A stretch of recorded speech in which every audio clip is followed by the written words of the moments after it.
there's a monster hiding in the remote forests, swamps, and rivers of the Congo Basin in Central Africa. It has a long neck, looks like a dinosaur, and is the size of an elephant, or maybe a hippo at least. That's what people who claim to have seen it say. It should have gone extinct millions of years ago, but this Congo's version of the Loch Ness Monster somehow survived. This creature is the Mokele Mbembe, which means one who stops the flow of rivers, and more folks are saying they've seen it lately. European explorers first heard the stories of this creature from the people living near the Congo River in the early 1900s. A German captain even included a description of the monster in his official report from his expedition. The locals told him the animal was of a brownish-gray color with smooth skin, a very flexible neck, and only one long tooth that could be a horn. Some of them mentioned a long, muscular tail, like that of an alligator. They also said that the creature lived in the caves, but climbed the shores even in the daytime to find some plants to eat. Locals also believed its favorite snack was a kind of liana with large white blossoms. Some of them even showed the German captain some fresh path the monster left leading next to those plants. And they warned him that Mokele Mbembe definitely didn't like humans and took down any canoe that would sail nearby. Dinosaurs were a real hit in pop culture in the 1910s, and several newspapers in Europe and North America wrote about the dino-like monster from Africa back then. In the later years, several expeditions traveled to the Congo Basin to search for Mokele Mbembe or interview claimed witnesses. They did not find any direct physical evidence, but collected many stories. One zoologist in the 1980s said he took a film of Mokele Mbembe, but the footage did not develop properly. Stories and movies like Jurassic Park have kept the dream alive that dinosaurs might still be hiding somewhere in deep forests. At some point, people stopped reporting sightings of the creature as often, so it almost became a forgotten legend. But it all changed recently, as many people claim to have witnessed the mythical monster with their own eyes. Cryptozoologists, those fans of mysterious creatures, believe it could be a dinosaur that, for some reason, didn't go extinct, related to a brachiosaurus or a diplodocus. This idea comes from how people describe seeing the creature, with a super long neck, a huge body, and a tiny head. They think it might have stayed hidden in the deep forests of Africa all this time. But scientists say that if it really were the last living dinosaur, we would have found some real proof by now, like a photo or bones or something showing it walking around the Congo Basin. Some expeditions that are trying to find proof the monster is real have even used sonar technology to scan the murky waters of Central African rivers and lakes in search of any large, unidentified creatures. Some people even narrowed down the monster's location to a specific remote lake, surrounded by untouched jungle in the swamps. So far, the search for evidence hasn't been successful. The explanation behind all the sightings of the Mokele Mbembe could be the changing ecosystem. More and more human settlements are moving into the huge Congo Basin rainforest. People aren't used to seeing large animals that live in the forest, so they believe they have witnessed the mysterious creature from their folklore. The human brain often fills in the gaps in something we don't know and uses imagination to explain it, especially if there's a ready-made version that everyone's heard of. But still, we can't completely rule out the possibility that there are some new, unknown species of animals hiding in the Congo forests. Maybe just not a missing dinosaur. Another legend, this time Mongolian, says there's a giant worm living deep in the Gobi Desert. Yep, similar to the monster you've seen in Dune. The creature, which is supposedly up to 6 feet long, can spit acid that could melt anything and shoot electricity. They say it spends most of its days hiding underneath the sandy dunes, but likes to come out during the wetter months of June and July. The people in the West first found out about the megaworm of the Gobi Desert thanks to an American paleontologist, Roy Chapman Andrews. This brave man was probably the inspiration for Indiana Jones. In 1926, he wrote about the creature in his book. At the meeting with Mongolian leaders, Andrews heard detailed descriptions of the creature, even though none of them had ever seen it themselves. One of them said it looked like a sausage that was about 2 feet long, with no head or legs. According to him, the worm was so poisonous that just touching it could instantly take your life, and it lived in the loneliest parts of the Gobi Desert. Andrews didn't think the creature was real, but he shared these stories again in another book. And then, stories of the monster spread around the world. In some of them, it's only 1 foot long. In others, it's as large as a human. Some say it looks like a snake, and some describe it as a caterpillar.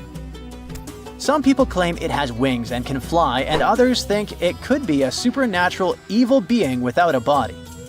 The color of the creature also remains a subject of debate. It could be white-gray, brown, or even bright red. The stories of witnesses are probably so different because the creature doesn't even exist. In 1983, one scientist who was visiting the region heard that an old man had managed to finally catch the mysterious worm. He also found out there was a nest nearby and decided to risk it all and see it. But instead of a scary monster, there was a tartar sand boa inside. Luckily for the scientist, this snake is non-venomous, but it does have gray-brown scales and could match the description of the giant worm. When he showed it to the locals, supposedly all of them said it was the monster they had seen. Big expeditions from America, Britain, and New Zealand came to the Gobi Desert to try and find the creature. Many other adventurers came from all around the world on their own, but found no evidence the monster was real. But many Mongolians are sure the death worm is no fantasy.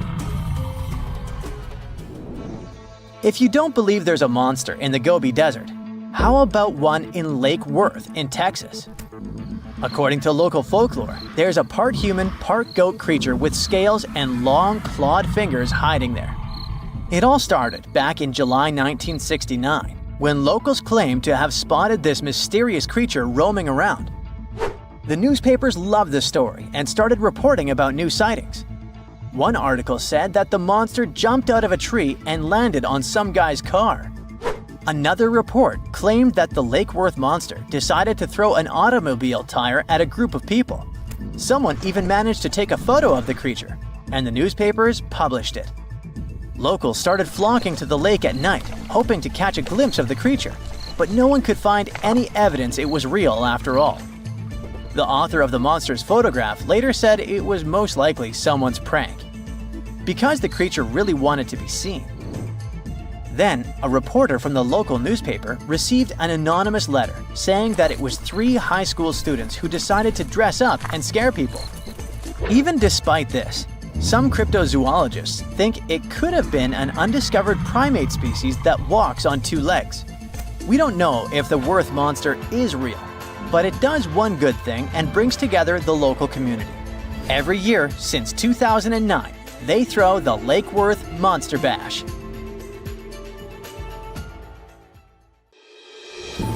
Guam is not like any other island. It should be, from the looks of it, a peaceful green paradise in the vast blue of the Pacific. But something happened here that changed this place forever. Guam was invaded by awful little creatures, millions of them. Ecologists can't catch a break in this place. One time they had a cool island get-together. People roasted a whole pig over a fire, laughing and talking. But when everyone stepped away for just a moment, something else decided to crash the party. When they returned, they saw it, a thick snake wrapped around the roast pig. Its eyes shimmered under the fading firelight, scales reflecting the embers. It was eating, swallowing the chunks of pork whole. A brown tree snake. This creature wasn't supposed to be here in the first place. It's an invasive species. It crept onto a cargo ship back in the 1940s, and in the years that followed, it couldn't stop bothering the island's true inhabitants, the birds. Guam was once a paradise of chirping, singing life. Its forests were home to 12 species of birds, so the air was always filled with beautiful whistles and calls. That is, until the snakes came. They slithered through the trees, finding nests, devouring eggs, and wiping out entire generations before they could even hatch. and in just 40 years, the jungle fell silent. Out of the 12 bird species, 10 are completely extinct. The last 2 are barely clinging on. The Guam kingfisher is a funny bird with a cute long beak. It was only saved by a last-minute effort to capture a few survivors. It went extinct in the wild, but ecologists managed to keep them in zoos for decades. And thankfully, there is great news. This year, things have improved for these guys, and now scientists released a handful of them in the jungles about 3,600 miles away. Another barely saved species is a Guam rail, also called Coco by the locals. The poor thing can't even fly, a ground bird completely defenseless. Thankfully, people relocated these guys on other islands and helped them make it. But the true horror of the brown tree snake wasn't just its hunger, it was its stubbornness. Now, most predators only eat what they need, but brown tree snakes, they stop at nothing. These guys have zero chill. They'll go for animals that are too big for them to swallow. They'll try to eat random stuff like trash. And if they realize that they literally took a bigger chunk than they could bite, they'll just leave the leftovers to rot. It's horrifying. When researchers were trying to understand why the birds were disappearing suddenly, they gave them tiny radio transmitters to track their movements. But every time scientists went to check on tagged birds, they kept finding the tracking signals inside the snakes, or in bodies left by the snakes. Oh, and now these snakes have nothing to eat. Millions of them. You'd think they'd just give up, but nope, they decided to change their diet. Rats, lizards, garbage, each other. Yep, these guys aren't picky. What's even crazier is that it was just the beginning. Birds aren't just there to sing pretty songs. They eat things like bugs and help keep nature in balance. And when they disappear, you can tell because something starts taking their place. Spiders. Guam's spider population absolutely exploded. The place is drowning in silky webs and creepy little legs. Especially the banana spiders. Giant golden-bellied creatures that build sprawling webs bigger than anything seen on other islands. Or the huntsman spiders, the size of a human hand. Like the name hints, they chase their prey down the island, skittering across the jungle floor, and use fangs to inject venom quickly. Tiny Argyle Road spiders are also lurking among them. These are sneaky little thieves that steal food from their much bigger neighbors. Sometimes they even eat those neighbors. And finally, the tent web spiders, whose webs are like entire cities. They create a single mass of silk where dozens, sometimes hundreds of spiders live together. Some ecologists call them condo webs, like some multi-level apartment complexes. These condo webs stretch from the ground all the way up to the jungle canopy, so the forest starts looking like a Halloween party. You can wrap into these things like a mummy. It became so common that hikers started carrying spider sticks, long branches used to sweep away the webs before they got caught in their faces and clothes. Recently, in 2012, they finally decided to count all these guys. Well, you'd never guess it. From 500 to 730 million eight-legged creatures in the jungle. The island has 40 times more of them than other places nearby, like islands of Rota, Tinian, and Saipan combined. And that's a low estimate, because some webs are not within an arm's reach. And these guys keep evolving too. The banana spiders usually weave something called a stabilimentum. It's a zigzag pattern of thick white silk woven through the web. Though scientists aren't entirely sure why they do it. Maybe it strengthens the web or makes them look bigger or scarier. The strongest theory is that it warns birds. The bright, thick pattern tells them not to fly around here because they'll ruin everything. Oh, but on Guam, you don't have to worry about the birds at all. So now they stop decorating their webs entirely. The worst part is that no one really knows how to fix this. To protect one of the species called the Micronesian starling, ecologists built nest boxes, safe enclosed spaces where the birds could raise their chicks. To make sure snakes couldn't reach them, they installed smooth metal poles beneath called baffles. The idea was simple. The poles were too wide, too slippery. The snakes wouldn't be able to climb them. Well, that was the hope. These brown tree snakes decided to lasso the poles instead of climbing them. One snake, thin as a rope, wrapped itself completely around the metal cylinder, coiling into a loop. Then it began shimmying up the pole. Scientists only discovered this in 2021. They've never seen a snake pull this one before. They literally refuse to leave the birds alone. Humans have tried everything: trapping them, building barriers, scouring the forest with flashlights at night, setting up fences. But nothing has worked, so far. There are just way too many of those guys, and they're all too smart. Now, just so you know, the U.S. spends nearly $4 million every year trying to control this disaster. But the only real success is a single tiny patch of land at Andersen Air Force Base. Scientists managed to drive down the snake population there using bait. But the truth is slowly sinking in. The snakes aren't leaving. Humans can send rockets to space, but this is too much. That also means that Guam Island will start looking entirely different soon. Guam's forests always felt mysterious and kind of creepy, even without the invaders. There's no soil, no soft place to step. Instead, it's all jagged, broken limestone. Everything is full of razor-sharp rock left behind by an ancient coral reef.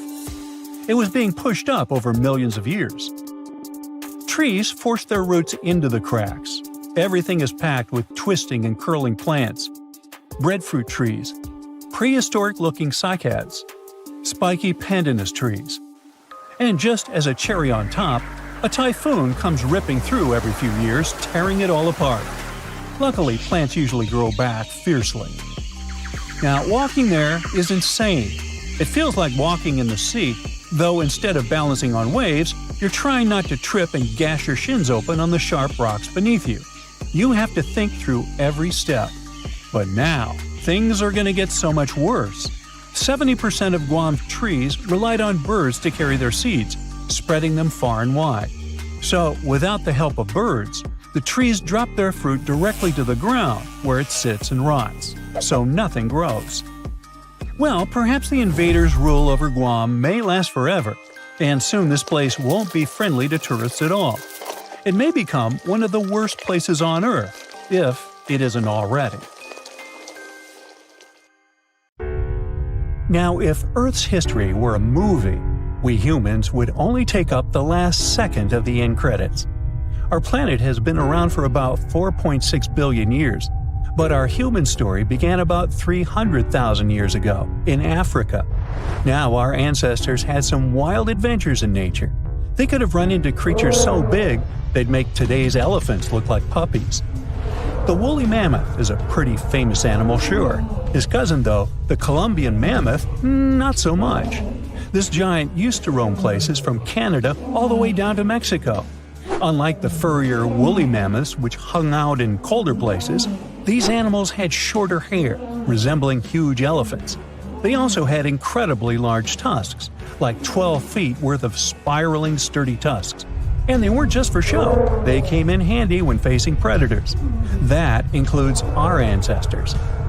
If you think about sloths these days, you're picturing these adorably slow creatures. They couldn't possibly be in your list of most dangerous animals. Well, their grandparents might have. For starters, we call them ground sloths, and they vary a lot in size. Some were as big as rhinos, and others, like the Megatherium, were as colossal as elephants. Imagine seeing a 20-foot-long sloth which doesn't mind chewing on some meat every now and then, at least in theory. Ever heard of Bigfoot? Well, our next animal kind of looks like him, but is a distant cousin to orangutans. Meet Gigantopithecus, the largest primate to ever call our planet its home. Standing tall at 10 feet and weighing more than 600 pounds, these animals were amazing to look at in real life. Unlike Bigfoot, they weren't constantly hiding. In fact, it's believed they were peaceful and gentle creatures. Sadly, they faded away about 100,000 years ago, mainly because their food sources slowly became unavailable. Those lush, fruity forests they called home eventually turned into dry grasslands. Next on our list is the cave hyena. Weighing a chunky 250 pounds and standing 3 feet tall, these beasts were as long as a grown-up lying down. What's even more interesting about these creatures is that they love hanging out in groups. A pack could be as big as 30 of these animals, which meant they could easily take on even the biggest, heaviest mastodons. Our ancient families would have needed to stay alert around these hungry specimens. Sadly for these hyenas, about 20,000 years ago, their numbers started going down. Soon enough, they completely disappeared from the planet. Quick pop quiz. What's called a tiger but isn't really one? It's the saber-toothed tiger. I mean, sure, they belong to the feline family, but they aren't technically tigers. First appearing around 42 million years ago, in July, I think, many of their kind were gone before we even showed up. However, early Americans might have bumped into a couple of specimens from this group. If that really happened, it would have been quite the encounter. Think of the biggest wild lion today or the hefty Siberian tiger. These big cats also had some incredible features hidden in their fur. They were good at sneaking around, hiding, and pouncing on mammoths bigger than themselves. Their bite wasn't that strong, but they could open their jaws wide, like twice as much as a lion. And although their teeth were a bit on the weak side, they had buff forearms to pin down their dinner, giving those big fangs a purpose. Not the kind of kitty you'd want to play with. Dire wolves made their debut about 250,000 years ago. They were like the gray wolves we know today, but a lot stronger. While wolves these days stretch out to about 6 feet and tip the scales at 170 pounds max, dire wolves were about 5 feet and about 150 pounds. Found all over North and South America, they had admirable jaws, biting nearly a third harder than their modern counterparts. Also, their favorite snack was horses. But just like many other majestic beasts of the past, they faded away around 10,000 years ago. Now, names can be deceiving. Take the American lion, for example. It's not really a lion, it's more of a panther's big cousin. The other part of the name is correct, though. They did live in America about 330,000 years ago. This feline was no lap cat either. They were at the top of the wildcat pyramid, weighing a colossal 772 pounds. That's like stacking 4 grown men on a scale. Even the mighty African lion would look a tad bit shy beside these beasts. With the muscle to take down a bison, you wouldn't want to accidentally interrupt their dinner. They parted ways with this planet around 11,000 years ago, right after the last ice age. Now, down in Australia, about 50,000 years ago, I wasn't around then, there lurked a relative of the Komodo dragon, the Megalania. Experts love to have debates on how big it was. Some say it stretched out to 23 feet. Others think it was just about 11 feet long. Either way, they were basically mega-sized Komodo dragons with a dangerous bite. If you think bears are already big and fluffy now, let's introduce the short-faced bear. While this big creature stood on its hind legs, it towered at 14 feet. With long limbs, they could outrun today's bears, hitting speeds up to 40 miles per hour. These ultra bears sadly disappeared around 11,600 years ago. Now imagine a crocodile. Okay, imagine that same crocodile, only supersized, with sporty legs, doing its thing in Australia about 1.6 million years ago. Well, say hello to the quincana. These crocs were extremely large, reaching 23 feet. And no, they weren't lazy river loungers. These creatures really love spending time on land. They evolved to have strong legs for their chases and razor-sharp teeth designed for slicing, not gripping. When did we stop sharing beaches with them? About 40,000 years ago. The name elephant bird might not sound familiar, but try to picture a bird that stood tall as high as a basketball hoop at 10 feet and weighed as much as a small car, 1,500 pounds. Their eggs were equally huge, like 150 chicken eggs bundled up into one. Now, as amazing as these birds sound, there's a lot we still don't know about them. They're hard to study, as most extinct animals are. Still, some recent studies have given us some clues. Scientists have been examining ancient molecules from their fossilized eggshells. It's an awesome piece of evidence, since these birdies' shells were thick, preserving precious DNA inside. Plus, there are tons of these eggshell fragments sprinkled all over Madagascar's beaches. Because of these findings, we now know these birds were herbivores and loved eating leaves and seeds. We also know the tiny kiwi bird is its closest living relative.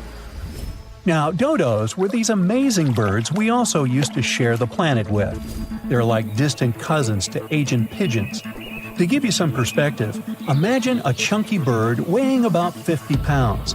Similar to chickens, turkeys, and ostriches, dodos were also the types of birds that couldn't fly. Their wings were small, and they had the muscle strength of, well, a wet noodle.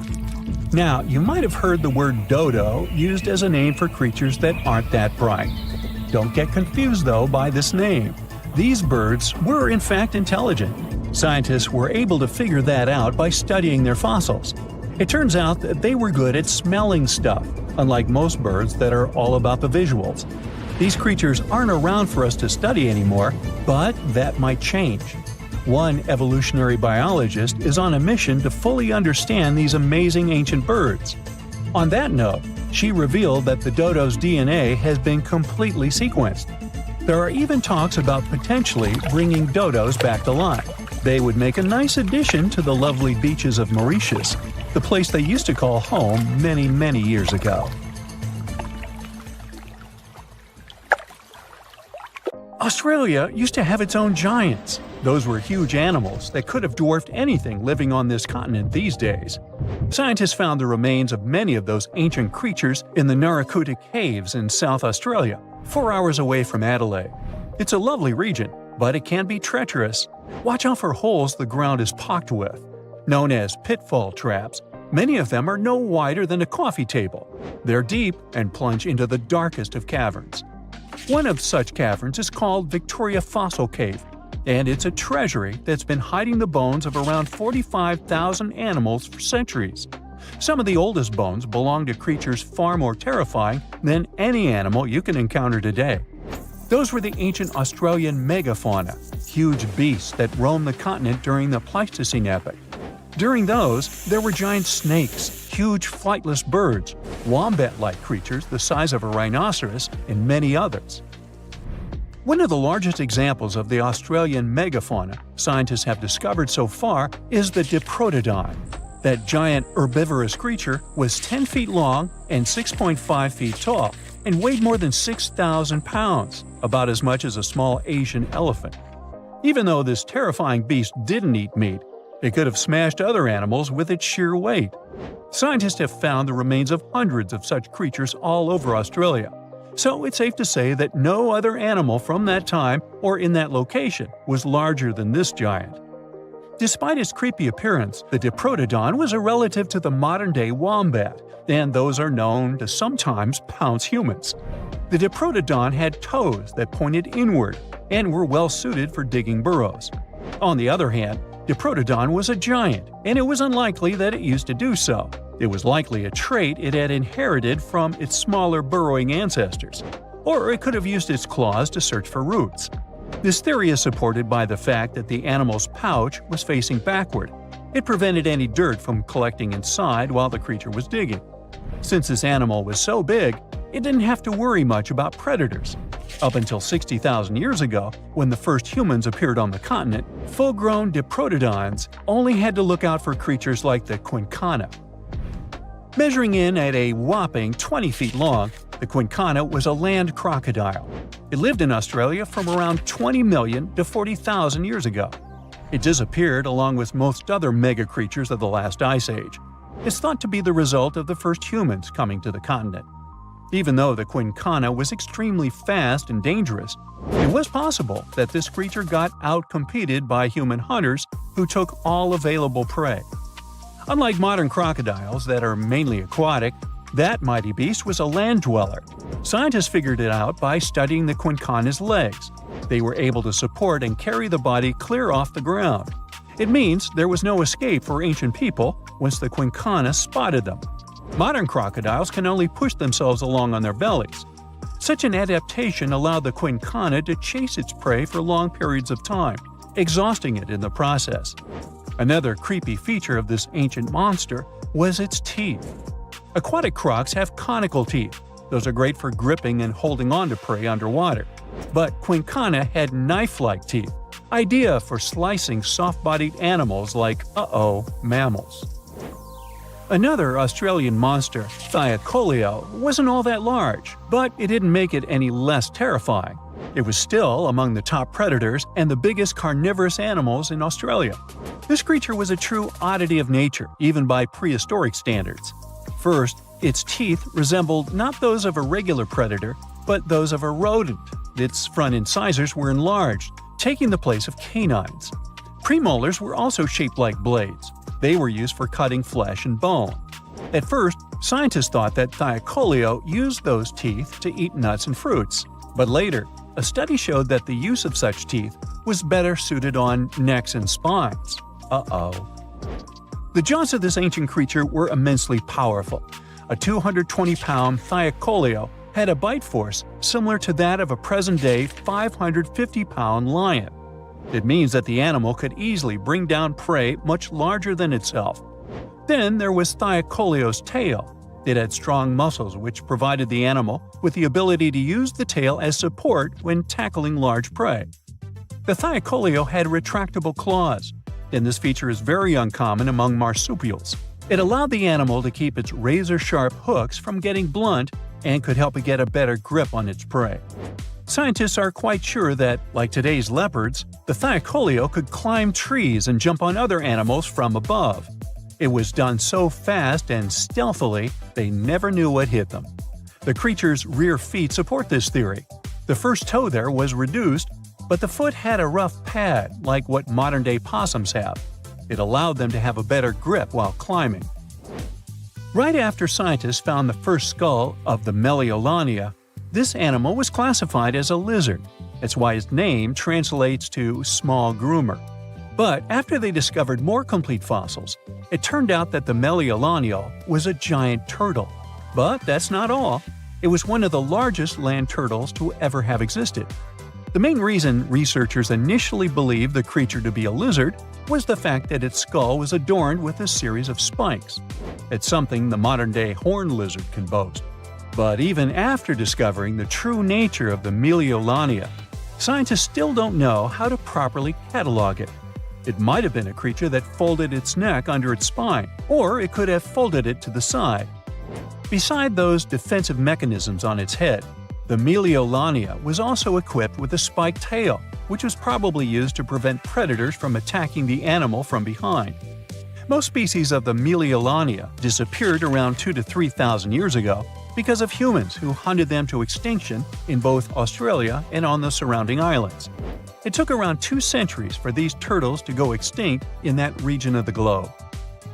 The Megalania was a giant Australian lizard that existed at the end of the Pleistocene epoch. It looked like a Komodo dragon and the Australian monitor lizard, which are both believed to be Megalania's closest living relatives. Fossils tell us that the ancient animal was anywhere from 15 to 26 feet in length. Ow! The youngest fossil remains of this ancient Australian monitor lizard date back to about 50,000 years ago. The first indigenous settlers must have encountered Megalania, which led to the lizard's extinction. Originally, scientists thought that the Megalania was the only member of the genus Megalania, but these days it belongs to the genus Varanus, which means that the prehistoric creature is closely related to other Australian monitor lizards. Our next giant creature on our list was once dubbed an ostrich on steroids. I mean, look at it. It was the last of the thunderbirds to go extinct in Australia. The Genyorus lived on the continent at the same time as early humans. They might have coexisted for 15,000 years or so before the huge bird eventually disappeared. This theory has some proof. The bird's fossils found along with human artifacts. Some cave paintings also depict flightless birds similar to the Genyorus in size and shape. Although it wasn't the largest bird in Australia, the goose-like creature was still as tall as a grown-up man and weighed around 550 pounds. Even a modern-day ostrich can be dangerous if it feels threatened. Imagine meeting its giant prehistoric relative. Scientists are still arguing about its diet. Many believe the creature was an herbivore, but there's still a chance that the Genyornis was a partial scavenger. Its small, stubby wings and powerful hoof-like legs hint that the bird could have been a plant eater. But its huge beak and exceptionally deep lower jaw evoke suspicion. Such features are highly unusual in birds. Every species on Earth, you, me, and that nasty neighbor of yours, is destined to go extinct someday. Just like what happened to the woolly mammoths and saber-toothed tigers. Stats aren't bright. Scientists say that 99% of all animals that ever lived are now extinct. Hey, what's that look on your face? Going extinct is not the end of the story. Now listen up. Mammoths might make the greatest comeback ever and even be the key to saving humanity. Nope, they won't give away free money so that we don't have to work anymore, but they can sorta help the weather situation on our planet. In the Arctic tundra, there's this ground called permafrost. It's like soil in the form of ice. Soil turns permafrost when it stays super cold for 2 years straight. But now, permafrost is actively thawing out, and it's bad news for, well, everyone. Because while thawing, it releases a lot of carbon into the air. But what if we had large animals like mammoths there today? They would churn up the soil. The ground would freeze more deeply in winter.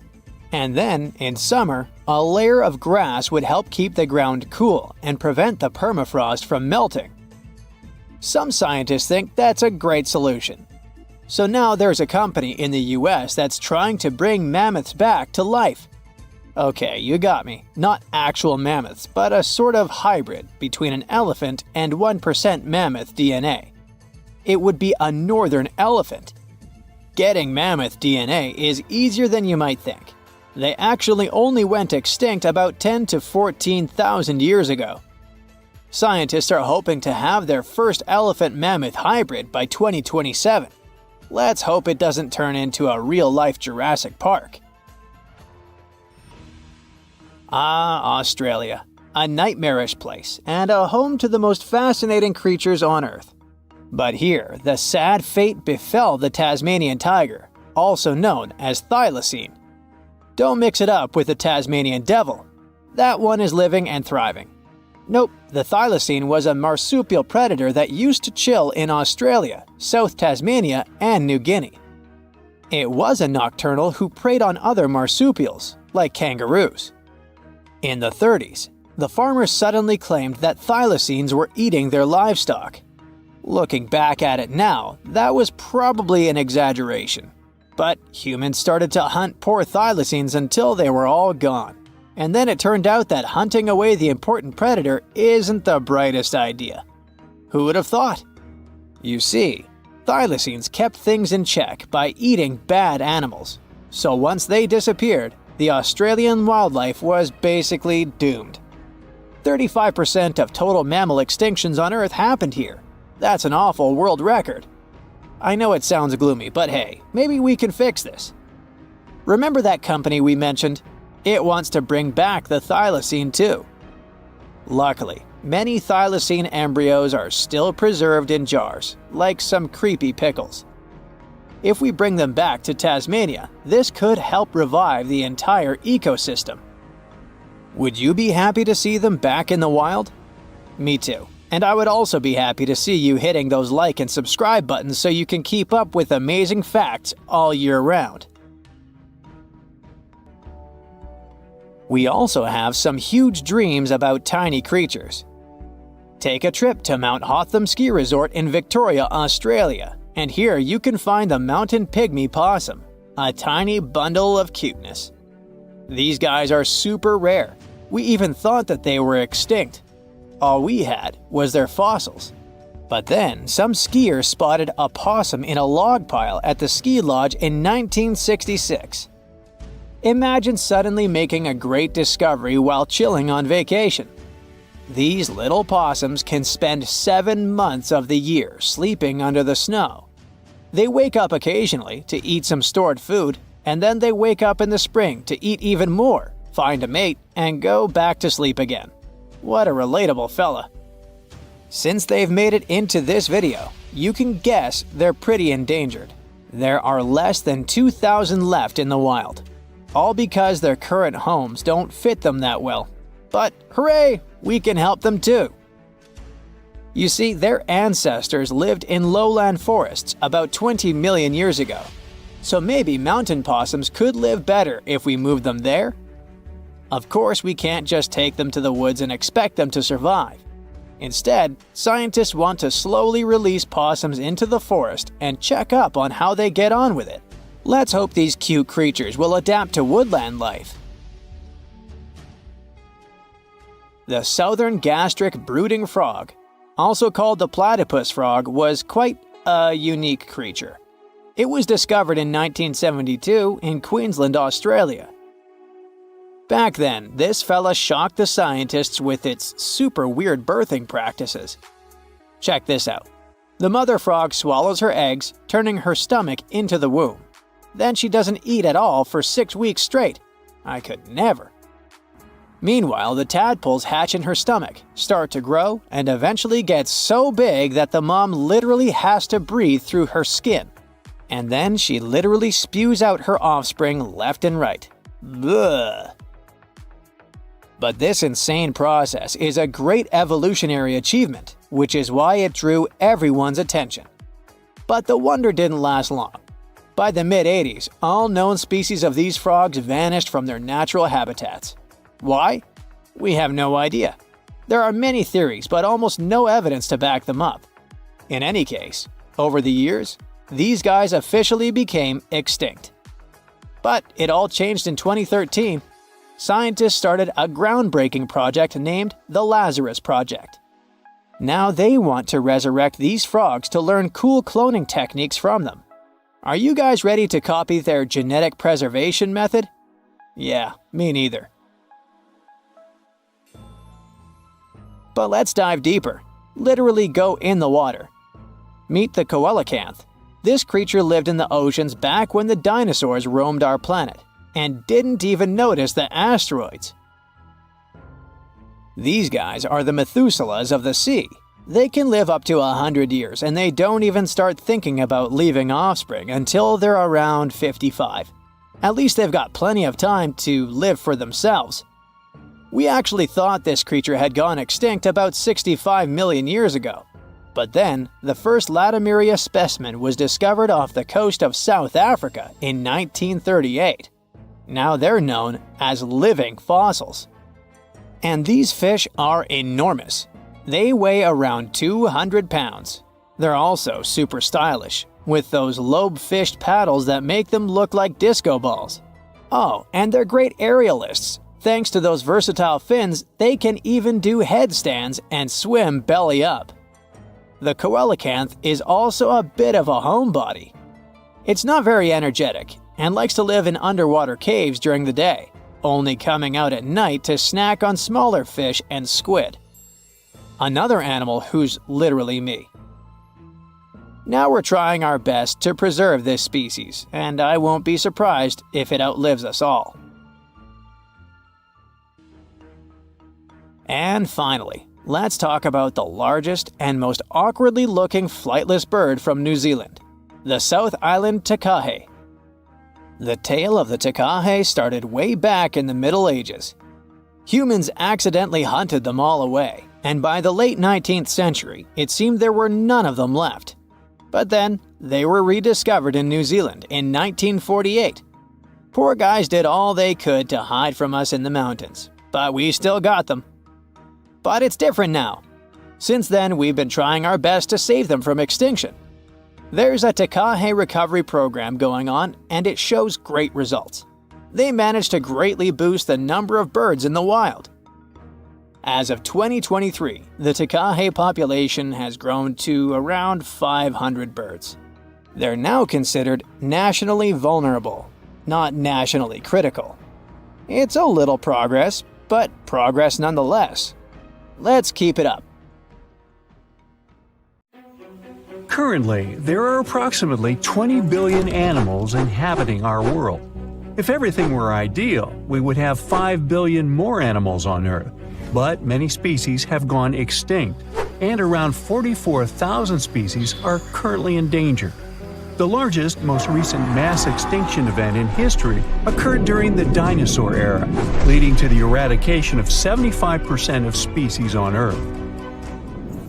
The Tulachi wallaby is a long-lost relative of today's kangaroo, but they had a hidden superpower, night vision. That's why they were mostly active at night. They were 3 feet tall and fed on grass, fruit leaves, and other plants. Wallabies lived in grassy areas near swamps and other water bodies, but not for long. By the 19th century, their numbers had gone down, bringing them to the edge of extinction. Only 14 wallabies had been left in the wild by 1920. A rescue mission was launched. They tried to capture the last 14 animals to protect them. But the situation got out of control and 10 wallabies lost their lives. The 4 remaining ones were transferred to a special facility, and in 1935, the last animal passed away. Only one picture of the Tulachi wallaby is left now. There were reports of the animal's sightings after that, but no proof was shown, and the creature was officially declared extinct in the 70s. Short-faced bears were a unique species that lived in North America, particularly Alaska.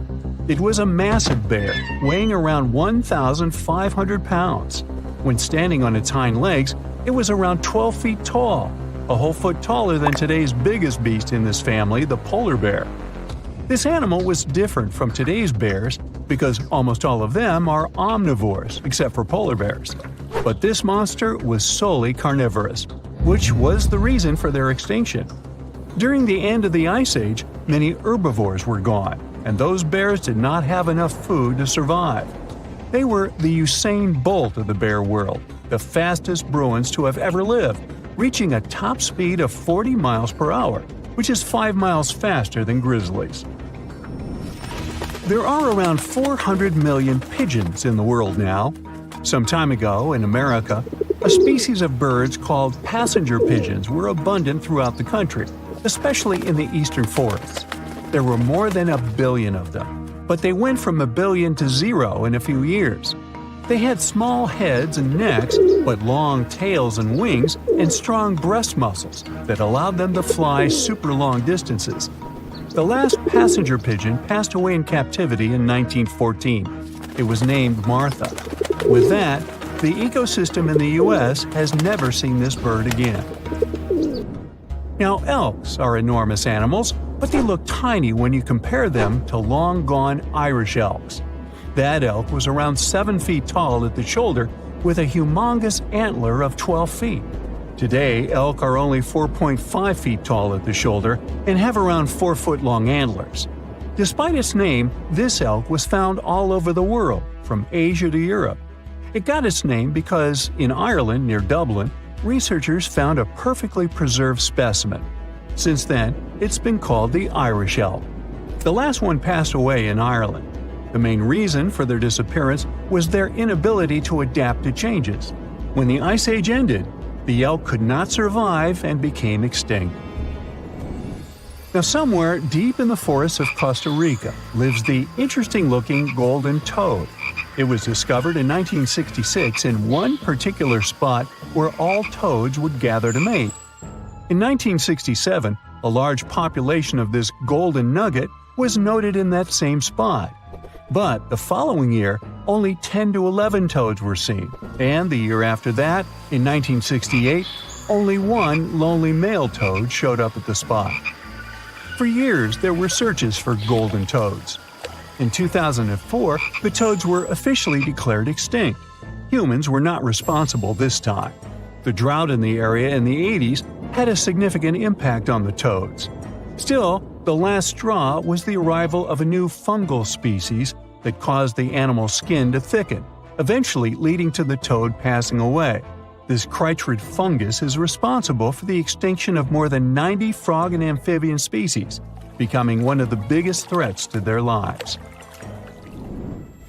Now, Canada is a very cold country, no surprise there, and nobody would expect tropical birds like parrots to live there. However, there was a parrot species that lived in America and some parts of Canada. I'm talking about the Carolina parakeet.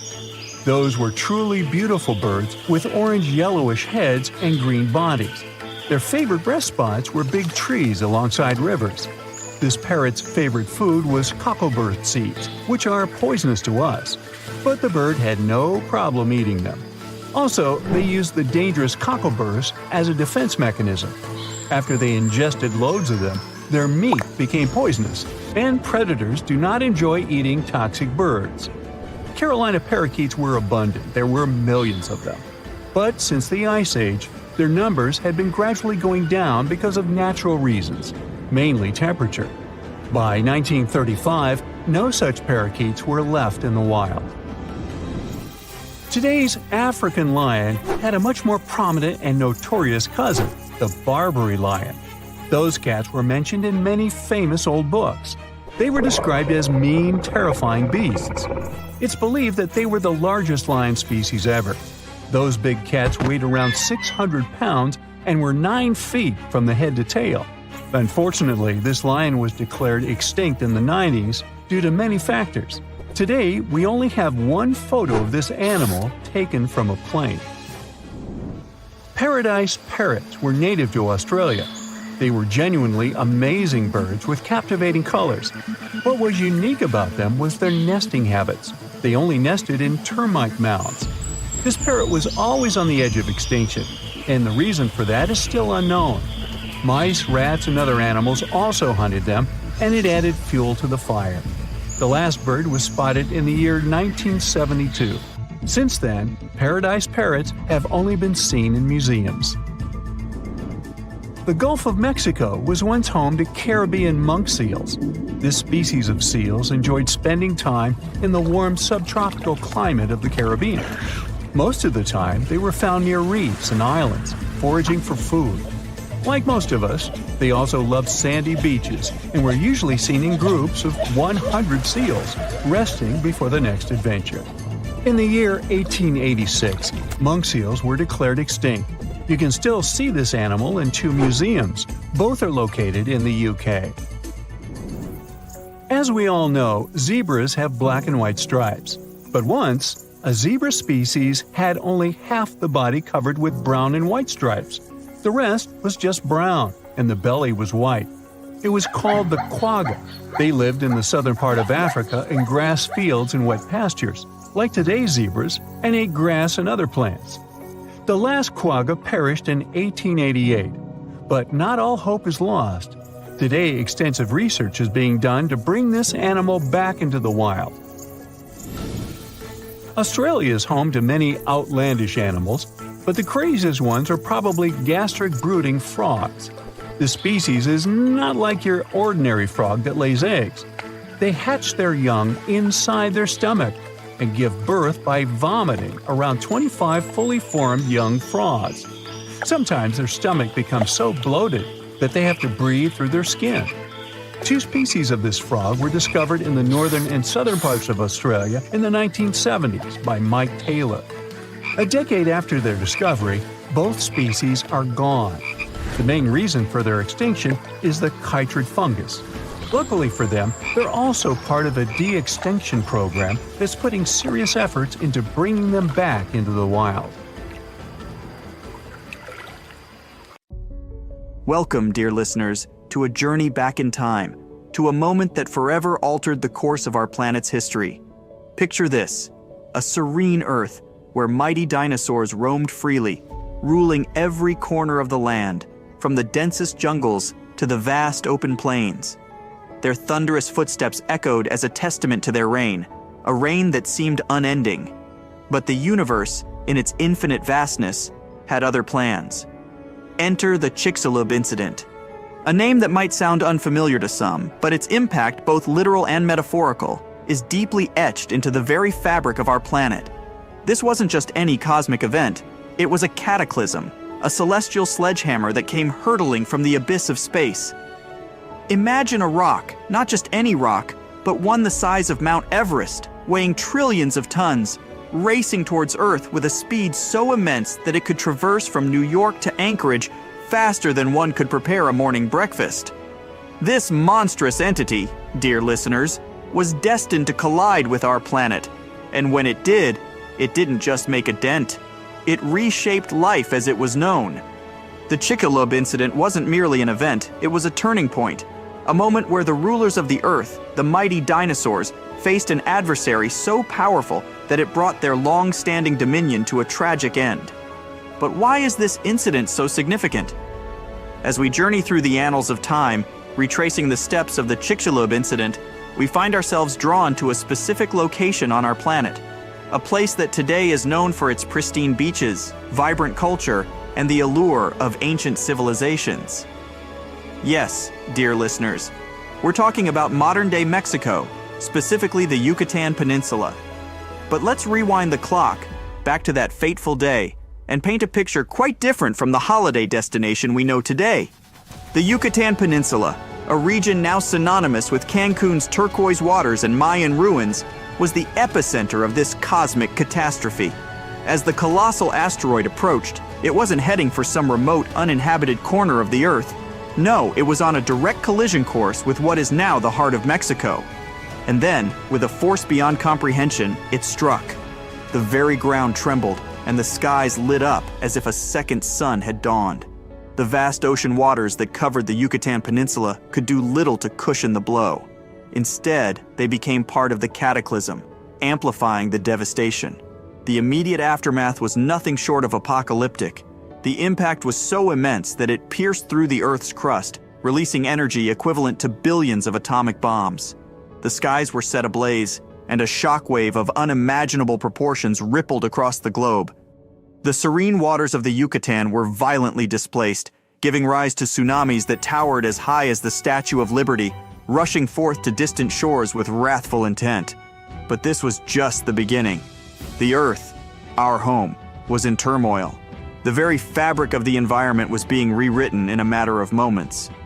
The immediate vicinity of the Yucatan Peninsula was ground zero, but the shockwaves of the impact did not discriminate. They traveled with relentless fury, reaching even the most remote corners of our planet. The vast oceans, which cover over 70% of the Earth's surface, became conduits for one of the most terrifying phenomena, tsunamis. These weren't just regular tidal waves, they were behemoths, rising with such might and speed that coastlines thousands of miles away felt their wrath. From the coasts of Africa to the distant shores of Asia, no coastal region was spared from these monstrous waves. But the water wasn't the only element in turmoil. The very ground beneath our feet quaked. Earthquakes of magnitudes previously thought impossible shook the planet. Continents trembled, and landscapes transformed as the Earth's crust contorted under the immense stress. And as if the tsunamis and earthquakes weren't devastating enough, the Earth's fiery belly responded in kind. Volcanoes, those majestic mountains that house molten fury, erupted in synchrony. From the towering peaks of the Andes to the volcanic islands of the Pacific, plumes of ash and rivers of lava painted the skies and lands with their scorching palette. It's hard to fathom, isn't it? A single moment, a solitary event, triggering a cascade of cataclysms that touched every corner of our globe. The Chicxulub incident wasn't just an asteroid impact, it was a global reset button, a testament to the interconnectedness of our planet's systems. As we venture further into this narrative, we'll delve into the long-term consequences of these global effects and how they set the stage for a new chapter in Earth's ever-evolving story. Navigating through the immediate aftermath of the Chicxulub impact, we've witnessed the sheer magnitude of its global effects. But dear listeners, the story doesn't end there. The Earth, having faced tsunamis, earthquakes, and volcanic eruptions, was now on the brink of another profound transformation. As we journey forward, let's delve into the chilling phase that followed the initial chaos, a period often referred to as the Long Winter. In the wake of the impact and subsequent volcanic eruptions, the skies began to change. A thick, impenetrable cloud of ash and soot enveloped our planet. This wasn't just a temporary darkening. It was as if the Earth had donned a shroud, blocking out the life-giving rays of the sun. Day turned into night, and what followed was a darkness that persisted not for days, not for weeks, but for years. Without the warmth and light of the sun, temperatures plummeted. The once balmy and temperate regions faced a cold they had never known. Ice began to form, and snow covered landscapes that had never witnessed a winter. The Earth, in essence, was plunged into an unending night, a winter that seemed eternal. But the cold and darkness were just part of this grim equation. The atmosphere, now laden with sulfur, released from the impact site and volcanic eruptions, gave rise to a new menace: sulfuric acid rain. This wasn't the gentle rain that nourishes the soil. It was acidic, corrosive, and deadly. Forests withered, oceans acidified, and the very fabric of life on Earth was under siege. This prolonged period of darkness and cold, combined with the toxic rain, led to catastrophic climate changes. Ecosystems collapsed, food chains were disrupted, and many species, already reeling from the immediate aftermath of the impact, faced the grim prospect of extinction. It's a somber chapter in our planet's history, isn't it? A time when life itself hung in the balance, teetering on the edge of oblivion. Emerging from the chilling embrace of the long winter, one might wonder, how do we, millennia later, piece together the events of this cataclysmic incident? How do we sift through the sands of time to uncover the evidence of such a monumental event? The answer, dear listeners, lies hidden in the very fabric of our planet, waiting to be deciphered by those with a keen eye and insatiable curiosity. Iridium, a rare metal on Earth but abundant in asteroids, serves as a silent witness to the celestial collision. In the late 20th century, scientists made a startling discovery. They found a thin layer of clay in rock formations around the world, a layer unusually rich in iridium. This iridium-rich layer, often referred to as the iridium anomaly, was a global phenomenon, found in diverse locations from Italy to New Zealand. Such a widespread presence of this rare metal could only point to one conclusion: a massive asteroid impact. But iridium was just one piece of the puzzle. The rock layers themselves held more secrets.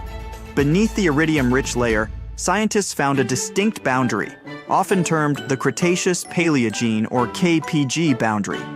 This boundary marked a stark difference in the fossils present above and below it. The layers below were teeming with diverse life forms, including our colossal friends, the dinosaurs. However, the layers above showed a significant decline in biodiversity, a testament to the mass extinction that followed the impact. Furthermore, in the vicinity of the Yucatan Peninsula, geologists uncovered a vast semicircular structure, a scar etched into the Earth's crust. This was the Chicxulub crater, the very site of the asteroid's impact. Spanning over 150 kilometers in diameter and buried beneath layers of sediment, this crater was the smoking gun, the undeniable proof of the asteroid's collision with Earth. Piecing together the iridium anomaly, the KPG boundary, and the Chicxulub crater, a coherent narrative emerged. A story of a massive asteroid, its fateful collision with Earth, and the profound transformations that ensued. It's awe-inspiring, isn't it? How the Earth, in its silent wisdom, preserves the tales of its past, waiting for us to uncover and understand. With the evidence of the asteroid's impact firmly established, we are led to a poignant chapter in Earth's narrative. The immediate effects of the Chicxulub impact were undeniably catastrophic, but the ripples of this event extended far beyond the initial chaos, shaping the very trajectory of life on our planet.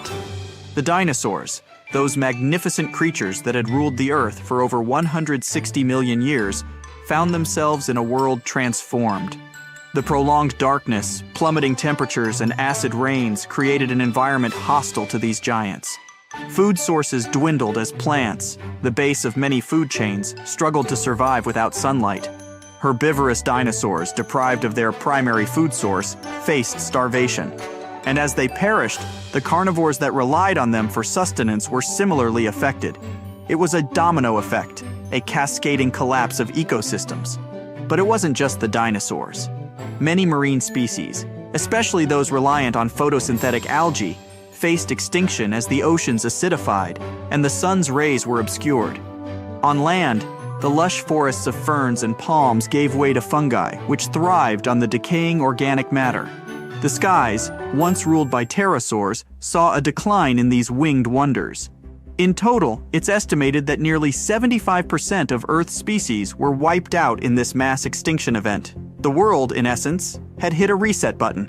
Yet, in the face of such overwhelming odds, life persisted. New species emerged to fill the voids left by the extinct ones. Mammals, which had previously lived in the shadows of the dinosaurs, began to diversify and expand their territories. The world was undergoing a transformation, setting the stage for the rise of new dominant species, including, eventually, our own. The primary evidence of the asteroid impact, as we've discussed, is compelling. The Iridium anomaly, the KPG boundary, and the Chicxulub crater together paint a vivid picture. However, the sheer magnitude of the extinction event has led scientists to ponder: was the asteroid impact the sole culprit, or were there other concurrent factors at play? One such theory posits that massive volcanic eruptions in the Deccan Traps, located in present-day India, played a significant role. These eruptions, spanning thousands of years, released vast amounts of lava and greenhouse gases into the atmosphere. Some scientists argue that this could have led to significant climate changes, weakening ecosystems even before the asteroid's impact. Another area of intrigue is the rapidity of the extinction event. While the immediate aftermath of the impact was undoubtedly catastrophic, there's debate over how quickly the extinction unfolded. Did it happen in a matter of months, years, or was it spread over millennia? Furthermore, while the extinction of the dinosaurs is a central focus, there's curiosity about the survivors. Why did certain species like crocodiles and certain birds endure while others perished? What unique adaptations or circumstances allowed them to navigate this altered world? The Chicxulub incident, despite being one of the most studied events in Earth's history, remains a treasure trove of mysteries. Each discovery, each new piece of evidence, adds a layer to our understanding, but also opens the door to more questions. As we delve deeper into the intricacies and enigmas of the Chicxulub incident, it becomes imperative to transport ourselves back in time to truly grasp the magnitude of the event. To understand the impact and its profound consequences, we must first immerse ourselves in the world as it was. The Earth of this bygone era was a realm of contrasts and wonders. The continents, while somewhat recognizable, were positioned differently than they are today. Massive land masses were in motion, slowly drifting and reshaping the face of the planet. The climate was warmer, with no polar ice caps, and sea levels were higher, creating vast inland seas that bisected continents. The landscapes were dominated by lush, dense forests of ferns, conifers, and early flowering plants. These verdant expanses were a cacophony of life, teeming with creatures both familiar and alien to our modern eyes. Rivers meandered through these landscapes, nurturing the ecosystems and providing sustenance to a plethora of species. But it was the inhabitants of this world that truly captured the imagination. The dinosaurs, in all their majestic glory, ruled the land. From the towering, long-necked sauropods to the fierce and agile theropods, these creatures were the undisputed monarchs of their domains. The skies were patrolled by pterosaurs, while the oceans brimmed with marine reptiles like ichthyosaurs and plesiosaurs. Yet, this vibrant world was also marked by its dynamics and interactions. Predators and prey engaged in a perpetual dance of survival. Herds of herbivores migrated in search of fresh pastures, while carnivores stalked the shadows, awaiting opportunities. The Earth was alive, pulsating with energy and life. It's essential to immerse ourselves in this world, to truly appreciate the gravity of the Chicxulub incident. For it was this thriving, dynamic Earth that stood on the brink of one of the most significant events in its history. With the vibrant tableau of Earth 66 million years ago firmly etched in our minds, we find ourselves at a pivotal juncture in this narrative. The world was teeming with life, ecosystems were flourishing, and the dance of predator and prey played out against the backdrop of lush landscapes. But, unbeknownst to the inhabitants of this world, a shadow loomed in the vastness of space. High above the Earth, in the cold, dark expanse of space, a massive rock, a remnant from the early solar system, was on a collision course. This meteorite, spanning several kilometers in diameter, had been hurtling through space for eons. Its trajectory, influenced by gravitational forces and cosmic events, was now aligned with our planet. As it neared Earth, it became a brilliant streak in the sky, a fiery harbinger of the impending doom. its speed was incomprehensible, racing towards the planet at over 20 kilometers per second. To any observer on the ground, it would have appeared as a bright, rapidly growing speck, its luminosity outshining even the brightest stars. The atmosphere, that protective blanket enveloping our planet, was the first to feel the meteorite's wrath. As the rock entered the upper layers, it began to compress and superheat the air in front of it, creating a shockwave and emitting intense radiation. The sky would have been set ablaze, turning day into night and night into a blinding, searing light. For the creatures below, these moments must have been filled with confusion and terror. The ground trembled, the air grew hot, and a deafening roar would have filled the atmosphere. Predators and prey alike would have paused, sensing the profound shift in their environment, their instincts signaling danger. And then, in a split second, the meteorite made contact. But this was no gentle touch. It was a violent, earth-shattering collision, the likes of which our planet had rarely seen. From the blinding brilliance of the meteorite's descent to the heart-stopping moment of impact, the Earth stood at the precipice of profound transformation. The serene landscapes and bustling ecosystems of just moments ago were about to be thrust into chaos. The moment the meteorite made contact with the Earth's surface, an explosion of unimaginable magnitude erupted. This wasn't just any explosion. It was an event releasing energy equivalent to billions of atomic bombs. The ground at the impact site vaporized instantly, creating a colossal crater and ejecting vast amounts of material into the atmosphere and beyond. Molten rock and debris rained down, setting vast swaths of land ablaze. But the explosion was just the beginning. The impact generated shock waves that rippled through the Earth's crust, traveling at supersonic speeds. These shock waves, like ripples on a pond, spread outwards from the impact site, causing the ground to shake and tremble. Mountains crumbled, forests were flattened, and entire landscapes were reshaped in the blink of an eye. And then came the tsunamis. The impact, having occurred in what is now the Yucatan Peninsula, displaced vast amounts of ocean water. Towering waves, some reaching heights of several kilometers, were birthed from the epicenter of the collision. These tsunamis raced across the oceans with terrifying speed, reaching distant coastlines and inundating them with their wrathful surge. Coastal ecosystems, teeming with life, were obliterated, and the once tranquil shores bore witness to the ocean's fury. The world in those moments was unrecognizable. The serene beauty of just moments ago was replaced by a panorama of devastation. Fire, water, and earth converged in a symphony of destruction, reshaping the very fabric of the planet. The Earth, in its interconnected majesty, responded as a whole to this external trauma. The explosion at the impact site sent vast amounts of debris, molten rock, and superheated gases into the atmosphere. As these materials ascended, they began to cool and solidify, transforming into fiery balls of rock and metal. These fireballs, some as large as houses and others as small as grains of sand, rained down upon the Earth. This global meteor shower set forests aflame, ignited wildfires, and turned night into day with its blinding intensity. The skies were ablaze, and the once serene landscapes were now a canvas of fire and destruction. But the Earth's response wasn't limited to the skies. The shockwaves from the impact, having rippled through the crust, triggered seismic activities of unprecedented magnitudes. Earthquakes, some rivaling the most powerful ones ever recorded, shook the planet. These tremors were felt even in regions far removed from the impact site, causing landslides, opening chasms, and further destabilizing already traumatized ecosystems.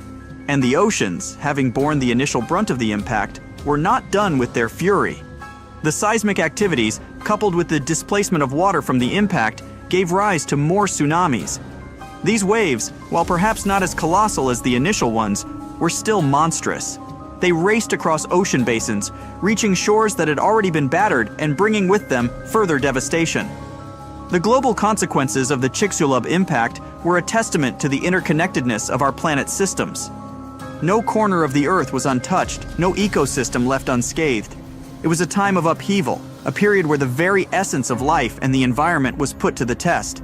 In the wake of the explosion, vast amounts of ash, soot, and debris were ejected into the atmosphere. Instead of settling quickly, this particulate matter formed a dense cloud that encircled the globe.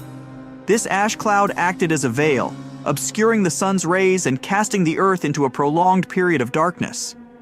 Without sunlight, photosynthesis, the very process that sustains plant life, was severely hampered.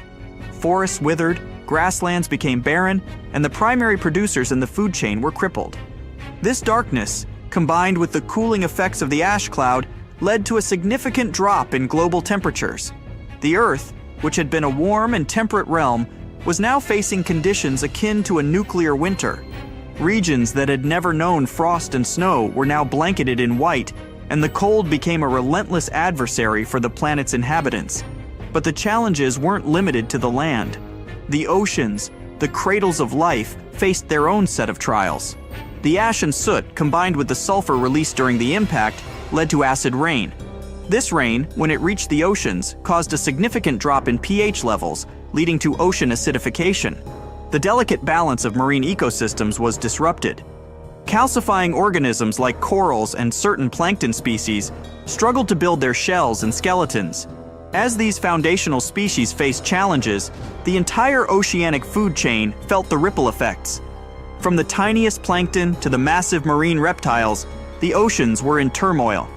The long-term effects of the Chicxulub impact were a testament to the delicate balance of our planet's ecosystems. Even as the immediate chaos subsided, the challenges persisted, reshaping life and the environment in profound ways. Acid rain, as the name suggests, is precipitation with heightened levels of acidity. Following the Chicxulub impact, the atmosphere was laden with sulfur compounds, primarily released from the impact site and exacerbated by volcanic activities. When these sulfur compounds combined with water vapor in the atmosphere, they formed sulfuric acid, which then fell to the Earth as acid rain. The oceans, vast and seemingly boundless, were not immune to this acidic onslaught. As the acid rain poured into the seas, it began to alter the very chemistry of the waters. The pH levels of the oceans dropped, leading to a phenomenon known as ocean acidification. This change, while seemingly minute, had profound implications for marine life. Many marine organisms, especially those at the base of the food chain, rely on the process of calcification to build their shells and exoskeletons. Organisms like plankton, corals, and mollusks extract calcium carbonate from the seawater to form these protective structures. However, in more acidic conditions, the availability of calcium carbonate diminishes, making it harder for these creatures to maintain and build their shells. The plight of these foundational species had a domino effect on the entire marine ecosystem. Plankton, the primary producers in the oceanic food chain, faced significant challenges. As their numbers dwindled, the species that relied on them for sustenance, from small fish to massive marine reptiles, felt the strain. Coral reefs, those vibrant underwater metropolises, faced bleaching and degradation, affecting the myriad species that called them home. The acid rain and its subsequent effects on the oceans serve as a stark reminder of the interconnectedness of Earth's systems. A disruption in one area can have cascading effects, reshaping entire ecosystems and challenging the very fabric of life. Following the impact and the subsequent release of vast amounts of debris into the atmosphere, the Earth found itself shrouded in a dense cloud of ash and soot. This veil, while initially contributing to the planet's warming due to the greenhouse effect, eventually began to block out the sun's rays. The diminished sunlight, combined with the settling of the particulate matter, led to a significant drop in global temperatures. The Earth was entering a chilling phase, akin to a prolonged winter. Regions that had once basked in warmth and sunlight now faced prolonged periods of cold and darkness. Ice began to form in areas previously untouched by frost, and snow-covered landscapes became a common sight. This cooling had profound implications for the planet's ecosystems. Plants already struggling from the lack of sunlight found it challenging to cope with the cold. Many species, unable to adapt to these rapidly changing conditions, faced extinction. Yet, amidst this bleak landscape, stories of resilience emerged. Certain species, equipped with adaptations that allowed them to navigate this cooler world, began to thrive. Small mammals, with their ability to burrow and regulate body temperature, found niches in this altered ecosystem. Birds, descendants of the mighty dinosaurs, took to the skies, their lightweight bodies and endothermic nature giving them an edge. In the oceans, certain fish and marine reptiles, equipped with slow metabolic rates, managed to navigate the cooler waters and diminished food sources. These survivors, while perhaps not as majestic or dominant as their predecessors, were the harbingers of a new era. Their resilience and adaptability laid the foundation for the next chapter in Earth's evolutionary story. From the chilling aftermath of the Chicxulub impact and the resilient survivors that emerged, our narrative now takes a leap backward in time to a period even more ancient and profound. To truly grasp the significance of events like the Chicxulub impact, we must first understand the origins of our cosmic home. Let's embark on a journey to the very dawn of our solar system, to witness the birth of the sun and the genesis of the celestial dance that we are a part of. In the vast expanse of the cosmos, long before our Earth took shape, a colossal cloud of gas and dust, known as a molecular cloud, drifted silently. This cloud, rich in hydrogen and interspersed with heavier elements from ancient supernovae, was the primordial soup from which our solar system would emerge. Within this cloud, certain regions began to experience subtle gravitational perturbations, perhaps triggered by the shock waves from a nearby supernova or the tidal forces of neighboring galaxies. These perturbations set off a chain reaction. Parts of the cloud began to collapse inwards, drawn together by their own gravitational pull. As this material coalesced, it began to form a dense core, growing hotter and more pressurized with each passing moment.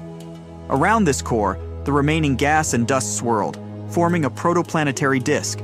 The stage was set for the birth of a star. In the heart of this collapsing cloud, temperatures and pressures reached a critical point.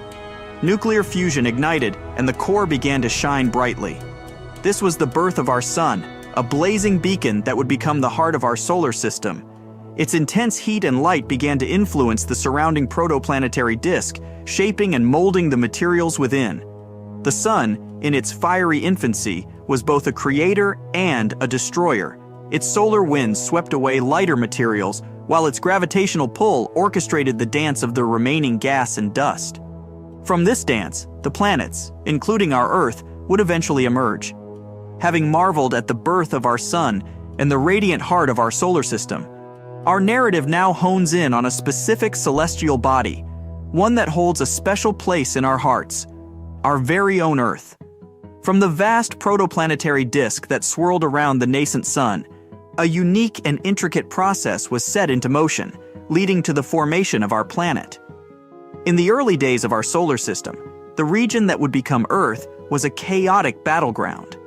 Countless fragments, remnants from the protoplanetary disk, collided and coalesced. With each collision, these fragments, known as planetesimals, grew in size and mass. Over time, through countless impacts and mergers, a proto-Earth began to take shape. This young Earth was a far cry from the blue and green oasis we know today. It was a molten sphere, its surface dominated by lava and constantly bombarded by other celestial bodies. One such collision, with a Mars-sized object named Theia, is believed to have been so cataclysmic that it ejected a significant amount of material into space, eventually leading to the formation of our moon. As the frequency of these collisions decreased, the Earth began its cooling process. The surface, once a roiling sea of magma, started to solidify. This solidification process wasn't uniform. In certain regions, the crust formed rapidly, while in others, volcanic activity persisted, spewing lava and reshaping the landscape. Beneath this forming crust, the Earth's interior was still active. Convection currents within the mantle pushed molten rock to the surface, leading to the formation of the first volcanic islands. Over time, these islands coalesced, growing in size and forming the earliest land masses. The formation of the Earth's solid crust was a significant milestone. It set the stage for the development of stable landforms, the emergence of oceans, and the eventual genesis of life. This crust, while solid, was not static. It was and still is a dynamic entity, constantly reshaped by the forces of plate tectonics. From the molten beginnings of our Earth and the formation of its solid crust, our gaze now shifts skyward, to a celestial companion that has been a constant presence in our night sky, the Moon. This luminous satellite, with its phases and silvery glow, has inspired myths, guided navigators, and influenced the rhythms of life on Earth. But how did it come to be? And what role has it played in shaping our planet's rotation? As we touched upon earlier, the prevailing theory regarding the Moon's formation is rooted in a cataclysmic event. Early in Earth's history, a Mars-sized object named Theia collided with our young planet. This impact was so immense that it sent vast amounts of debris into space. This ejected material, a mix of both Earth and Theia, began to orbit our planet. Over time, through gravitational forces and countless collisions, this debris coalesced and formed what we now know as the Moon. But the Moon's formation was more than just a cosmic spectacle. It had profound implications for Earth. The impact with Theia imparted a significant amount of angular momentum to our planet. As a result, the young Earth had a much faster rotation, with days lasting only a few hours. However, the newly formed Moon, being in close proximity to Earth, began to exert gravitational forces on our planet. This gravitational interaction led to tidal forces, causing bulges in Earth's oceans. As the Moon orbited Earth, these tidal bulges attempted to align with it, but due to Earth's rotation, they were always slightly ahead. This discrepancy resulted in the bulges exerting a gravitational pull on the Moon, causing it to move away from Earth slowly. Conversely, the Moon's gravitational influence acted as a brake on Earth's rotation, gradually slowing it down. Over billions of years, this interaction has led to the lengthening of Earth's day and the Moon's gradual drift away from our planet. Today, the effects of this interaction are still evident. The Moon continues to recede from Earth at a rate of about 3.8 centimeters per year, and our days are gradually getting longer, albeit at a very slow pace. The Moon's formation and its intricate dance with Earth serve as a testament to the interconnectedness of celestial bodies. It reminds us that even in the vastness of space, events and entities are intertwined, shaping and influencing each other in profound ways. Having journeyed through the intricate dance between Earth and its celestial companion, the Moon, we now return our focus to the early chapters of our home planet's story. The Earth, in its nascent stages, was a realm of extremes, marked by fiery eruptions, celestial bombardments, and the gradual emergence of a life-sustaining envelope, the atmosphere. Let's delve into this tumultuous epoch, exploring the volcanic activity, meteorite impacts, and the processes that gave rise to our planet's protective shield. In the aftermath of its formation, Earth was a hotbed of geological activity. Beneath its still-forming crust, the mantle was alive with convection currents, driving molten rock to the surface. Volcanoes dotted the landscape, spewing lava, ash, and gases into the young atmosphere. These eruptions were not just isolated events, they were continuous and widespread, shaping and reshaping the Earth's surface. Simultaneously, the early solar system was a chaotic environment, teeming with leftover debris from its formation. Earth, with its growing gravitational pull, became a target for these wandering fragments. Meteorites, ranging from tiny specks to massive boulders, bombarded our planet. These impacts, while violent, played a crucial role in Earth's evolution. They delivered essential elements and compounds, including water, which would later form our oceans. But perhaps one of the most significant developments during this period was the formation of Earth's atmosphere. Initially, the atmosphere was dominated by gases like methane, ammonia, and water vapor, released from volcanic eruptions. However, as the Earth cooled, conditions became conducive for the condensation of water vapor, leading to the formation of the early oceans. These oceans began to play a pivotal role in atmospheric evolution. Simple organisms like cyanobacteria emerged in these waters and began the process of photosynthesis, releasing oxygen as a byproduct. Over time, this oxygen accumulated, transforming the atmosphere from one devoid of this vital gas to one where it became a significant component. This evolving atmosphere served multiple purposes. It acted as a protective shield, filtering out harmful solar radiation. It played a role in regulating the planet's temperature, creating a greenhouse effect that kept the Earth warm. And, most importantly, it set the stage for the emergence and evolution of complex life. The early Earth, with its fiery landscapes, celestial impacts, and evolving atmosphere, was a testament to the dynamic nature of our planet. It reminds us that Earth, even in its earliest days, was a place of change, adaptation, and resilience. From the fiery eruptions and celestial bombardments of early Earth, we now find ourselves at a pivotal juncture in our planet's narrative. Amidst the evolving landscapes and the protective embrace of the atmosphere, the stage was set for one of the most profound events in Earth's history, the emergence of life. This chapter, marked by the transition from the simplicity of single-celled organisms to the complexity of multicellular life, is a testament to the tenacity and adaptability of life itself. Let's delve into this awe-inspiring epic, exploring the first sparks of life and the intricate dance of evolution. In the vast expanse of Earth's early oceans, amidst the swirling currents and mineral-rich waters, a miracle was unfolding. Simple molecules, driven by the energy from hydrothermal vents and the sun's rays, began to form complex structures. These structures, encapsulated within lipid membranes, were the precursors to the first cells. These primitive cells, or prokaryotes, lacked a defined nucleus but carried within them the blueprint of life, DNA. Over time, these prokaryotes diversified, adapting to various niches within the oceans. Among them, a particular group, the cyanobacteria, embarked on a transformative process, photosynthesis. By harnessing the sun's energy, they converted carbon dioxide and water into glucose, releasing oxygen as a byproduct. This oxygenation of the atmosphere set the stage for the next leap in evolutionary history. As the eons passed, certain prokaryotes began to form symbiotic relationships, leading to a significant evolutionary milestone, the emergence of eukaryotic cells. These cells, characterized by a defined nucleus and specialized organelles, were more complex and versatile. Within the protective embrace of these cells, DNA was safely housed within the nucleus, allowing for more intricate genetic processes. The stage was now set for another evolutionary leap.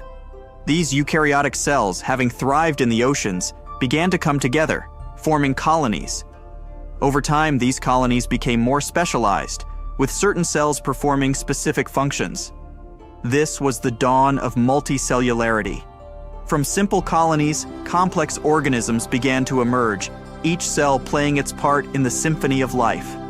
The transition from single-celled organisms to multicellular life was not just a biological evolution, it was a testament to the power of cooperation and specialization. It laid the foundation for the diverse tapestry of life we see today, from the tiniest plankton to the majestic blue whale.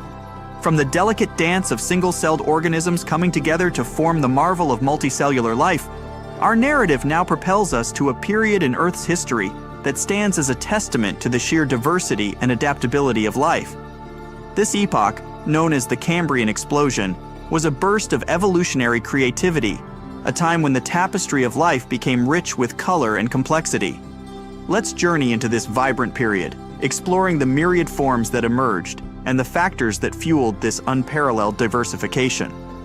Approximately 541 million years ago, the stage was set for one of the most significant evolutionary events in Earth's history. The oceans, teeming with simple multicellular organisms, were about to witness a rapid proliferation of new life forms. Over a relatively short geological time span, spanning just a few tens of millions of years, the number of distinct species exploded. From simple, soft-bodied creatures, the oceans became populated with a plethora of complex organisms, each with unique body plans, structures, and modes of life. Trilobites, with their segmented bodies and compound eyes, scuttled across the ocean floor. Bizarre creatures like Opabinia, with its 5 eyes and a long, grasping proboscis, swam through the waters. The first primitive ancestors of many modern animal groups, from mollusks to arthropods and even early vertebrates, made their debut during this period. But what fueled this explosion of diversity? Several factors converged to create the perfect conditions for evolutionary innovation. The atmosphere's oxygen levels had reached a critical threshold, supporting more energetically demanding organisms. The oceans were rich in nutrients, providing ample sustenance for the burgeoning life forms. Additionally, the development of hard body parts, like shells and exoskeletons, not only offered protection, but also opened up new ecological niches, driving competition and specialization. The Cambrian explosion was not just about the emergence of new species, it was about the establishment of complex ecosystems. Predators and prey, grazers and filter feeders, burrowers and swimmers all played their roles in the intricate dance of life. This period laid the foundation for the modern animal kingdom, setting the stage for the evolutionary dramas that would unfold in the subsequent epochs. From the vibrant waters of the Cambrian seas, teeming with a plethora of life forms, our narrative now shifts to the ever-evolving landscapes of our planet. As life flourished in the oceans, the Earth's crust was undergoing its own dance of change and transformation. Massive landmasses were coming together, giving rise to supercontinents. And as these vast tracts of land formed, they set the stage for a new chapter in the story of life, the emergence and evolution of land animals. Let's traverse these ancient terrains, exploring the formation of supercontinents and the pioneering species that ventured from water to land. Throughout Earth's history, the continents have been in a state of constant motion, driven by the forces of plate tectonics. These land masses, floating atop the semi-fluid mantle, have collided, merged, and broken apart in an intricate dance that spans eons.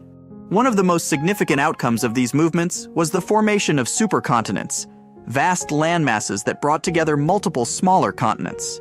One such supercontinent, Pangaea, formed around 300 million years ago.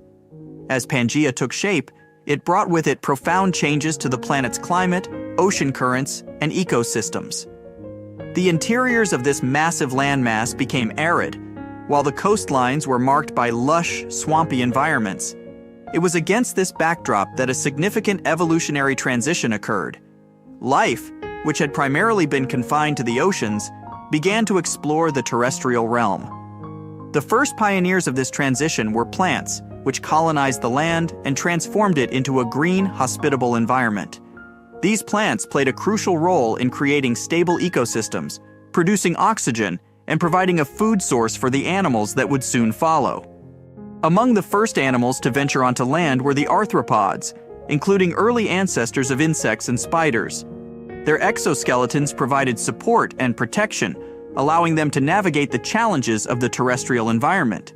Following closely were the amphibians, descendants of fish that had evolved limbs and lungs. These creatures, with their ability to breathe both in water and on land, became the bridge between aquatic and terrestrial life. The formation of supercontinents and the colonization of land by animals set the stage for the next phase of evolutionary history. As ecosystems became more complex, new niches opened up, driving further diversification and specialization. From the early amphibians, reptiles emerged, laying hard-shelled eggs and further reducing their dependence on aquatic environments. The stage was set for the rise of the dinosaurs, mammals, and the myriad land animals that would come to dominate the planet. Having witnessed the grandeur of supercontinents and the pioneering steps of the first land animals, we now delve deeper into the struggles and triumphs of these terrestrial pioneers. The transition from water to land was no small feat. It presented a myriad of challenges, from the basic necessities of breathing and locomotion to the complexities of reproduction and survival. Yet, as with all chapters in the story of life, adversity spurred innovation. Let's journey together, dear listeners, into the world of early land animals, exploring the obstacles they faced and the remarkable evolutionary solutions they devised. The very act of moving from water to land presented the first set of challenges. In the buoyant embrace of the oceans, weight and support were not pressing concerns. However, on land, the pull of gravity necessitated structural adaptations. Early amphibians, with their muscular limbs, evolved a robust skeletal system, providing the necessary support and allowing them to navigate the varied terrains of the ancient landscapes. Breathing was another significant challenge. While the aquatic ancestors of these land animals relied on gills to extract oxygen from water, the terrestrial environment demanded a different approach. Lungs, which allowed for the intake of atmospheric oxygen, became a crucial adaptation. These early lungs, while rudimentary compared to those of modern animals, set the stage for the diverse respiratory systems we see in land animals today. Reproduction, too, underwent a transformation. In the aquatic realm, external fertilization was common, with eggs and sperm released into the water. On land, this method was not viable. Early land animals, especially amphibians, had to return to water to reproduce. Over time, evolutionary innovations like internal fertilization and the development of hard-shelled eggs in reptiles allowed for a complete transition to terrestrial reproduction. Survival on land also meant contending with new predators and finding novel ways to secure food. This drove the evolution of various defensive mechanisms, from camouflage and toxins to speed and agility. The development of specialized sensory organs like enhanced vision and hearing allowed these early land animals to better navigate their environment and detect both prey and predators. As the eons passed, these challenges spurred a plethora of evolutionary innovations. From the amphibians came the reptiles, and from them, the dinosaurs and mammals. Each group, in its own way, tackled the challenges of terrestrial life, refining and building upon the solutions of their predecessors. As we draw our journey to a close, let's take a moment to reflect on the profound tapestry of events that have shaped our planet's history. From the birth of our solar system, the formation of the sun, the tumultuous early years of Earth, to the emergence and evolution of life, each chapter tells a story of resilience, adaptation, and the inexorable march of time. The Chicxulub incident, a cataclysmic event that forever altered the course of life on Earth, serves as a poignant reminder of the fragility and interconnectedness of our world. A single moment, a cosmic collision, had the power to reshape ecosystems, extinguish countless species, and pave the way for new forms of life to emerge. Yet, amidst the chaos and destruction, life found a way. Seeds and pollen, resilient in the face of adversity, ensured the continuity of plant life. The oceans, though transformed and challenged, remained cradles of biodiversity. And from the ashes of extinction, new life forms arose, each adapting and evolving to the ever-changing conditions of our planet. Our journey through Earth's history is not just a chronicle of events, but a testament to the enduring spirit of life. It's a story of challenges met, of adversities overcome, and of the relentless drive of life to persist, adapt, and thrive. As we conclude this video, let us carry with us a sense of wonder and reverence for the intricate web of life that surrounds us. Let us celebrate the resilience of nature, the beauty of evolution, and the mysteries that await us in the chapters yet to be written. Thank you, dear listeners, for joining us on this voyage through time. Until our next adventure, cherish the world around you, for it is a story millennia in the making. Antarctica wasn't always a frozen wasteland. A long time ago, it was full of life, and 56 million years ago, something terrifying stalked its jungles. A giant, flesh-eating bird. It was around 6 feet tall and weighed as much as a lion. For millions of years, nothing could challenge it, so why did it disappear? And could there be even bigger predators still hidden beneath the ice? Paleontologists found 2 massive claw bones in Antarctica, sharp, curved, and powerful, belonging to this bird. They were dug up from the Epresian-aged rocks of Seymour Island, which means they're around 40 to 50 million years old. Their shape left no doubt. These were the so-called terror birds. Their scientific name is Forus raceti, some of the most fearsome predators to ever walk the earth. They were flightless and didn't even need wings. Instead, they could sprint at breakneck speeds, like ostriches from a nightmare. For millions of years, these birds ruled South America. But now, for the first time, their presence has been confirmed in Antarctica. No surprise here. Back then, South America and Antarctica were still connected, allowing animals to easily commute between continents. So these birds probably migrated south to adapt to life on Antarctica's prehistoric landmass. It didn't just survive here, it thrived. But at some point, this nightmare of an animal vanished. Why? Most likely because of the temperature changes. Antarctica was cooling, slowly turning into the frozen wasteland we know today. Its prey may have declined, leaving the predator without enough food. Eventually, it disappeared, leaving no descendants behind. Researchers hope that they'll find a complete skeleton eventually. They're also wondering where there might be even bigger species waiting to be discovered. Perhaps these birds evolved into a completely new Antarctic lineage. But for now, all we have are 2 giant, creepy claws. People often think that there are almost no animals or plants in Antarctica. But that's not true at all. Penguins waddle around, and forget the cute tiny ones. Antarctica used to have 6-foot-tall monsters. The emperor penguins are the largest penguin species alive today. They can dive over 1,800 feet deep and hold their breath for over 20 minutes. There were giant ancient penguins around 38 million years ago. They were the size of humans. Fossils show they had long, sharp beaks, making them terrifying hunters of fish and squid. The fish there are also absolutely fascinating. Forget giant squids. Colossal squids are nightmares even bigger. Some reach over 40 feet long with massive, super sharp beaks and eyes the size of dinner plates. Finally, orcas, the apex predators of the Antarctic Ocean. They hunt in packs, working together like a wolf pack of the sea to take down seals, fish, and even massive whales. There are even tiny plants like moss and algae, Antarctic hairgrass and pearlwort. They somehow survive against all odds. There are many other myths going on about Antarctica. For example, some people think that when icebergs break off from glaciers, they immediately start drifting straight into the open ocean until they melt.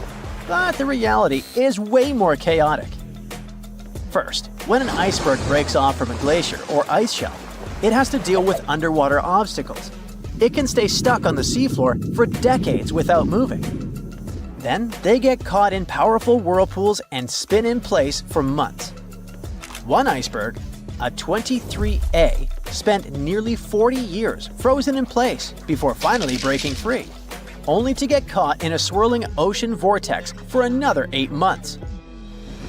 After that, their paths are influenced by ocean currents, tides, winds, and even underwater topography. They don't just float freely. Their movements are full of literal, unexpected twists. And speaking of glaciers, another strange rumor is that some humans can't travel more than 311 miles inland in Antarctica because of an impassable ice wall, freezing jet fuel, deadly winds, and no oxygen. But this is completely false. Antarctica has been explored by planes, vehicles, and even scientists on foot. There's an entire research station sitting at the South Pole. People live there all year long. The ice wall is real, a massive ice cliff rising above the ocean. But that isn't some secret barrier, it's an ice shelf. These are thick slabs of ice that form when glaciers slowly flow off the land and spread over the ocean. Almost 3/4 of Antarctica's coastline is made up of them, but they don't form some giant ring around the world. Antarctica is one of the most extreme places on Earth, but we've conquered its challenges and we keep learning more about it every year. That's why every year, millions of dollars are poured into keeping research stations running, protecting wildlife, and making sure the people who live there have everything they need. But where does all this money go?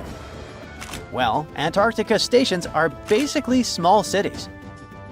There's electricity, heating, water purification, food storage, and medical facilities. The biggest station, McMurdo, is basically a town with over 1,000 people in summer. It has everything from a fire station to a gym. The South Pole Station is super deep inland, so it's one of the hardest places to supply. Getting food and fuel there requires airplanes flying thousands of miles in extreme cold. But the internet loves a good mystery. When Google Maps revealed what looked like a massive doorway in Antarctica, conspiracy theorists went wild. People joked about everything from Bigfoot's vacation home to a secret base, or even a Star Trek spaceship hangar hidden in the ice. But there's a way simpler and less exciting explanation. It's actually a grounded iceberg, a chunk of ice that got stuck in shallow water and is now slowly melting. As ice moves across the landscape, it flows around bumps and obstacles, creating odd shapes. The process of melting, breaking apart, and refreezing can carve ice into unexpected forms. Antarctica also has incredibly strong downward-blowing winds that sculpt ice into dramatic formations over time. No secret doorway, unfortunately.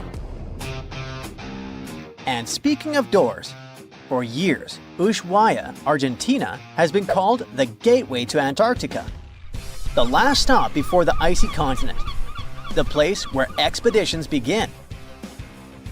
But there's another option. Punta Arenas, Chile.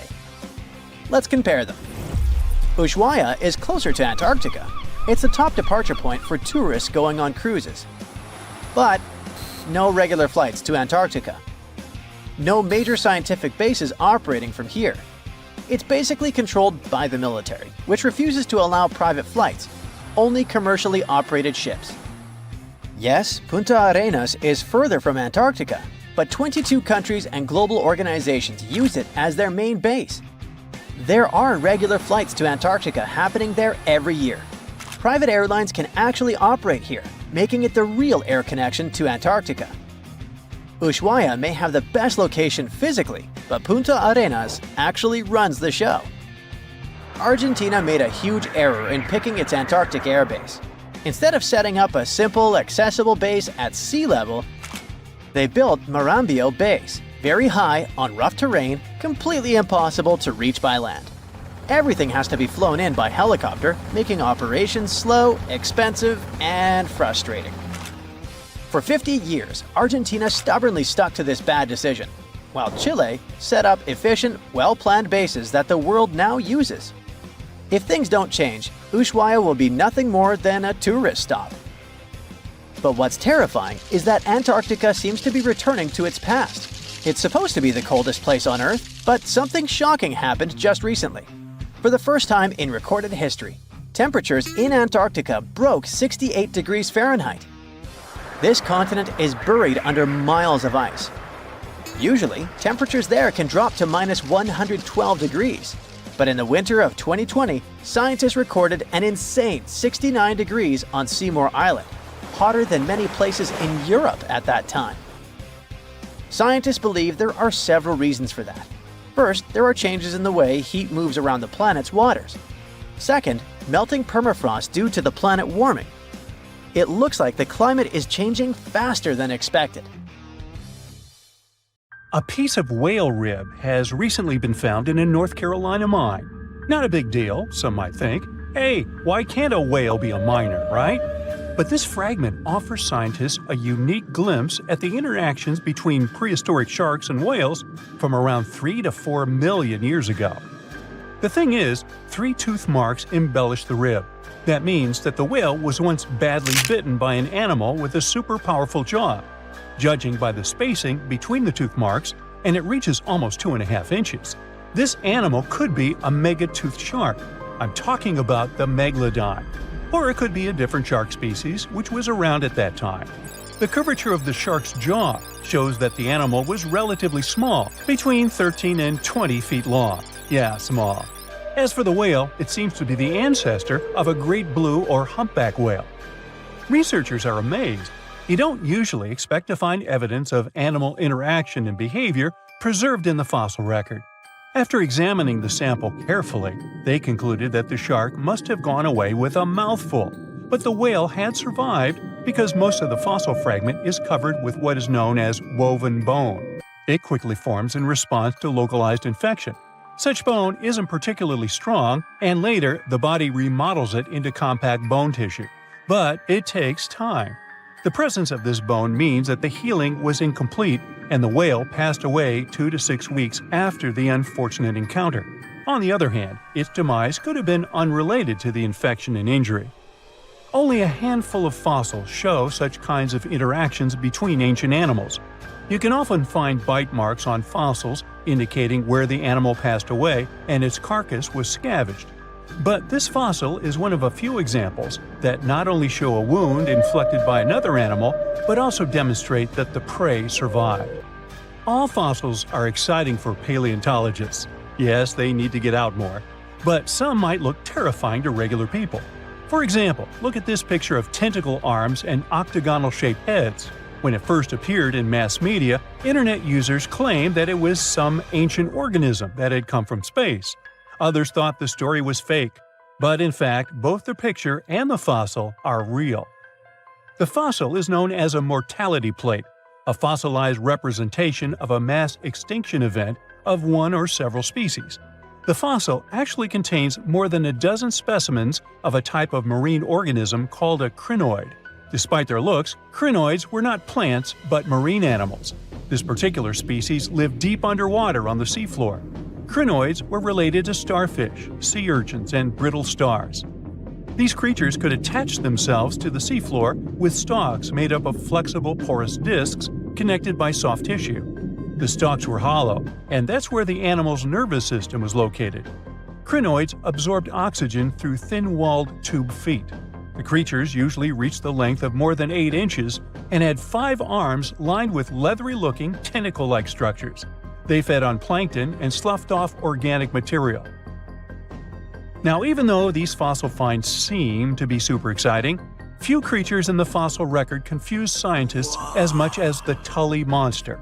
This curious sea creature sported a toothy, trunk-like snout and eyes splayed out on a rigid rod. But the most bizarre thing? It has been impossible to classify. Researchers have been considering a variety of organisms, for example, segmented worms, swimming slugs, and primitive eel-like creatures, since the monster was discovered in 1966. Recently, they have even tried to connect it to some species of jawless fish with a backbone-like structure. A team of scientists from Japan has used high-resolution laser scanners to examine the anatomy of Tully monster fossils in 3D. They concluded that the enigmatic fossil might be an invertebrate after all, and still, the true identity of the creature remains elusive.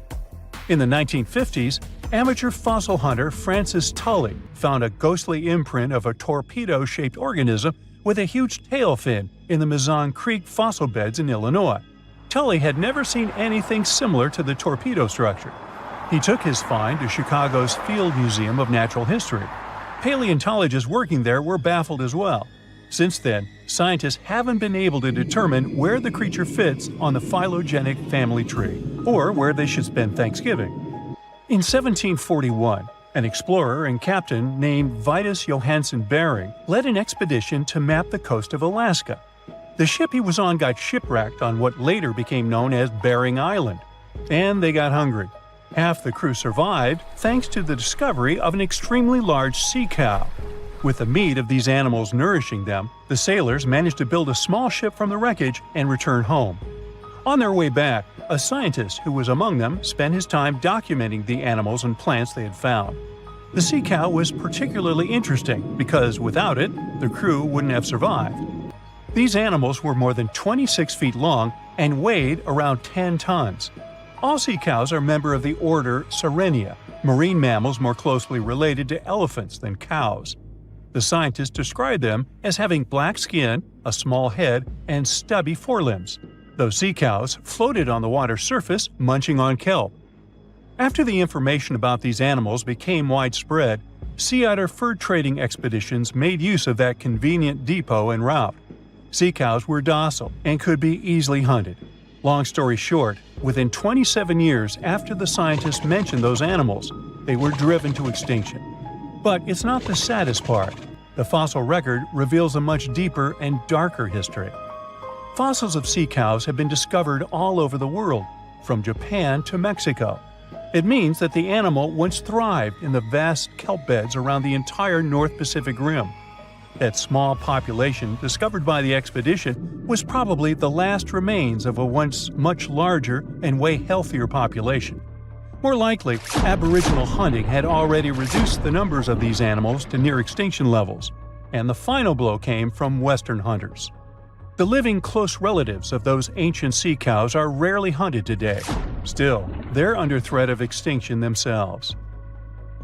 To some, this amazing fossil might look a bit disturbing. Slaves' lentils are fossils that belong to animals called nummelites. They lived and thrived in a warm, shallow sea covering part of Egypt around 40 million years ago. The name nummelites hints at the fact that larger specimens resemble coins, and in Egyptian folklore, they're even referred to as angel's money.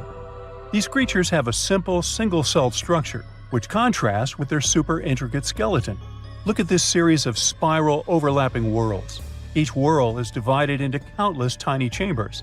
Nummelites can grow to be 4 inches in diameter, and still, they are the fossils of single-celled animals related to amoeba.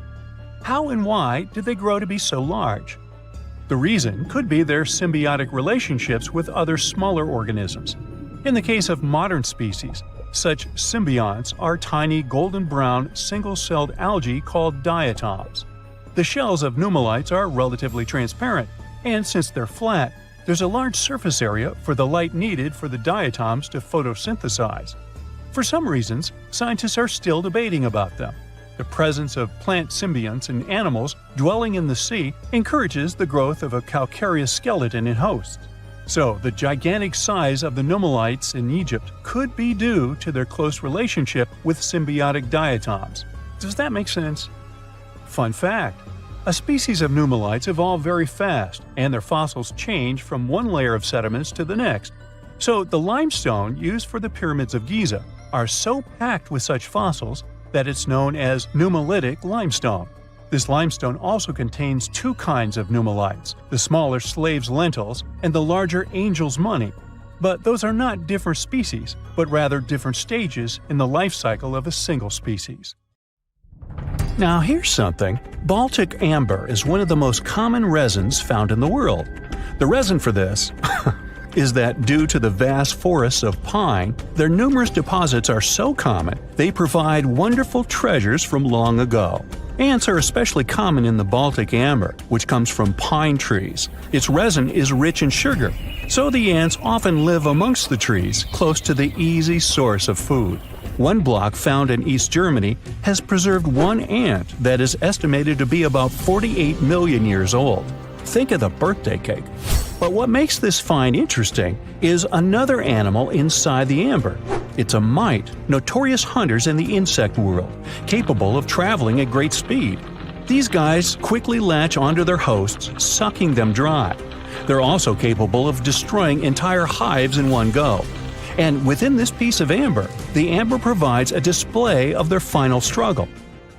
In Southeast Asia, feathers belonging to something unique have been found from 80 million years ago. They were captured in resin during the Cretaceous period, a peak time for dinosaurs. The many feathers inside are from the Coelacanth. It looks like a dinosaur, but this animal is more related to birds. Other feathers like this have been found in resin. They belong to avian and other non-flying dinosaurs. The discoveries have helped reimagine what dinosaurs actually look like. Still, dinosaurs may have had feathers instead of being completely bald. Of course, for most of them, the feathers weren't used for flying, but they helped the dinos stay warm. However, the feathers weren't all that was found, and a part of the Coelacanth's tail is also preserved.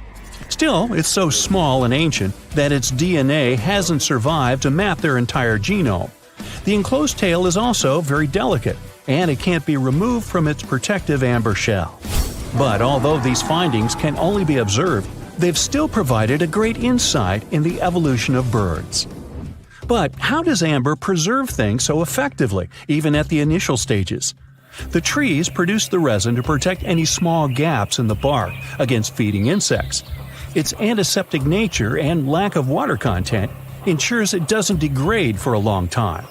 This also makes it more resilient as it petrifies over long periods, eventually becoming a fossil. Some of the oldest amber ever found was from the Triassic period, showing how long it can last.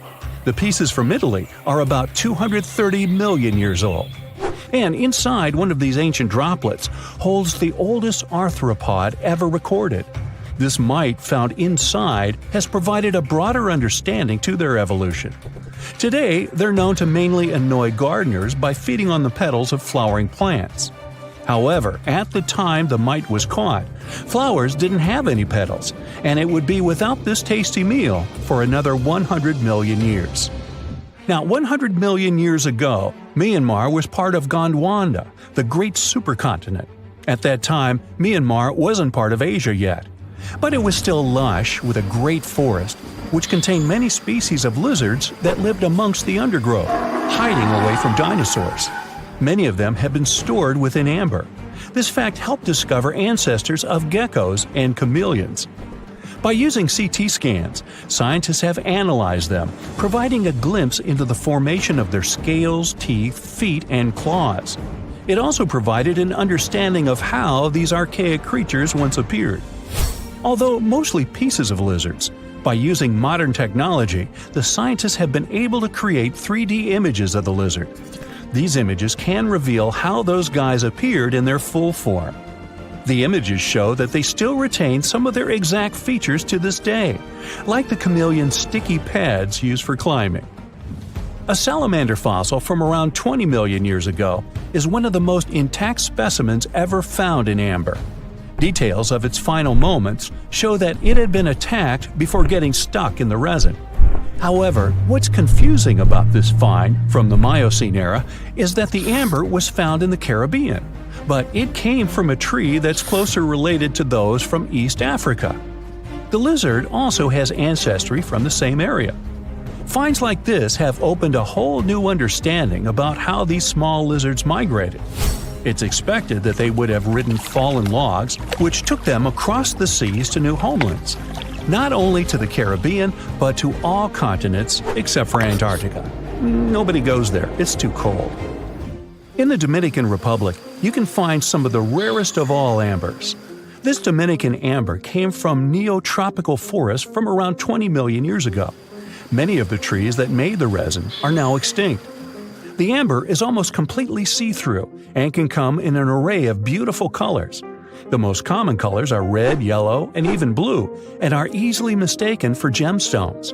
One was found with a flea caught in it, dating to when the forest was at its peak and the mammalian variety thrived. Fleas were likely common at the time, and this flea in particular had recently fed on a mammal before getting stuck. However, something more intriguing was found within the flea. While scientists checked what mammal DNA was within the flea, they found that it was carrying an ancient bacterial blight.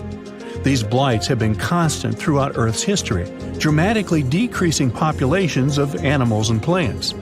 This now extinct blight in the amber helped scientists determine how much the bacteria have evolved and how it spread. Now, most remnants of insects inside amber aren't much more than the exoskeleton bodies. But with some found in Myanmar, they were so well preserved that even the color of the insects is still intact. Colors in nature appear in three different ways. The first is bioluminescence, that's produced by a chemical reaction within a living organism. The second is about pigments, where the color appears in an animal or a plant tissue. The third is called structural coloration, and the production of colors here is explained by microscopic surfaces fine enough to react with the light. The rare insects in amber were found in the form of structural coloration, but only at specific wavelengths. It all explains the very intense colors rarely found. 99 million years later, these bugs can still show their vibrant colors – blue, purple, and green. Some of them appear so different in color and shape that they almost look like they're from another world. Which of course they are, a very old one. Ants have been around for about 168 million years, based on fossil evidence provided. They're well known for their social hierarchies and their hive mind system. They've dominated almost every corner of the insect world, but when these social capabilities came about have been difficult to determine. Yet, recently, amber dated from 100 million years ago has shed some light into their evolution. Several amber pieces have preserved various ant types, including the worker ants, guardian or soldier ants, and even a queen ant. Before these pieces were found, it was estimated their social nature occurred millions of years later. A piece of amber dated 100 million years ago helped shed light on the evolution of birds. A perfectly preserved bird that hatched preserved in amber was already equipped with its flight feathers. With the earlier physical abilities, they would be capable of moving around the nest by themselves at a very young age, and it's expected they could search for their own food almost immediately. But as birds continue to evolve and spend more time in the skies, their brain developed larger for their cognitive abilities. After hatching, their early development was then more focused on the brain, and the chicks slowly became more reliant on their parents over time. In Spain, a massive treasure trove of amber and other fossils has been found. Inside, there were remnants of an entire ecosystem that existed 110 million years ago. A bunch of individual fossils were found. The vast collection includes many types of insects, mollusks, arachnids, plants, 50 different dinosaur bone fragments, feathers, and hair from mammals, and a McDonald's burger wrapper. Nah, just kidding.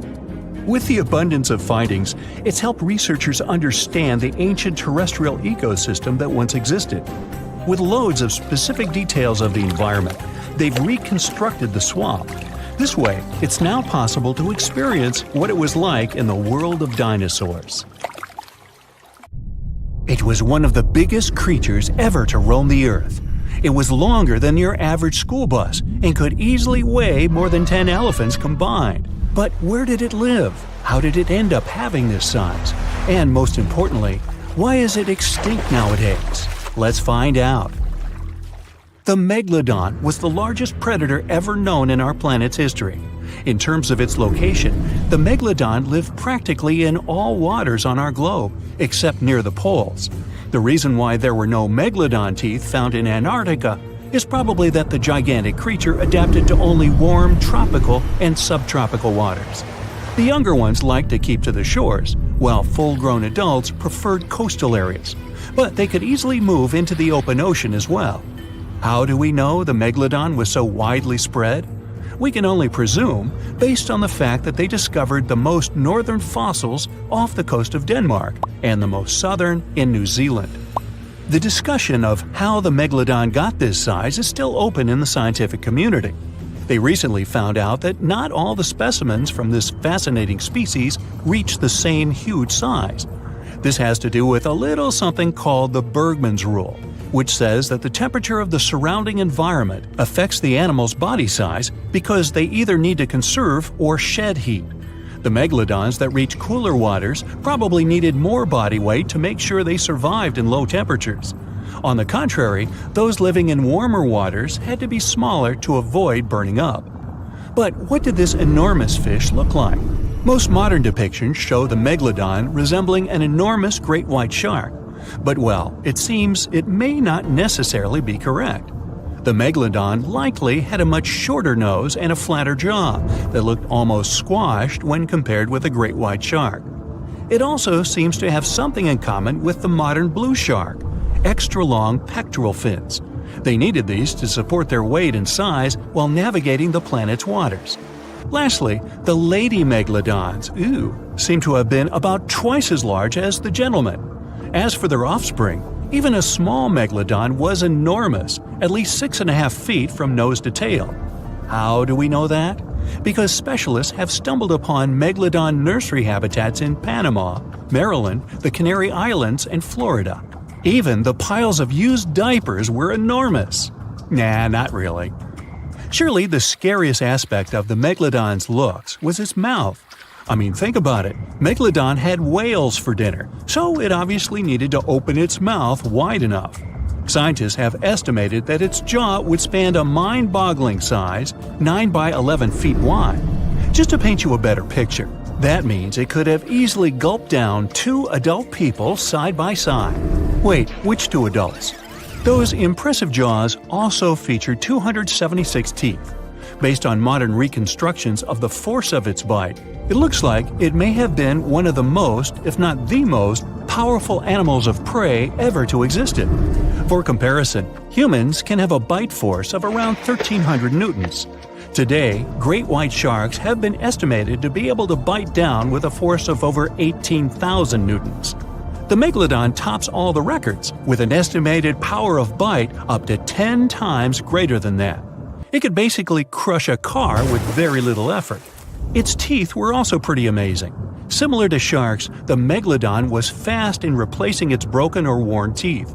With 4 or 5 rows of teeth in its mouth, it basically acted like a conveyor belt, growing back damaged or missing teeth within about 48 hours. This means that an adult megalodon probably would have grown several thousand teeth throughout its lifetime. It was nice of them to do that, though, since it's probably one of the reasons why megalodon teeth are so common in fossil records, and we're able to study them properly. To maintain its impressive physique, the megalodon had to eat somewhere around 2,500 pounds of food per day. Can't wrap your head around that? Well, it was the equivalent of 1 1/4 cows per day to survive. It's like if you had to eat 3,300 cans of tuna every day. I've used the word megalodon a lot, but have I mentioned where it comes from? When translated from Greek, it means giant tooth. Ah, those clever Greeks. However, this giant shark's full scientific name is a bit more complicated: Carcharocles megalodon. But are these gigantic predators actually extinct? We tend to believe so, but let's be honest for a second. We've come to know more about the surface of Mars than the depths of our oceans. Like, we've only explored 15% of our oceans altogether. Who knows what may be lying out there in the deep? Maybe some ancient predators? The Mariana Trench is the deepest oceanic trench on Earth. The Challenger Deep, its deepest part, is so deep that you could dip the whole of Mount Everest in there and it would still be over a mile above the surface. That's deep. If a megalodon or two ever needed a place to crash, that would be a discreet enough location. However, the Mariana Trench is not a particularly comfy place to be in. Because it's cold and steeped in total darkness and all. The temperatures here are around 36 degrees Fahrenheit all year round. And to top it all off, the pressure is 1,000 times stronger than at sea level.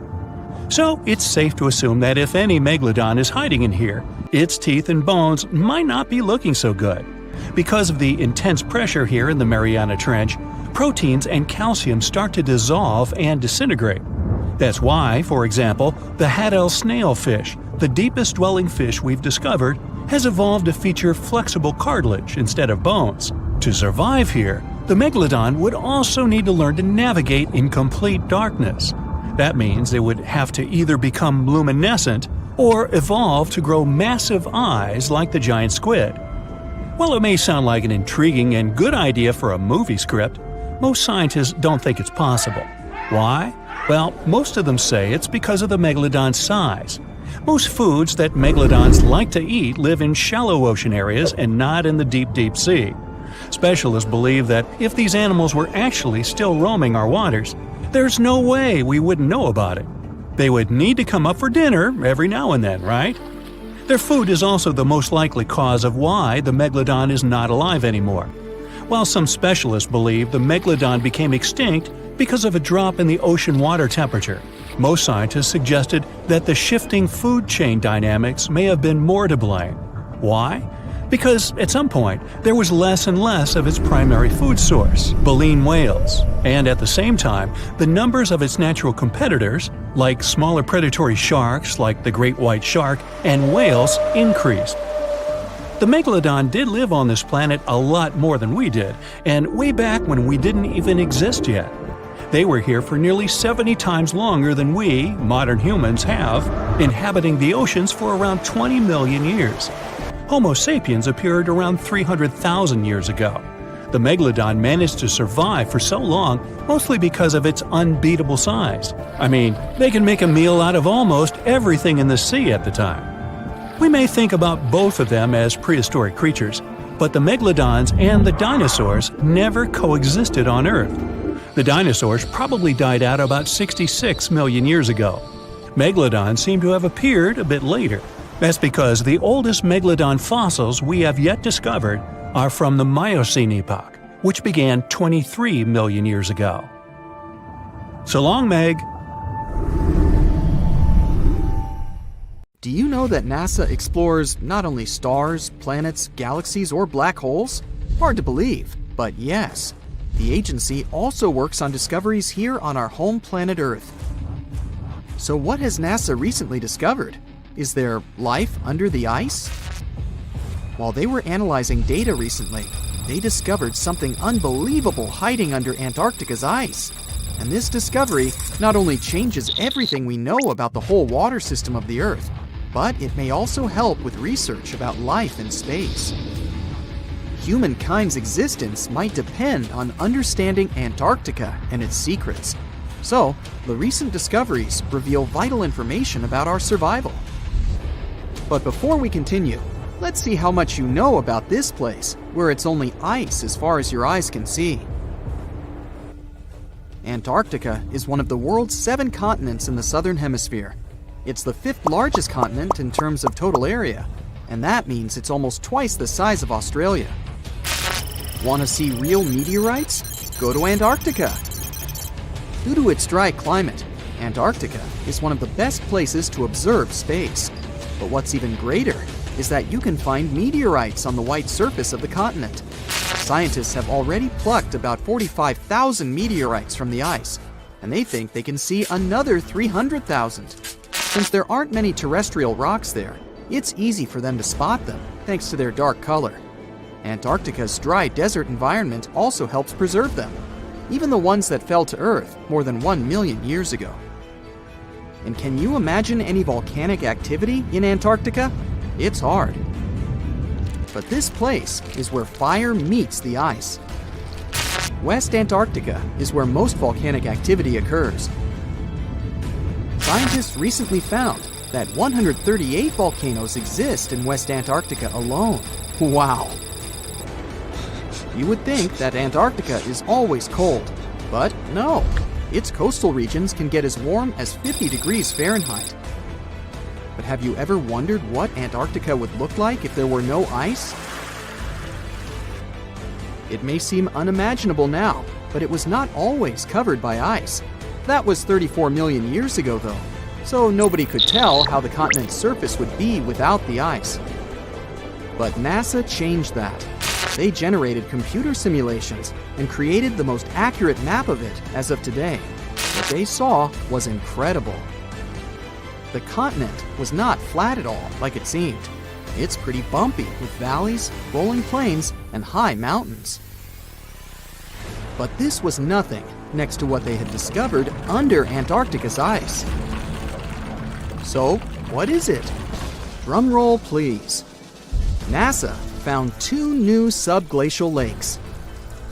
And what's even cooler about it is that they spotted these lakes from space. How is that? If your answer is high-tech satellites, then you're right. In 2003, NASA launched a satellite called IceSat. It measured ice sheet mass balance and cloud and aerosol heights. The satellite also helped create the ice-free map of Antarctica. In 2010, the European Space Agency launched the second satellite, Cryosat-2. It was for tracking the changes in the thickness of the ice. Then, in 2018, NASA launched the third one, IceSat-2, a follow-on to the IceSat spacecraft. It measured ice sheet elevation and sea ice thickness. It was NASA's most advanced Earth-observing laser instrument. It delivered the highest precision data. And when that was combined with the data from the other satellites, it was possible to spot these 2 new lakes near a pair of larger ones. But how is it possible that these lakes exist in the first place? The average thickness of most Antarctica ice is approximately 1.2 miles. However, it can get over 1.8 miles thick in some places, especially during the winter. So, you might think that there's nothing under there, but science says otherwise. It's not quite possible to see it with your bare eyes, but the continent's ice is slowly but constantly flowing in different directions under the force of its weight. But scientists could not figure out how water moved for many years. That started to change in 2007, when data gathered from the IceSat provided insight into what hides beneath the surface. They first discovered an entire network of meltwater lakes connected under Antarctica's fast-flowing ice streams, and there were hundreds of them. Scripps Institution of Oceanography glaciologist Helen Amanda Fricker figured that the elevation changes measured by IceSat happened because of the dynamics of these lakes. They did not hold meltwater statically. Instead, they were filling and draining continuously over time through a system of waterways. And as they did that, the ice above rose and fell. But where do they drain? The ocean, of course, and it drains a lot. A recent study, co-authored by Fricker, found that the drainage of one lake flushed as much as 198 billion gallons into the ocean in only 3 days. Countless mysteries about how nature works are still waiting to be solved. But finding the 2 new lakes will give scientists a better picture of how fast the Antarctic ice sheet will change as the climate gets warmer, and how this will affect global ocean currents and sea level rise. The filling and draining cycle of the lakes also caused the ice sheet to suffer cracks and crevices. So, the information they find from these new lakes will also give them a better understanding of the damage on the surface of the ice. They will also be able to assess how this filling and draining system influences the speed at which ice slips into the oceans and seas. And that means they can evaluate how the added freshwater may alter marine ecosystems. This discovery may also suggest whether life is under the ice. Wow! Scientists drilled through about 3,504 feet of ice and found that water samples taken from one of the lakes contained approximately 10,000 bacterial cells per milliliter. Such a high number of bacterial life is a good sign, because that means the icy waters might also support higher life forms, such as microanimals, and one of these new lakes might even be their home.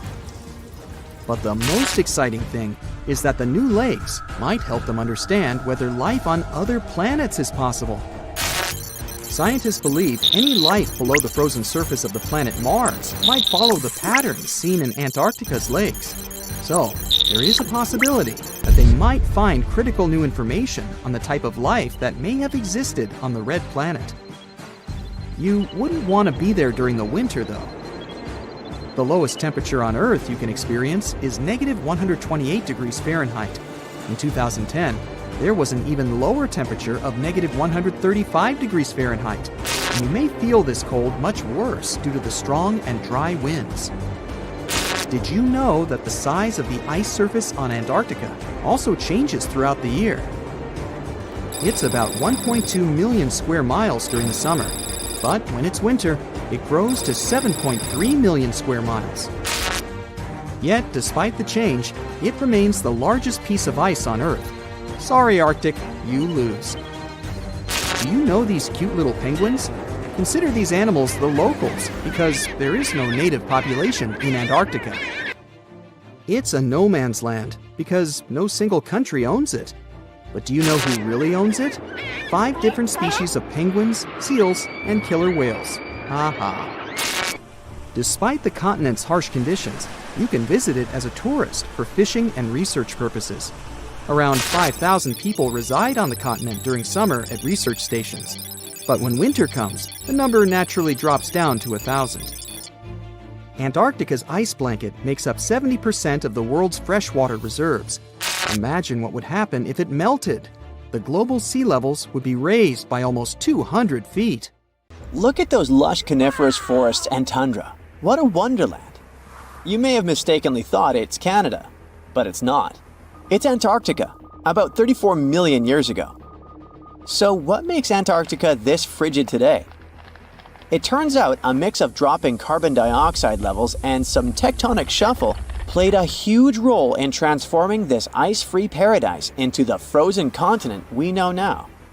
About 50 million years ago, CO2 concentrations were sky high, strutting around at around 1,000 to 2,000 parts per million. But as those levels tumbled down, global temps started to drop, paving the way for the mighty ice sheets that later took over Antarctica. While the CO2 dive was happening, tectonic activity was also working its magic. The big split between South America and Antarctica opened up the Drake Passage, which created the Antarctic Circumpolar Current. This powerful current acted like a bouncer, keeping warm air and ocean currents from crashing the Antarctic party, and helping keep things rather frosty. If you mix up Australia and Antarctica, you're not that wrong. These two continents used to be one. If you mix up Austria and Australia, it's much worse. By the way, don't fall for the internet myths and memes. There's no help desk in Austria specifically for people who intended to fly to Australia. Now, look at this magnificent Australian pink beach. It's precious, and not in a figurative sense. Those mysterious pinkish sands are actually garnet, and it's widely used in jewelry. Geologists studied those sands and came to the conclusion that the garnet contained there is older than local mountains. That doesn't make sense, right? In fact, it does. You see, Australia didn't used to be this very detached continent as it is now. Many millions of years ago, Australia and Antarctica were part of the supercontinent Gondwana, and glacial erosion released the garnet, which eventually made its way to the beach. These sands formed when South Australia was flat and chill, long before the mountains appeared. Most garnet gets washed away, but this batch has a rich history, tracing back to glacial rocks in the Transantarctic Mountains. So this pink sand comes from an ancient mountain range hidden under Antarctic ice. Not only does Antarctica ice hide gems like garnet, if you look harder, you might find entire buildings. Sounds insane, but this is exactly what a British explorer did. His name is Chris Brown, and he uncovered an entire building beneath the ice. He was traveling to the pole of inaccessibility, and it all started with a bummer. Chris and his son had their plane broken. Suddenly, they spotted a lone bust peeking out of the snow. This place was an old meteorological station. Despite freezing conditions, Chris and his son Micah had a blast exploring. Chris is on a mission to conquer all 7 earthbound poles of inaccessibility and has tackled 5 so far. I guess you already know that Antarctica is the largest desert on Earth, much larger than the Sahara or the Gobi. Still, despite being the driest continent on Earth, it boasts a seriously weird waterfall. Nestled in the mesmerizing McMurdo Dry Valleys, it's 5 stories tall and looks like it's gushing blood. It's even called Blood Falls. It may look outlandish and even frightening, but its nature can be easily explained. The water that creates this crimson cascade was once a salty lake, but over time, it became sealed off from the outside world when glaciers formed on top of it. Now, this ancient water hanging out 1,300 feet below the surface has cranked up its salt levels to 3 times saltier than the ocean. This salt water is also loaded with iron and gets 0 oxygen or sunlight. When the iron-rich water trickles through a crack in the glacier and meets the air, it rusts up, turning dark red. You may have mistakenly heard that no bug species belongs to Antarctica, but it's not exactly true, because there's this tiny Antarctic midge living there. Plus, there are some spiders too. Those aren't your average spiders hanging out in the darkest corners of your apartment. Those are critters lurking in the chilly darkness of the Antarctic ocean floor. These little marine creepers are actually arthropods and can stretch around 20 inches across. As if that wasn't bizarre enough, they also breathe through little holes in their legs. Quick question. What's the color that you associate most with Antarctica? I'm sure it's white. That's my association too. However, Antarctica may look like a slice of watermelon.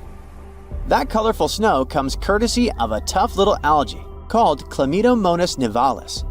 When things start to warm up during the Antarctic summer, these little guys release their vibrant red and green spores, painting the snow in wild and funky colors. But it's best to steer clear because that snow is not just a pretty sight. It's also toxic and definitely not edible. Searching for fossils is always a blast, but when you're in one of the most remote spots on the planet, it gets even more exciting. A diverse team of scientists recently hit the mother lode, pulling in over a ton of fossils from ancient marine life, dinosaurs, and birds from the late Cretaceous period, about 71 million years ago. Their adventure kicked off with a flight to South America, followed by a 5-day trek through the infamous Drake Passage. Upon reaching Antarctica, they set up camp using helicopters and inflatable boats. You might be thinking, why dig in Antarctica with all that ice? Well, it turns out there are places where rocks pop up, depending on the season. The team went to James Ross Island, located in the Antarctic Peninsula, and they went there during February and March. And that's one of the few parts of Antarctica where in summer, rocks are exposed, and those rocks can come from the age of dinosaurs. The expedition was a success, as they discovered over a ton of remarkable finds. Next up, the fossils will head to Chile before making their way to Pittsburgh's Carnegie Museum of Natural History. Among their discoveries, they found relics dating back about 71 million years, alongside some around 67 million years old, including plenty of snails, clams, and various marine creatures. Yikes! Look at this creepy sea worm. It could live in LA and be a star in a horror movie, but it chooses to call the chilly waters of the Southern Ocean near Antarctica its home. These worms can grow up to 8 inches long and 4 inches wide. But don't let their spooky exterior trick you.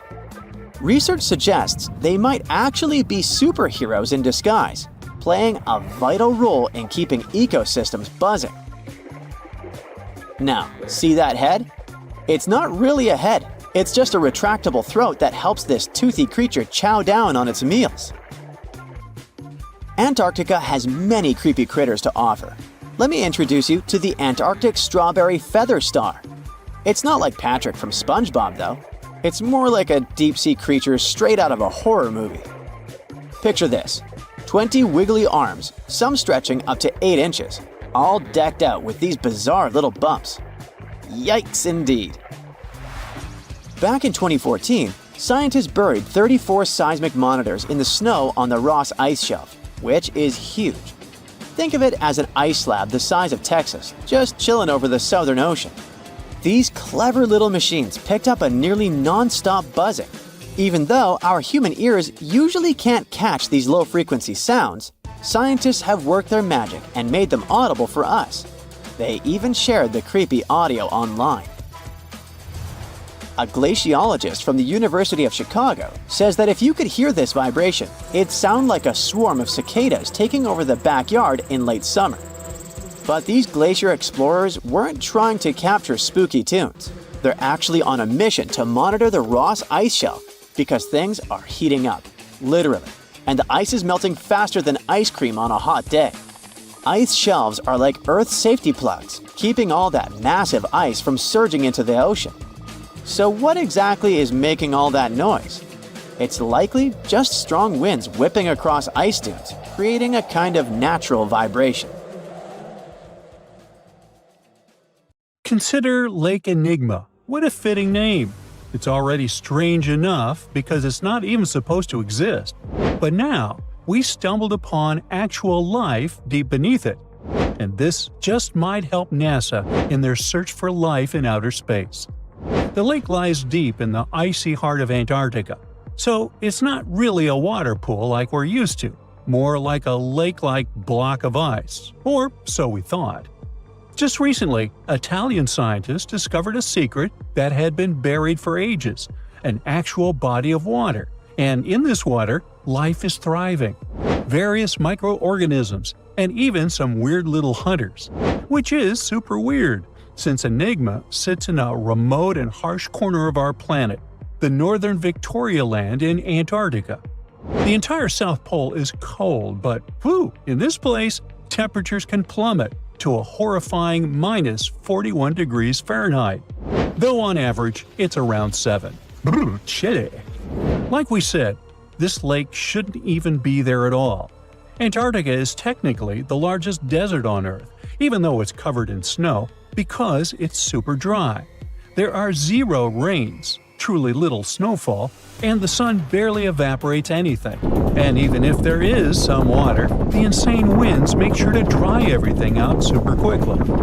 Putting on our thinking caps, this lake should lose an unimaginable 7 million cubic feet of water every year. Yet, the water remains. Why? No one knows. Scientists say there could be something deep underground that refills it constantly. They just have no idea what that might be.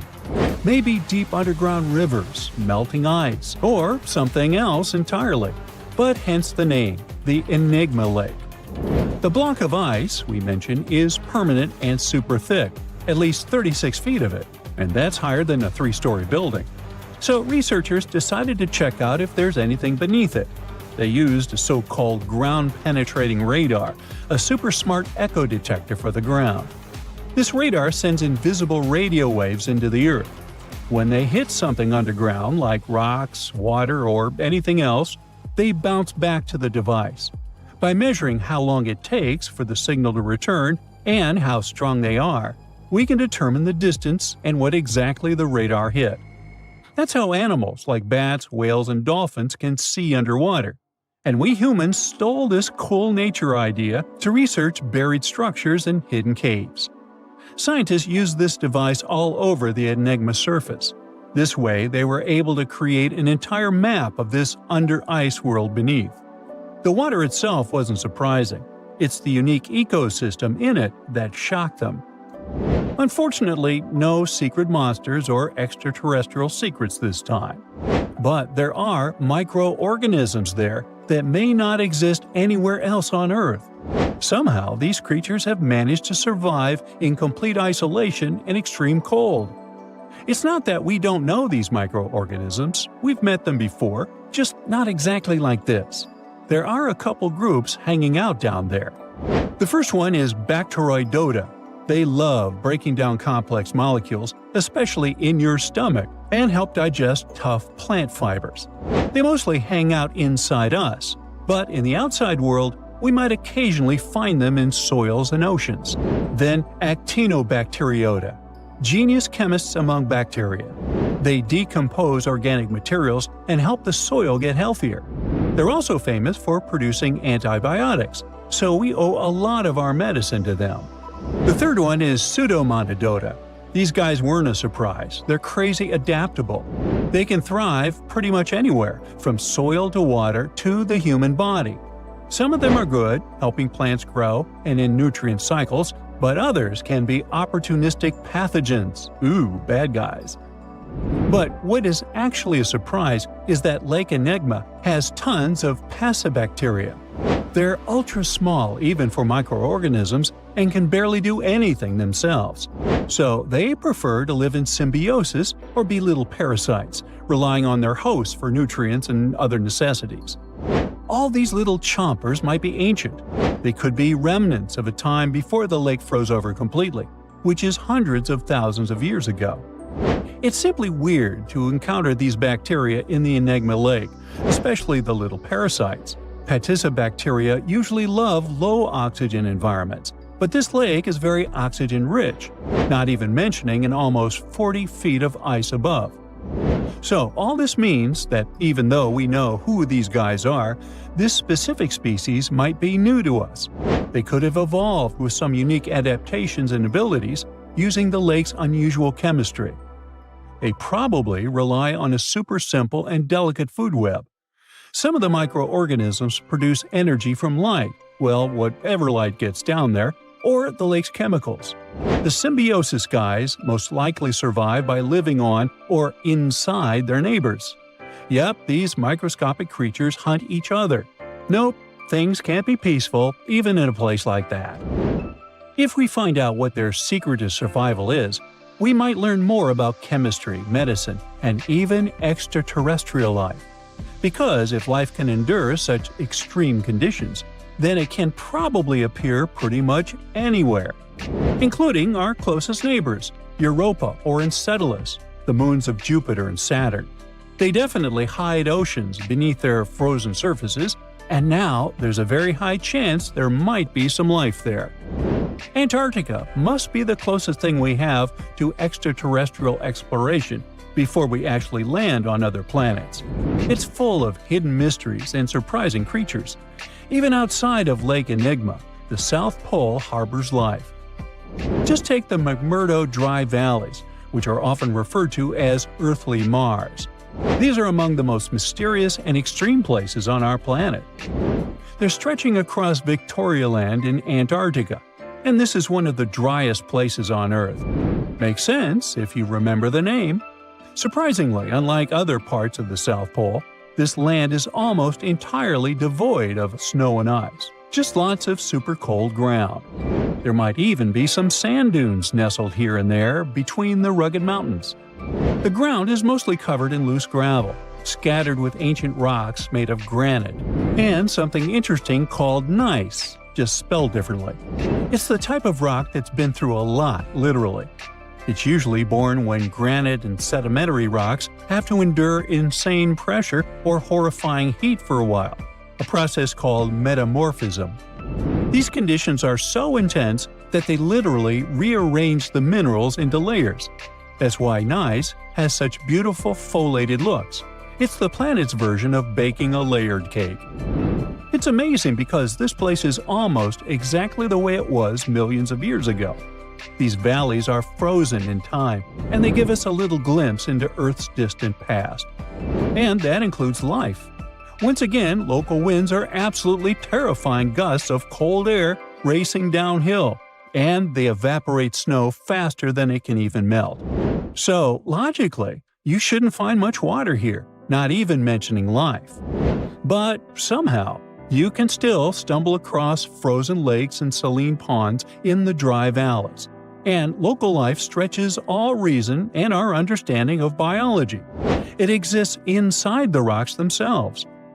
Microorganisms are hidden in slightly moist cracks and crevices. Deep inside, there's endolithic bacteria. These guys are super chill. Instead of moving around like other microorganisms, they always stay put inside their little rocky homes. How do they survive? Through photosynthesis. Just like plants, they take teeny tiny parts of light that gets in crevices and acts like little solar panels, getting energy from the sun. Meanwhile, in another place, beneath the Taylor Glacier, there's bacteria that literally doesn't eat anything. Not comfort, not sunlight, not even oxygen. These guys rely on a diet of dusty rocks and sulfur to fuel their weird metabolisms. By breaking down sulfur and iron, they get energy to sustain themselves. This way, they easily survive in deep seas at sub-freezing temperatures, completely cut off from sunlight, oxygen, and the world itself.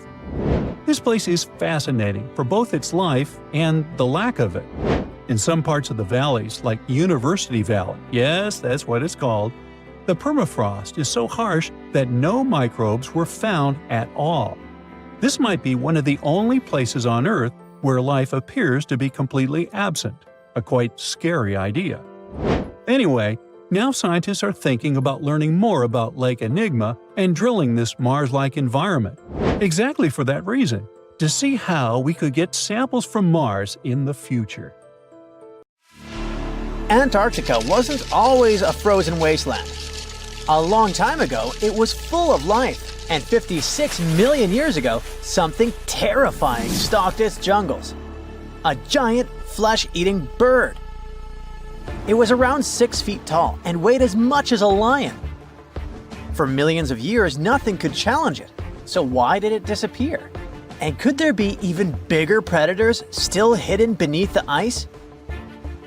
Paleontologists found 2 massive claw bones in Antarctica, sharp, curved, and powerful, belonging to this bird. They were dug up from the Epresian-aged rocks of Seymour Island, which means they're around 40 to 50 million years old. Their shape left no doubt. These were the so-called terror birds. Their scientific name is Forus rauceti, some of the most fearsome predators to ever walk the earth. They were flightless and didn't even need wings. Instead, they could sprint at breakneck speeds, like ostriches, from a nightmare. For millions of years, these birds ruled South America. But now, for the first time, their presence has been confirmed in Antarctica. No surprise here. Back then, South America and Antarctica were still connected, allowing animals to easily commute between continents.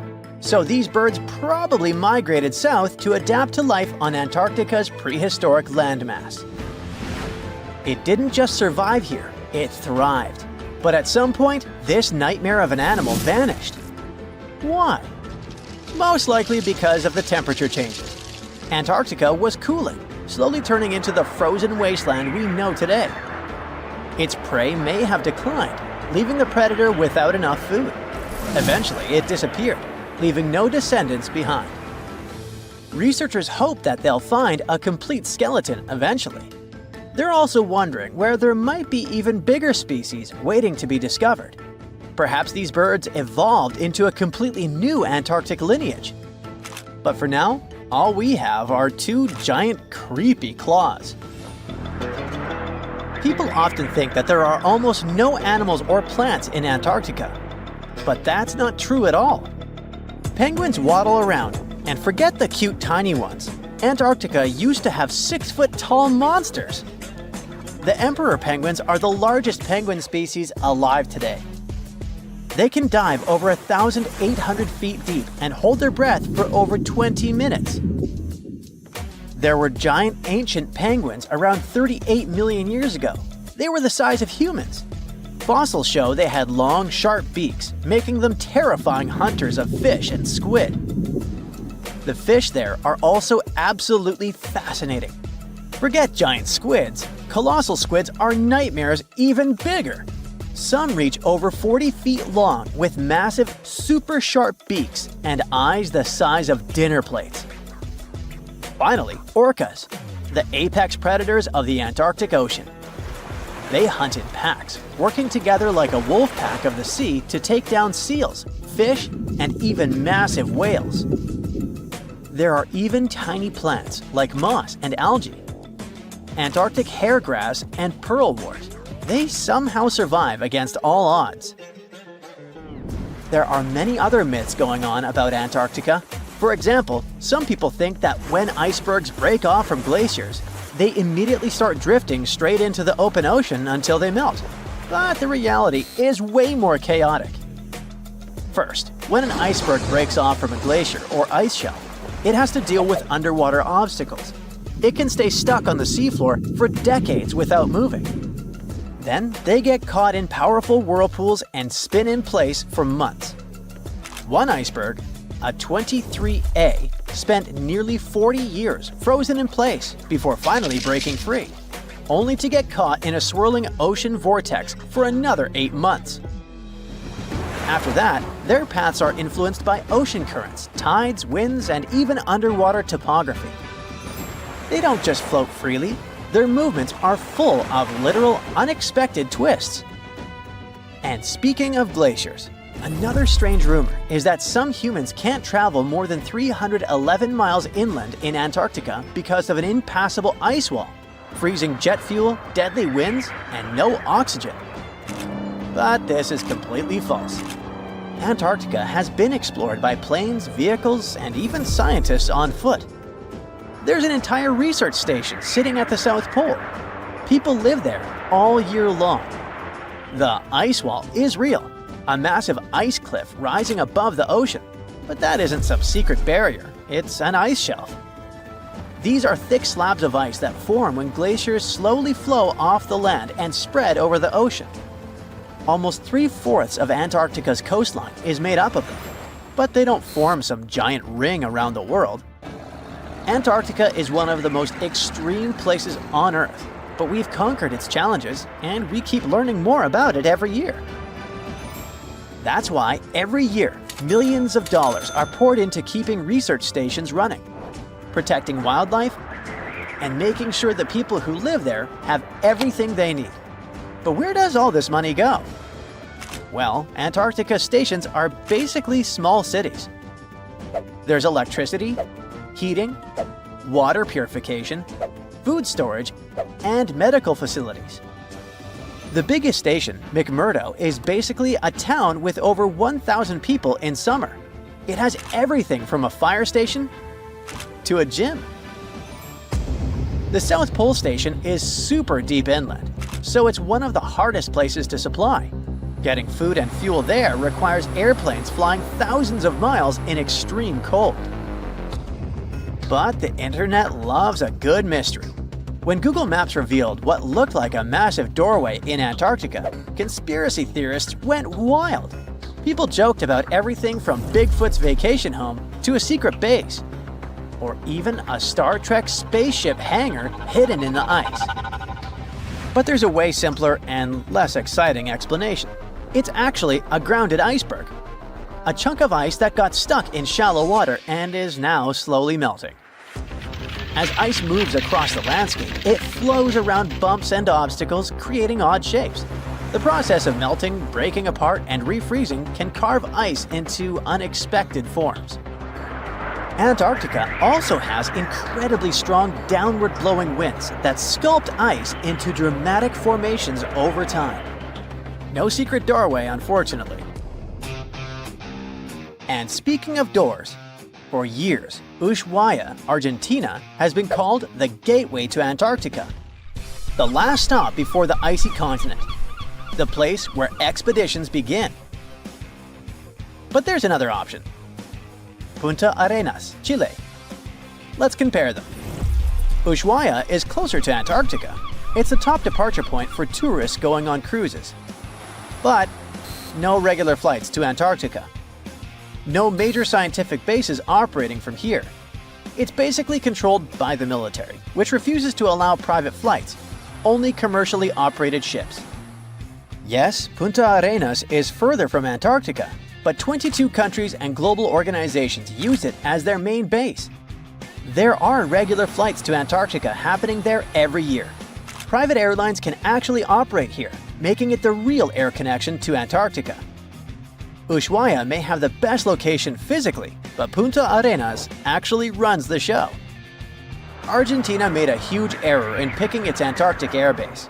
Instead of setting up a simple, accessible base at sea level, they built Marambio Base, very high on rough terrain, completely impossible to reach by land. Everything has to be flown in by helicopter, making operations slow, expensive, and frustrating. For 50 years, Argentina stubbornly stuck to this bad decision, while Chile set up efficient, well-planned bases that the world now uses. If things don't change, Ushuaia will be nothing more than a tourist stop. But what's terrifying is that Antarctica seems to be returning to its past. It's supposed to be the coldest place on Earth, but something shocking happened just recently. For the first time in recorded history, temperatures in Antarctica broke 68 degrees Fahrenheit. This continent is buried under miles of ice. Usually, temperatures there can drop to minus 112 degrees. But in the winter of 2020, scientists recorded an insane 69 degrees on Seymour Island, hotter than many places in Europe at that time. Scientists believe there are several reasons for that. First, there are changes in the way heat moves around the planet's waters. Second, melting permafrost due to the planet warming. It looks like the climate is changing faster than expected. The Loch Ness Monster is actually not from Scotland. Turns out, this real-life creature lived in the freezing waters of Antarctica about 70 million years ago. In 2019, researchers discovered fossils of a huge, prehistoric marine reptile that looked a lot like what people described as Nessie. This beast was terrifying, measuring up to 36 feet long with a massive giraffe-like neck. It also weighed around 15 tons, which is about the size of 3 elephants. Next up on our list of huge animals is a penguin. I know penguins aren't exactly what you'd call big, but scientists have just found what they think might be the biggest penguin ever, the Kumimamu fordyce.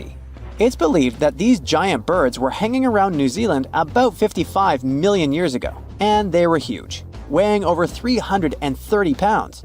That's about 5 times the size of the emperor penguins, which are considered the largest penguins alive today.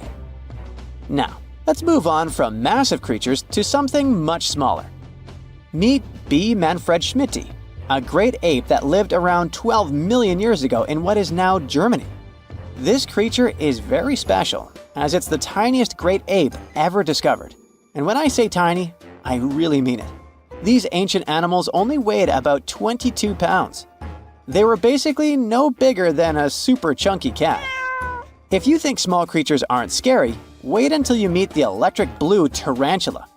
This newly discovered species from Thailand's mangroves has an almost otherworldly electric blue color.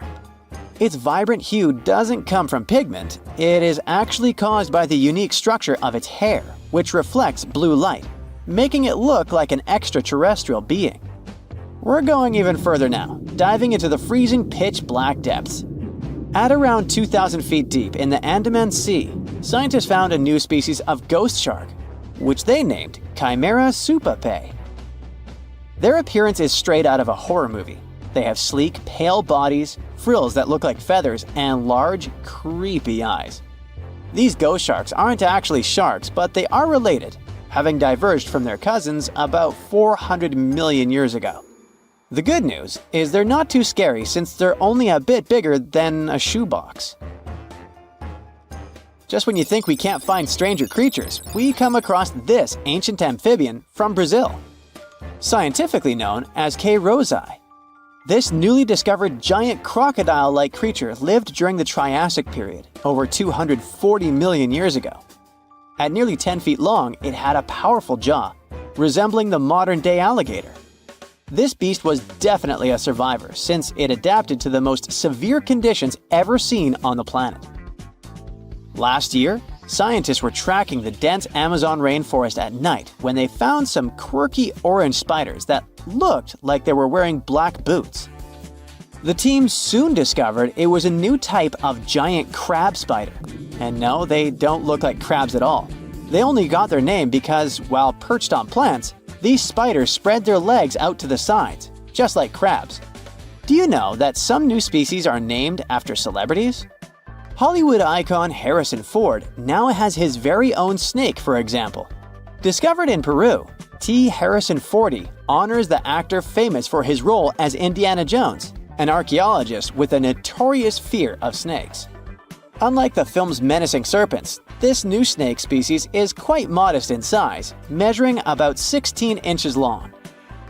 We also have the Rampholion princei, a small new species of pygmy chameleon from Tanzania that was named after U.S. rapper and poet Prince Iya.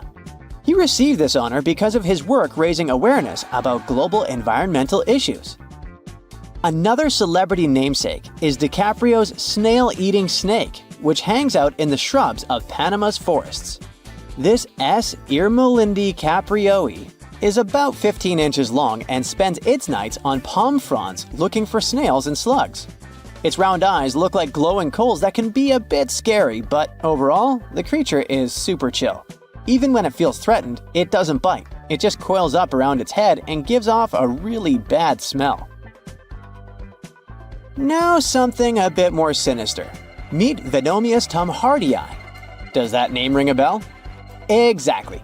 This new species of spider was named after Tom Hardy's portrayal of the infamous Marvel character Venom. And all because the black spots on the spider's abdomen reminded researchers of the famous anti-hero. Most spiders of this species were found in Australia at night, sitting in their elaborate webs in forested areas near the coast. When disturbed, these creepy crawlers often hide in silk-lined hollows in tree branches. We've also got something for the Lord of the Rings fans. In the vast and warm waters of the Amazon River, scientists have just discovered a new species of pacu. This fish is a relative of the terrifying piranha, with a plant-based diet and human-like teeth. It was named Myloplus sauron because of a bold vertical black mark on its side, which reminded researchers of the fiery eye symbol of the villain Sauron from Tolkien's epic saga. Wait, is that a tanned capybara or a wild dog? Well, actually, it's neither. This is a newly discovered dwarf deer. This tiny creature, about the size of a basset hound, scurries through the forests of Peru. The combo of large eyes, stocky body, and short legs makes this animal simply adorable. This cute little deer is the complete opposite of what we've got coming up next. This bizarre-looking creature is what we believe the beast of 5 teeth might have looked like. Its fossils, found in Chilean Patagonia, showed that it lived during the age of dinosaurs, about 72 million years ago. This finding is just another piece of evidence that mammals had been roaming around that part of South America much earlier than we thought. Moving from the forests of South America to the deserts of Australia, we come across a sand dragon lizard, known scientifically as Tenephorus tayacalpa. With its sandy color and long, lean body, this lizard looks like it could star in a Dune movie. Discovered last year, this sand dragon lizard blends in perfectly with the hot sands of the Great Victoria Desert in southern Australia. For over 10 years, a large-eyed creature managed to hide from scientists who ventured into the mountains of southwestern China. But not this time. In 2023, the group finally managed to take photos of 7 frogs that didn't match any known species. They're now known as Laotian odorous frogs, a species that grows to be about 2 inches long and has small bumps all over their grass-green bodies. Off the coast of Chile, we have recently found a seamount nearly 4 times as high as the Burj Khalifa. Underwater mountains are usually home to beautiful life forms, like sponge gardens and ancient corals. But this Chilean seamount also hid a creature known as the flying spaghetti monster. It's a rare type of squid with long noodle-like tentacles that make it look like an underwater pasta dish. Including its tentacles, this strange creature can be over 130 feet long. Recently, scientists were diving into the cold waters of the Antarctic Peninsula when they thought they had found an ordinary dragonfish swimming by.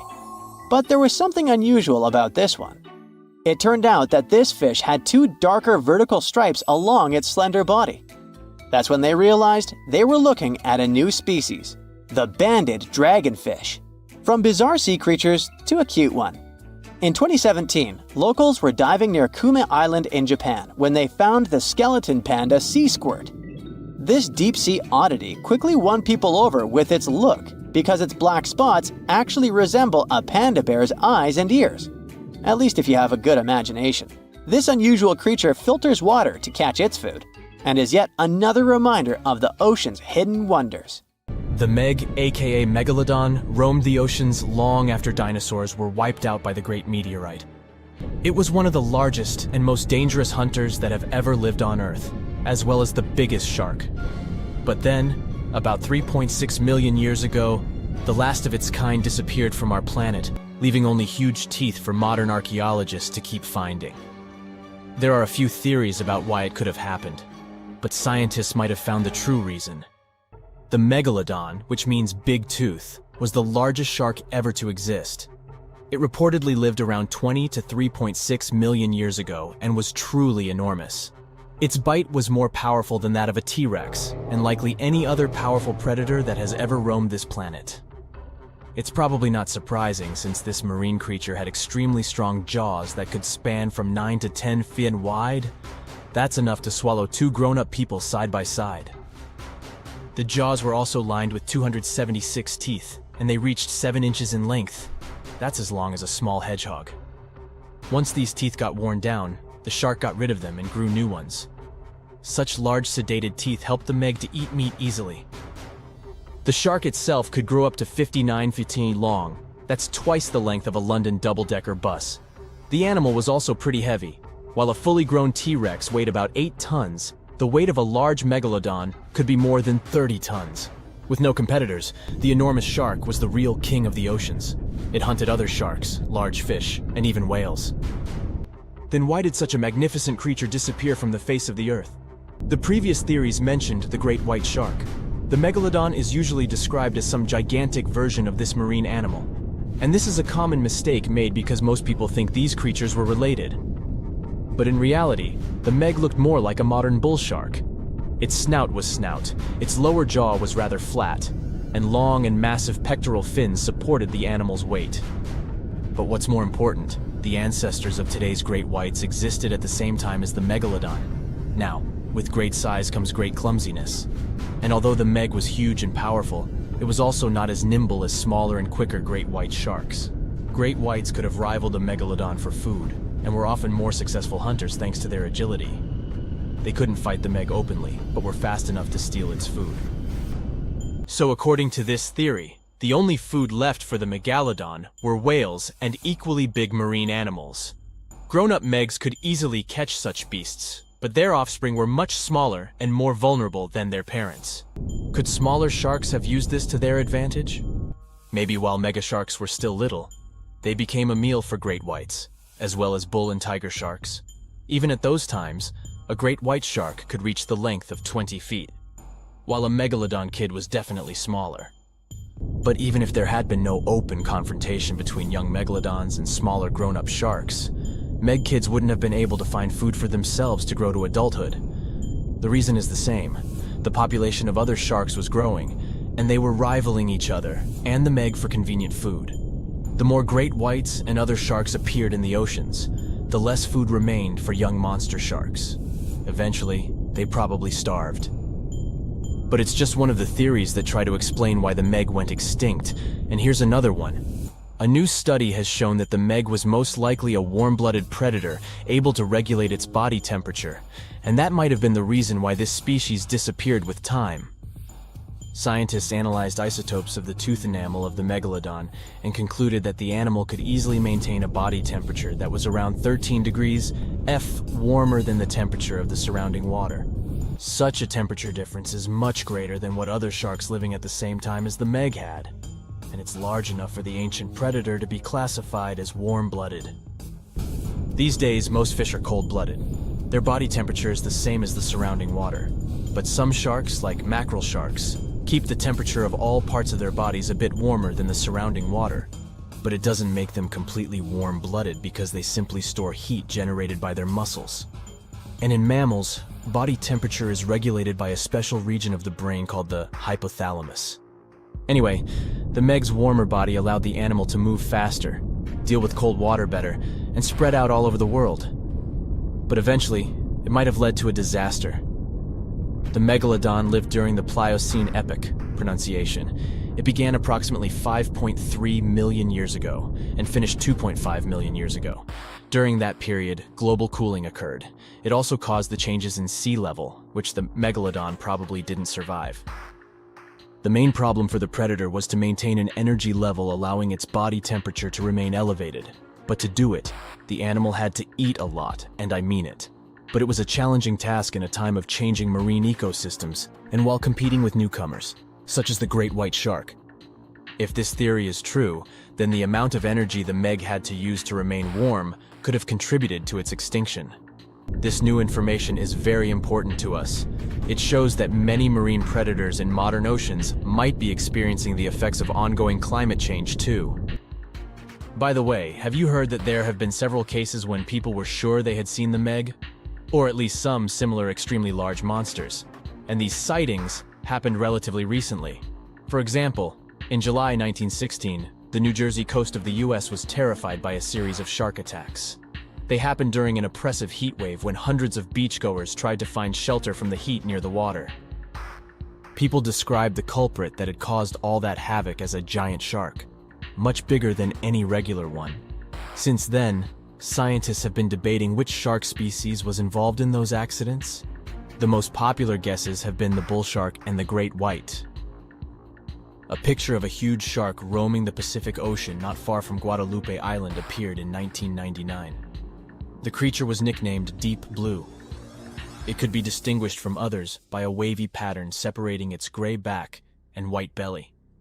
But even though some people claimed it could be the infamous megalodon, experts came to the conclusion it was a female white shark, the largest ever seen.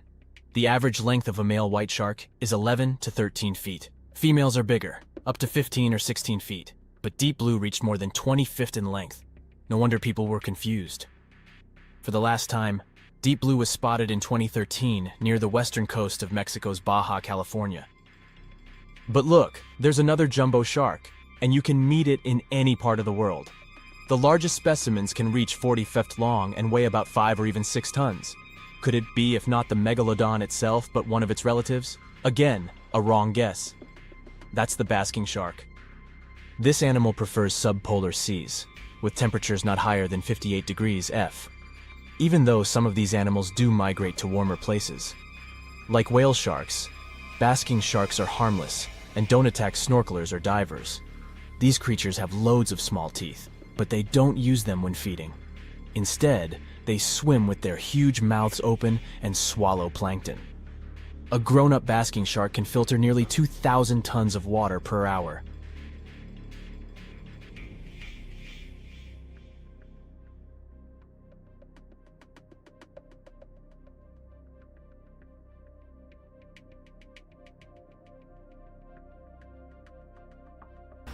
The water is bubbling under the fishing boat as if something is coming up out of the water. It gets closer and closer. The water seems to boil. Suddenly, you see giant jaws and glistening teeth. Seconds later, a huge shark jumps out of the water and crushes the boat in one bite. It was the megalodon, the largest fish that ever existed on Earth. Now, we pictured the megalodon as this, an enlarged version of the white shark for a long time. But scientists continue to argue about its appearance. So far, they agree that the image of this giant shark was wrong. Here's the data that scientists are sure of. Size, about 50 feet long. That's as big as a school bus and comparable to the length of a subway car. 8.5 times the height of an average person. Let's compare it to the modern white shark. The megalodon is 3 times bigger, but that's just a rough estimate. We don't have a fully preserved skeleton of the megalodon. That's because it didn't have any bones, but cartilage. Not much of that left in the 3.6 million years since the megalodons went extinct. All that survived were teeth and a few vertebrae. By comparison, dinosaurs went extinct about 66 million years ago. But their solid bones are perfectly preserved, and we have many different examples of their skeletons. Scientists have calculated the size of a megalodon based on its teeth and jaw. Now, this is one tooth. It's about 7 inches long, bigger than the palm of your hand, and 3 times the size of a modern white shark's teeth. The megalodon jaw was 6 feet wide and chalked up 5 rows of teeth, a total of 276 razor-sharp chompers. The other preserved remains are the vertebral column. It consists of 150 vertebrae, each 6 inches wide. They contain much calcium because, well, megalodon love fresh cold milk. Nah, it's because the vertebrae had to withstand the enormous mass of a giant shark. Based on those fossils, scientists created a model and calculated only the approximate size of the megalodon. But it could hardly have been any bigger. It's all about breathing. The bigger the fish, the more oxygen it needs, which means a larger gill area. That's the organ that filters the water and collects oxygen. If the megalodon were any larger, it would have trouble breathing. So, scientists believe that 50 feet is the maximum size of an individual. On average, they were a few feet smaller. Now, let's talk weight. On average, one megalodon weighed about 30 to 35 tons. By comparison, a white shark weighs 1 ton, which is 30 times less. Hey, trust me. A school bus is 4 times lighter at 7.5 tons. The weight of a megalodon can be compared to an empty Boeing 737. But the modern blue whale beats the megalodon in size and weight. 98 feet long versus 50, almost twice as long. Blue whale's weight is about 180 tons. That's like 6 megalodons or 6 passenger planes, or like 33 adult elephants. Hey, don't you love the comparisons? Now, about the appearance of the megalodon. Scientists believe it didn't look like a white shark. The megalodon belongs to a different fish family and most likely looked like a giant sand tiger shark. Flattened snout, small eyes. Its dorsal fin is moved backwards. The sand shark has 2 dorsal fins about the same size. The coloration is light brown with a white belly. It may have had brown-red spots like a sand shark all over its body. We used to think of the megalodon as something scary from the first finds of its fossils. That was back in the Renaissance era. People found some teeth in the rocks. At first, these teeth were thought to be the tongues of dragons or snakes. And here's the first drawing of what the owner of these teeth supposedly looked like. A massive snout with a scary nose and a bunch of razor-sharp teeth. We also have the evidence that megalodons were brutal hunters, kings of the food chain. The first combat tool in their arsenal was the battering ram. The megalodon was a slow swimmer, though. It could only accelerate up to 11 miles per hour. In comparison, the modern white shark can reach 35 miles per hour in a dash for its meal. The fastest human swimmer could only go 6 miles per hour. Well, good luck with that. But the megalodon had incredible mass. Though slow, its battering ram had tremendous power. The megalodon would take its prey by surprise. It had only one chance to hit it. If it missed, it would take too long for a second round. The maneuverability of the megalodon was comparable to a large truck.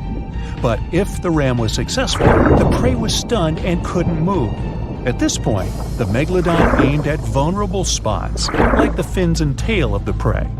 Scientists have found many ancient whale remains with megalodon tooth marks. It turned out that the giant shark knew where its prey's vital organs were located and could strike at them. When the prey was immobilized, the megalodon bared its teeth. An adult person could easily fit into its open jaw at full height. And according to various estimates, the bite force of the megalodon was almost 11 tons. Now imagine the weight of 3 SUVs concentrated at the tip of a sharp tooth. That's 9 times the power of the largest white shark bite, and 6 times the power of the modern record holder for biting, the saltwater crocodile. Here, look at a map of where the remains of the megalodon were found. South and North America, Europe, Asia, Australia. It was the master of all seas and was comfortable anywhere on our planet. We've even found some remains of the giant shark in freshwater sediments. Perhaps it wasn't afraid to enter rivers to hunt. Now, other scientists say that maybe the megalodon wasn't even a predator, all because of its size. It couldn't swim fast. It couldn't even make short dashes like the white shark. If prey tried to escape, the megalodon didn't rush into pursuit because it could never catch up with it. Another problem is the skeleton of the megalodon. The cartilage is weaker than the bones, so the musculature of the giant shark was not as massive and robust in the first place. The megalodon may even have been a scavenger and never got into fights. This is one of the reasons why ancient sharks became extinct. Megalodons like shallow, warm waters, with temperatures ranging from 53 degrees Fahrenheit. But over 3 million years ago, the climate turned colder. This deprived the megalodons of territories and plenty of food. The primitive whales that had been the main diet of the giant sharks began to disappear. Faster predators took the remnants of food. The megalodon started to starve.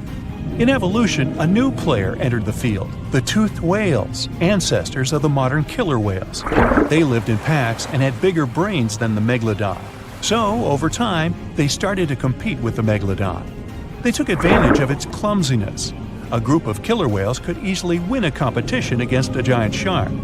Many scientists believe this was the reason for the disappearance of the largest shark in the world. But there are theories that the megalodon is still alive and roaming the dark waters of our planet. Several Australian fishers have allegedly encountered a shark of incredible size, but no one can confirm these testimonies. Fans of this theory believe that giant sharks can hide in deep waters away from human eyes. In the Mariana Trench, for example, it's the deepest place on our planet. It's deeper than if you stuck Mount Everest in the water, and we've even found the teeth of a megalodon there. But science says that such a giant shark couldn't live in the Mariana Trench for many reasons. One, it's too cold. The megalodon was probably a cold-blooded fish, so it had to use the warmth of its environment to survive. But the water in the Mariana Trench is cold, about 40 degrees Fahrenheit. That's because the deeper down, the less sunlight gets in there. The second reason is pressure. Every 30 feet deep increases the pressure by 1 atmosphere. That is, at the depth of 100 feet, the water presses you 3 times harder than you would feel it at the surface. The weak muscles and cartilage of the megalodon wouldn't allow it to dive too deep into the Mariana Trench. And, most importantly, food.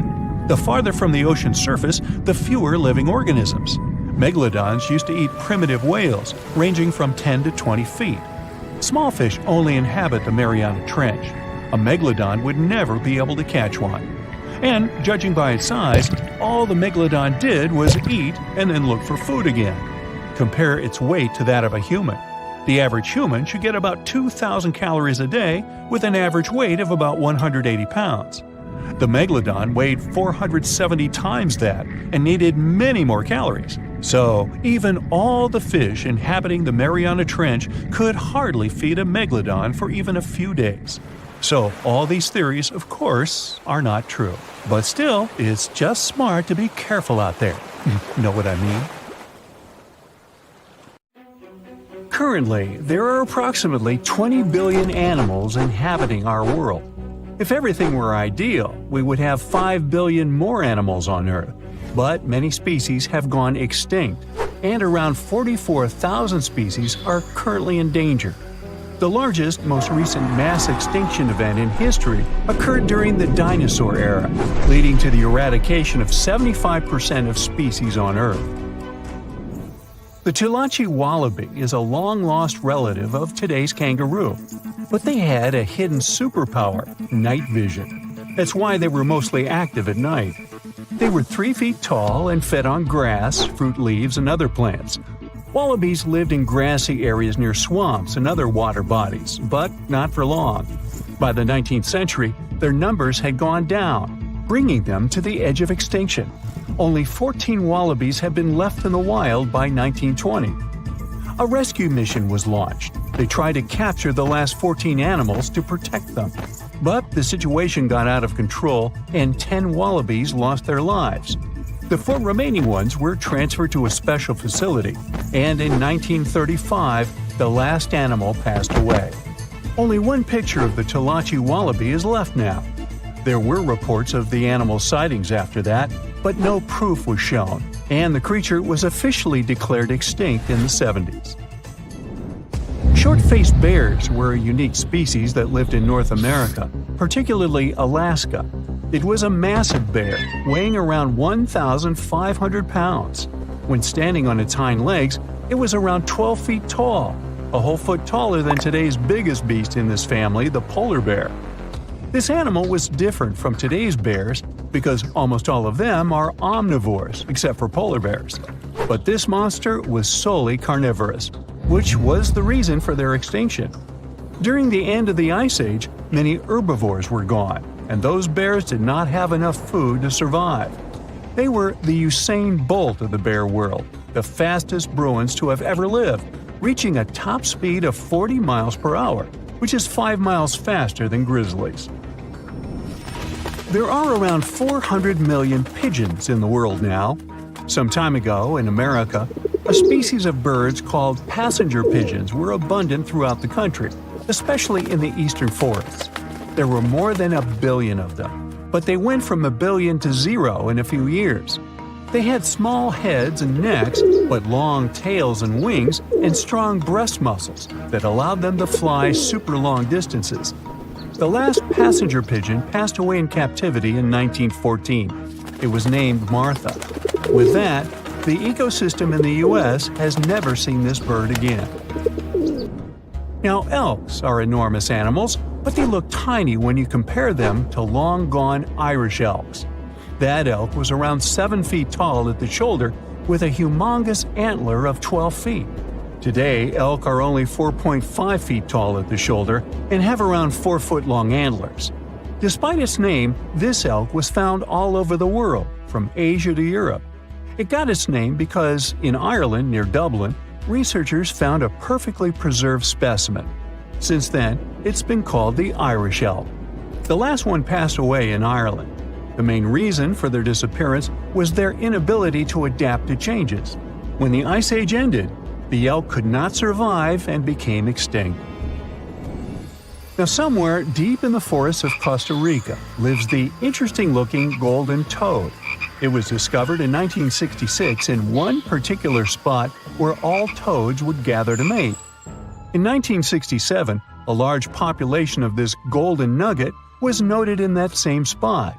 But the following year, only 10 to 11 toads were seen, and the year after that, in 1968, only one lonely male toad showed up at the spot.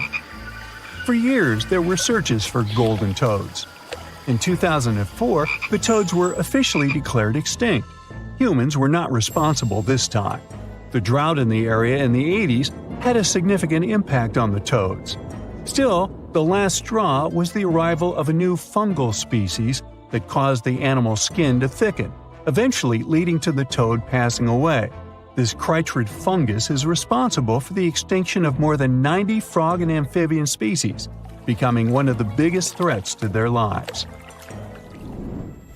Now, Canada is a very cold country, no surprise there, and nobody would expect tropical birds like parrots to live there. However, there was a parrot species that lived in America and some parts of Canada. I'm talking about the Carolina parakeet. Those were truly beautiful birds with orange-yellowish heads and green bodies. Their favorite rest spots were big trees alongside rivers. This parrot's favorite food was cocklebur seeds, which are poisonous to us, but the bird had no problem eating them. Also, they used the dangerous cockleburs as a defense mechanism. After they ingested loads of them, their meat became poisonous, and predators do not enjoy eating toxic birds. Carolina parakeets were abundant, there were millions of them. But since the Ice Age, their numbers had been gradually going down because of natural reasons, mainly temperature. By 1935, no such parakeets were left in the wild. Today's African lion had a much more prominent and notorious cousin, the Barbary lion. Those cats were mentioned in many famous old books. They were described as mean, terrifying beasts. It's believed that they were the largest lion species ever. Those big cats weighed around 600 pounds and were 9 feet from the head to tail. Unfortunately, this lion was declared extinct in the 90s due to many factors. Today, we only have one photo of this animal taken from a plane.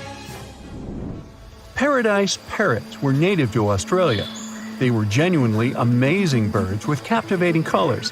What was unique about them was their nesting habits. They only nested in termite mounds. This parrot was always on the edge of extinction, and the reason for that is still unknown. Mice, rats, and other animals also hunted them, and it added fuel to the fire. The last bird was spotted in the year 1972. Since then, paradise parrots have only been seen in museums. The Gulf of Mexico was once home to Caribbean monk seals. This species of seals enjoyed spending time in the warm subtropical climate of the Caribbean. Most of the time, they were found near reefs and islands, foraging for food. Like most of us, they also loved sandy beaches and were usually seen in groups of 100 seals, resting before the next adventure. In the year 1886, monk seals were declared extinct. You can still see this animal in 2 museums. Both are located in the UK. As we all know, zebras have black and white stripes. But once, a zebra species had only half the body covered with brown and white stripes. The rest was just brown, and the belly was white. It was called the quagga. They lived in the southern part of Africa in grass fields and wet pastures, like today's zebras, and ate grass and other plants. The last quagga perished in 1888, but not all hope is lost. Today, extensive research is being done to bring this animal back into the wild. Australia is home to many outlandish animals, but the craziest ones are probably gastric brooding frogs. This species is not like your ordinary frog that lays eggs. They hatch their young inside their stomach and give birth by vomiting around 25 fully formed young frogs. Sometimes their stomach becomes so bloated that they have to breathe through their skin. 2 species of this frog were discovered in the northern and southern parts of Australia in the 1970s by Mike Taylor. A decade after their discovery, both species are gone. The main reason for their extinction is the chytrid fungus. Luckily for them, they're also part of a de-extinction program that's putting serious efforts into bringing them back into the wild. What do Paris Hilton and Chris Hemsworth have in common? Well, apparently, they both want to bring animals back to life. But we're not talking about making your favorite pet live forever. Nope. These celebs are actually helping a science company bring back animals that no longer exist, like the mammoth, the Tasmanian tiger, and even the iconic dodo. If everything goes according to plan, these fascinating creatures could be walking among us again by 2028.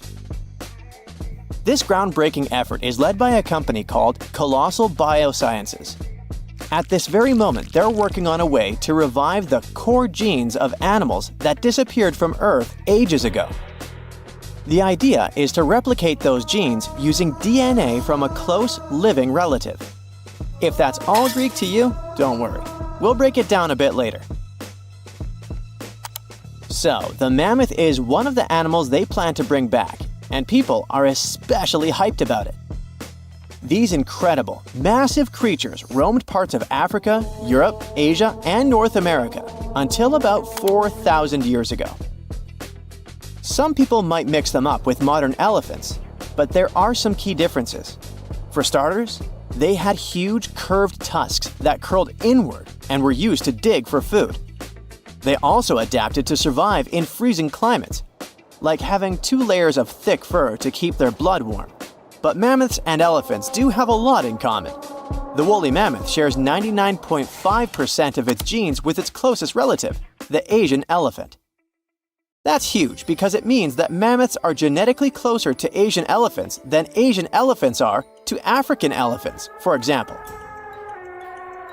The company's bold plan is to create a living, walking elephant-mammoth hybrid that looks just like the ones that used to roam the planet.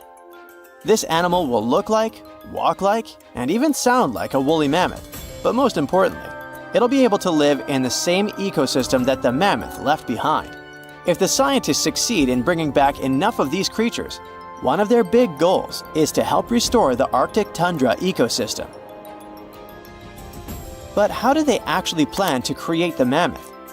Here's their plan. First, they need to find well-preserved samples of woolly mammoths in places like Alaska, for example. Then they'll need to sequence the mammoth's genome and the genome of its closest relative, the Asian elephant. The next step is to identify the important genes that made the woolly mammoth perfectly adapted to cold temperatures, like its shaggy hair, curved tusks, and dome-shaped cranium. In other words, they need to identify which genes make the mammoth, well, the mammoth. Now comes the interesting part. They will use top-notch gene editing tools, kind of like scissors, to cut the Asian elephant DNA and replace those spots with the mammoth sequence.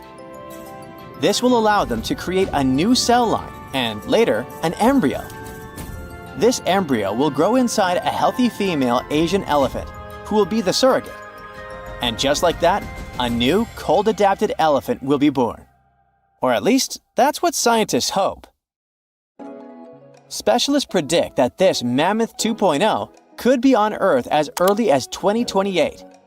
The reason it will take a while is that their gestation period is around 22 months.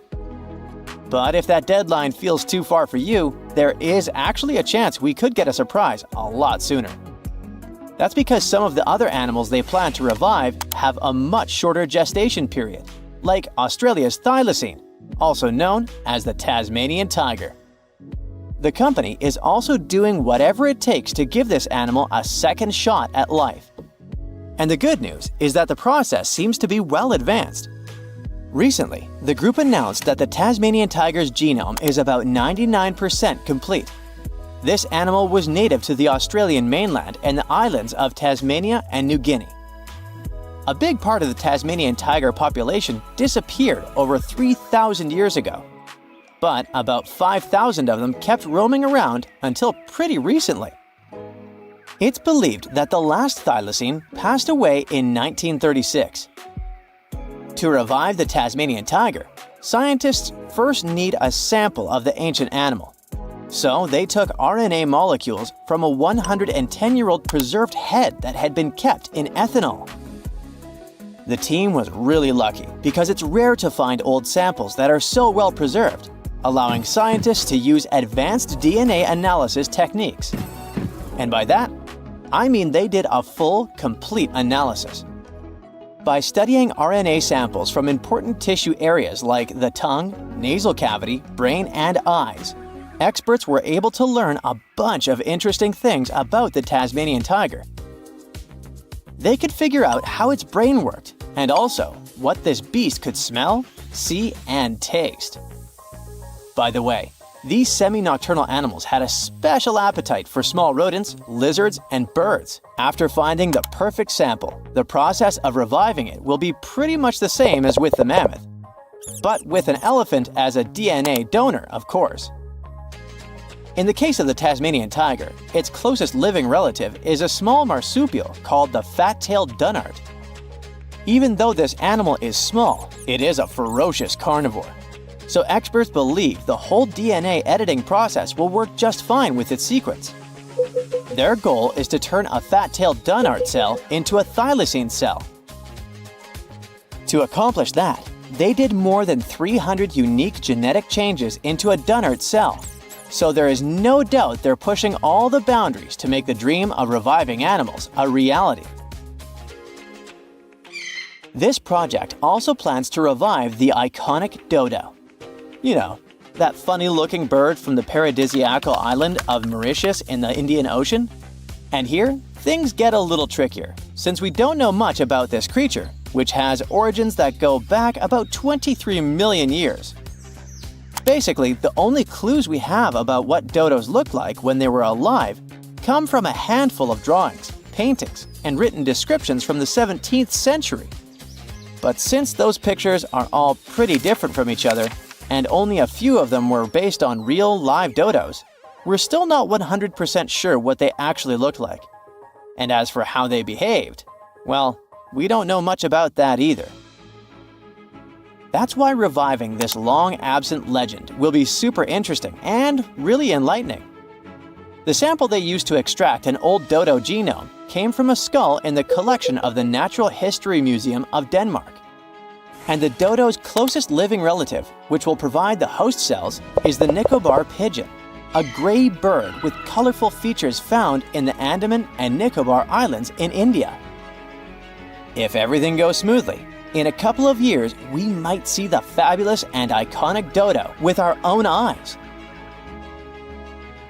Reviving animals might sound impossible, but science and technology together can be a real game changer, not only by protecting today's animals, but also by restoring species that disappeared from the planet long ago. Actually, we've already pulled this off. A wild goat called the bucardo, also known as the Pyrenean ibex, went extinct in the year 2000. But 3 years later, scientists managed to bring it back to life, using a method pretty similar to what we've talked about in this video. It took 57 tries, but one of them finally worked, and a bucardo clone was born. Unfortunately, the animal only lived for 10 minutes. You might think that wasn't a success, but it was actually a huge step forward in the whole animal revival field. Now, specialists can only hope the project to bring back the dodo, the mammoth, and the Tasmanian tiger go a bit better.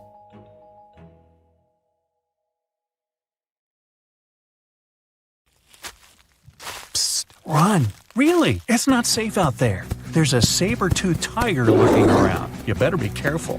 What are you doing? Don't peek. Okay, just one little peek. How's this possible, you ask? That's because you're in virtual reality, of course. These cool but very dangerous-looking big cats were alive during the last ice age. What if they decided to show up at your doorstep out of nowhere? Knock knock, a saber-toothed tiger is waiting for you to buy its cookies. Meanwhile, the coelacanth, this massive-looking fish, comes from a lineage that's been around for over 300 million years. We thought they didn't exist anymore until 1938, that is, when a live coelacanth was found again. Since then, they've been roaming the waters of the east coast of Africa and the waters of Sulawesi, Indonesia. Man, I wouldn't want to go for a swim and meet one of these fellas face to face. Their jaw has an intercranial joint, which means their mouth opens up by a lot. This is so they can eat large prey, like me. Not good. They're huge, too. Imagine a fish that's as long as you're tall and weighing as much as an average human. The takahe, a flightless bird, was thought to be gone in the year 1898. They're very cute, small and multicolored, usually not taller than your knee. But picture this. You're out for a hike in the Murchison Mountains. Looking around, you spot the bird you thought was extinct. But there they are, as happy as ever, surviving and chilling. A whole colonies of takahes was indeed found just 50 years after they were pronounced extinct. Good job, tiny little birds. A singing dog. Ever heard of those? Riley does sing sometimes when he's bored or hungry, but these are real performers. New Guinea Singing Dogs. They've been only recently discovered again in the wild for the first time in 50 years. Still, they were never completely extinct to begin with. New Guineans made sure they were safe next to them. But in the wild, very rare and hard to catch a sight of. Look, there goes one. The New Guinea Singing Dogs are called so because of their famous high-pitched singing. They sometimes sing together, too. A dog choir of sorts, where they all howl together. I bet they sing better than I do in the shower. Not going far from this area, we have bats, but these ones are sort of different. You see, their ears are enormous. I guess that's why they're called the New Guinea big-eared bats. Clever. The species was found again when one of them was accidentally caught in a bat trap. Until then, I guess they were playing hide-and-seek with us, because up till 1890, they had been thought to be gone. They're still not out of the danger zone because of habitat loss. Imagine you discover a fossil of a species you thought had been extinct for a long time, yet 2 years later, a whole living group of said species is found. Well, this is exactly what happened in 1977 with the Majorcan midwife toad. It's sort of brownish in color with darker brown that makes up its skin spots. Other than that, it's just a small toad with googly eyes. The group of live toads was found close to where the fossil was, on the island of Majorca. There aren't many of them left, about 500 in fact, and as of right now, they're declared vulnerable by the International Union for Conservation of Nature. Now, are you a fan of tortoises? You will be when you take a look at this huge beauty. It's called the Fernandina Island Galápagos tortoise. It hasn't been seen since 1906, but on February 17, 2019, we were finally able to look at one of these beautiful creatures. It's probably out there with a few of its mates right now, but they also don't allow themselves to be seen. We only know they exist because there's a few tracks and scents. With yet another frog, we have the horned marsupial frog. They're out and about in Ecuador, in the Chocó forest to be more specific. They're called this way because of their distinctive horns directly on top of their eyes. You know the pouch kangaroos use to carry their offspring? Well, the female horned marsupial frog also has that, except it's on the back, so it acts as sort of a backpack. They develop their embryos there, and when they're ready to come out, they hatch as complete infants, unlike regular frogs where they start out as tadpoles. One more toad, the starry night toad or harlequin toad. They're black and covered with loads of white spots all over them. Lost for 30 years, it was discovered back in 2019. Picture them as big bodyguards, water bodyguards to be exact. Oh, that's a very big toad on your screen. Well, for the Arhuaco people, that's exactly what they are, guardians of water. They also have their own name for them, Guna. Sounds like a cheese. When scientists found them yet again, they came across 30 of these little creatures, but initially, they were expecting only one. Well, what a nice surprise. Here's a tiger for you, although it doesn't quite look like your typical tiger. It's called the Tasmanian tiger, and it seemingly disappeared since 1936. But then, out of nowhere, people started seeing them out there in the wild just 5 years ago in 2016. They sort of resemble dogs more than tigers, or a fox maybe. Just take a look at its muzzle. Maybe even a mix of both. Then, a few others started popping up too. And if you happen to think you're seeing one right in front of you, but you're not quite sure, check if they've got stripes on their back. They're definitely out there, but still technically marked as extinct by the IUCN. Okay, picture a horse that looks straight out of a movie scene. Tiny, gorgeous fur, very well behaved. It's tiny, but it's not a pony. It's a Caspian horse. They have an interesting backstory to them. They were discovered by Louise Leyland, who got married to an aristocrat in 1957. Having moved to Tehran, Iran, she didn't quite like how the horses behaved there, so she took matters into her own hands. She took a few people with her, and off they went to the Caspian Sea mountain. And in there, they found 3 of these beautiful tiny little horses. Well, that's how the story goes. Coming up next, a possum that was found in an unexpected place. Guess where? You have 3 options to pick from: hiding in a ski resort, in the Australian outback, or in someone's apartment in the bathroom. Which one do you choose? You have 3 seconds. The right answer is a ski resort. Yes, this possum is called the mountain pygmy possum, and it's originating from Australia. So far, there are 3 different living populations of this tiny possum, but it was believed to be extinct until just 1966. There are fewer than 100 of them, so the IUCN has marked them as critically endangered. Also from Australia is the night parrot, an absolute delight to birdwatchers. Very beautiful, yet mysterious. These little fellas live in very remote areas. You can probably count on the fingers of your hand how many times these birds have been seen since they were found again in 1979. That's how rare they are. Have you ever seen a pygmy tarsier? Neither have I. It was only in 2008 that 3 of them were caught. Scientists don't really want to lose track of their movements again, so what they did was gift them with tiny little collars. This way they can live their life as happy as ever and will know they're safe. The last one I want to tell you about is the tree lobster, but as the name might mistakenly tell you, they're not really lobsters. They're just big black bugs with huge legs. Their extinction story is a sad one. In 1920, a cargo ship got stuck on Lord Howe Island, and it had rats aboard. These rats fled the ship and ran straight to land. Even though tree lobsters are bigger than most insects, they're still relatively small compared to rats. The poor things never stood a chance. Still, in 2004, life shone again for these distinct critters.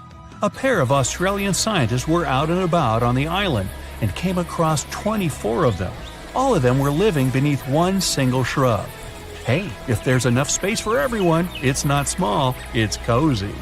Bottom line, it's better to be distinct than extinct. Don't you agree? Every species on Earth, you, me, and that nasty neighbor of yours, is destined to go extinct someday. Just like what happened to the woolly mammoths and saber-toothed tigers. Stats aren't bright.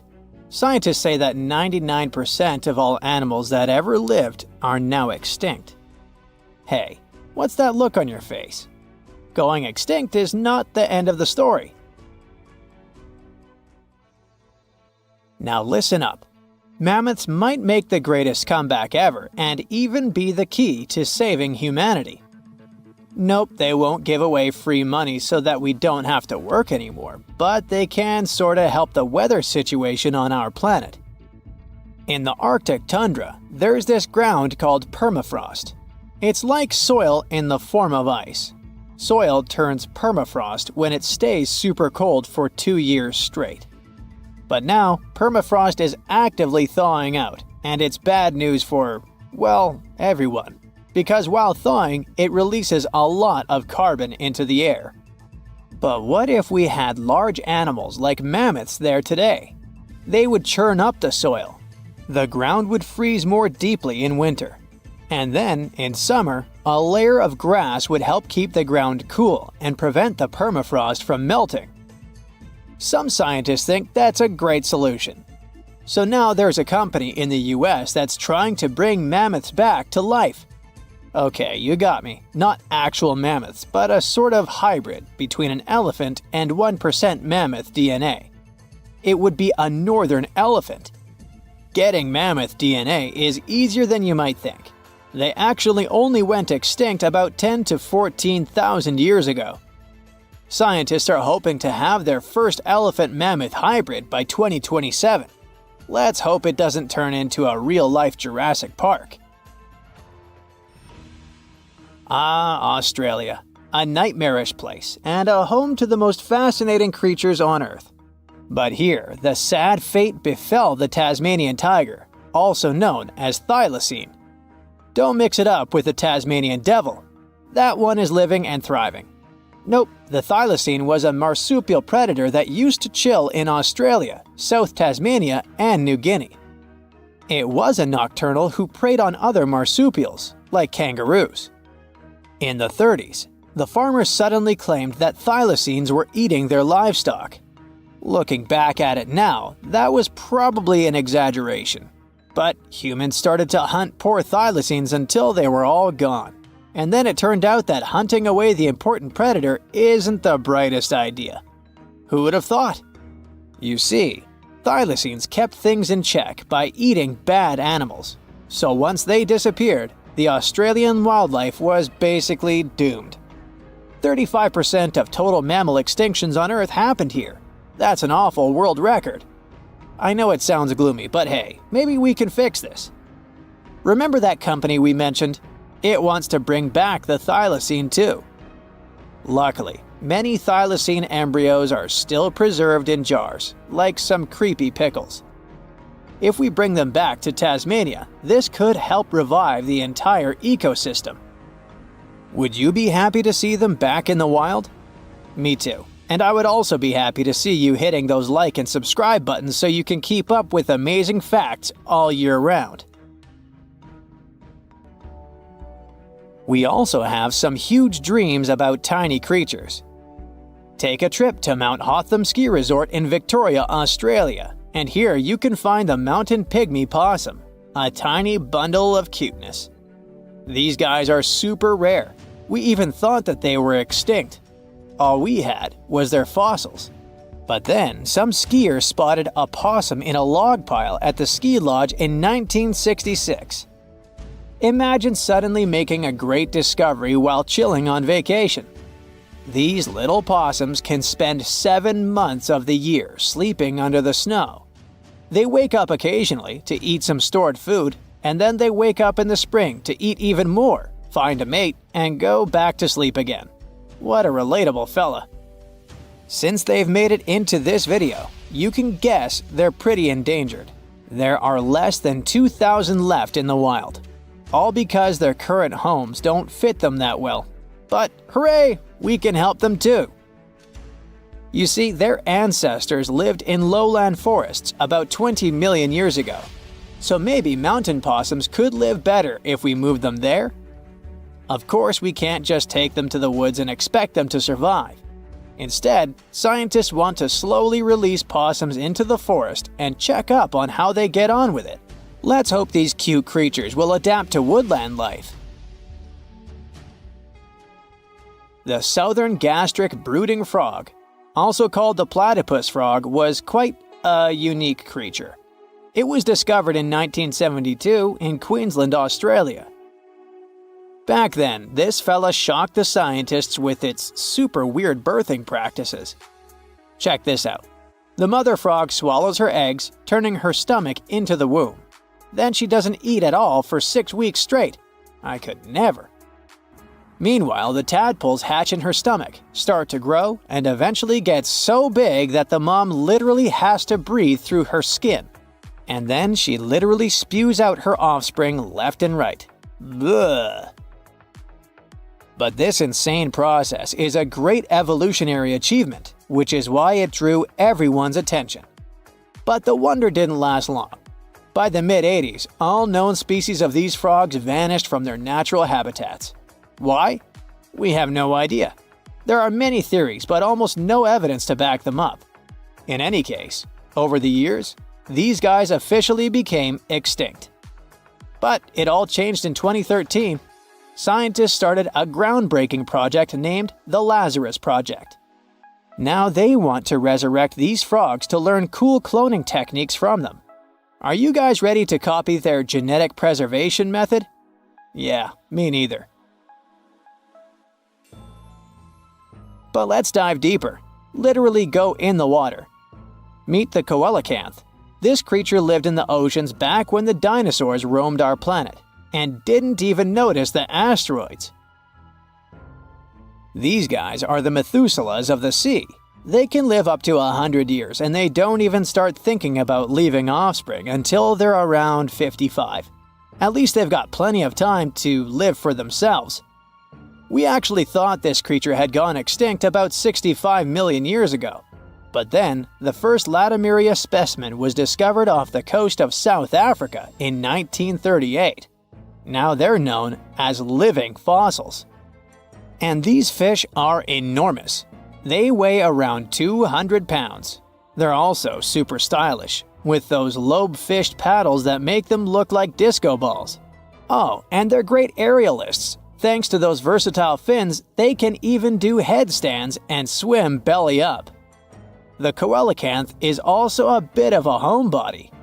It's not very energetic and likes to live in underwater caves during the day, only coming out at night to snack on smaller fish and squid. Another animal who's literally me. Now we're trying our best to preserve this species, and I won't be surprised if it outlives us all. And finally, let's talk about the largest and most awkwardly looking flightless bird from New Zealand, the South Island Takahe. The tale of the Takahe started way back in the Middle Ages. Humans accidentally hunted them all away, and by the late 19th century, it seemed there were none of them left. But then, they were rediscovered in New Zealand in 1948. Poor guys did all they could to hide from us in the mountains, but we still got them. But it's different now. Since then, we've been trying our best to save them from extinction. There's a Takahe recovery program going on, and it shows great results. They managed to greatly boost the number of birds in the wild. As of 2023, the Takahe population has grown to around 500 birds. They're now considered nationally vulnerable, not nationally critical. It's a little progress, but progress nonetheless. Let's keep it up. Now, you can't find living dinosaurs nowadays, which is a good thing, mostly, but you can still meet some creatures that might have gone to lunch with them. The frilled shark, for example, is a living fossil that comes from a family of sharks that have been around for about 80 million years. One of the coolest things about it is its long, eel-like body that can grow as long as 6 feet. It has 6 pairs of gills on its throat, which help the frilled shark breathe in the deep, cold ocean where there isn't much oxygen. The shark can move very quickly, like a snake, to catch its prey when it least expects it. Little frilled sharks take an exceptionally long time to grow, up to 3.5 years, which is one of the longest times for any animal with a backbone. The Chinese giant salamander is another living fossil that can tell you what was going on Earth around 170 million years ago. Now, when I say tell, I really mean it, as it can make sounds like hisses, whistles, and barks, and even a noise that sounds like a crying kid. The biggest Chinese salamander found so far weighed 130 pounds, as heavy as 2 Dalmatians, and was almost 6 feet long. Giant salamanders like to be alone. Hey, I want to be alone. And will chase away other salamanders from their space, except when it's time to start a family. During the day, they hide and sleep under rocks. They can make a special substance from their skin that keeps predators away. Now, gharials are reptiles that have been around for about 38 million years. They live in India and Nepal in slow-moving, muddy rivers. Sadly, there are very few gharials left in the wild, less than 100. These creatures can't control their body temperature, so they need to sunbathe to get warm or cool down in the water if they get too hot. Their eyes are close together and face forward, which helps them see in 3 dimensions and judge distances more accurately. Gharials also have a transparent third eyelid that protects their eyes when they're underwater. They have over 100 sharp teeth, but they can't chew their food. Instead, they use their strong jaws to grab prey and then, swallow it whole. The alligator gar is a fish that has a family history of more than 100 million years. It still has some cool features from ancient times, like being able to breathe both air and water. It also has a special spiral-shaped intestine, like a shark. The alligator gar is one of the biggest and heaviest fish in North America. Just like an alligator, it has a long body and snout, plus a row of sharp teeth. But instead of legs, the gar has fins to help it swim underwater. The tuatara isn't a lizard as you might think, and isn't a dinosaur either. This New Zealand resident is one of the most unique animals in the world. Scientists love studying tuataras because they can help us understand how today's lizards and snakes evolved. One of the coolest things about the tuatara is its third eye, called a parietal eye, on its head. It has its own lens, retina, and a nerve that connects it to the brain. Scientists think it might help the tuatara know when it's light or dark outside and absorb sunlight to make vitamin D or help them keep their body temperature exactly right. Tuataras can live an extraordinarily long time, up to 100 years. Cassowaries are the youngsters on our list, as they've been around for only 60 million years. They have some things in common with dinosaurs, like their 3-toed feet and how they breathe. Cassowaries love to eat fruit, lots and lots of fruit. This love of fruit helps the rainforest, because when cassowaries eat the fruit, their bodies don't harm the seeds inside. As they move around the forest, they spread these seeds, you can guess how, with their own natural fertilizer, helping new plants grow. Cassowaries are big birds, about 6 feet tall and weigh over 100 pounds. They have a special claw on each foot that is 5 inches long, and they can use it to kick real fast. If they feel threatened, they can charge, kick, and even jump on someone. They can also leap up to 5 feet in the air. So, the best thing to do is stay far, far away from where they live. The order Notostraca is a group of crustaceans that you may know as tadpole shrimp or shield shrimps. These animals have been around for about 360 million years. They have a wide, flat shell that covers their head, and they have a pair of eyes on top. These creatures can be found all over the world in different kinds of water, like freshwater, brackish water, and even salty pools. They can also look different depending on where they live. Notostracans aren't picky eaters and can snack on pretty much anything, from plants to small animals and other shrimps.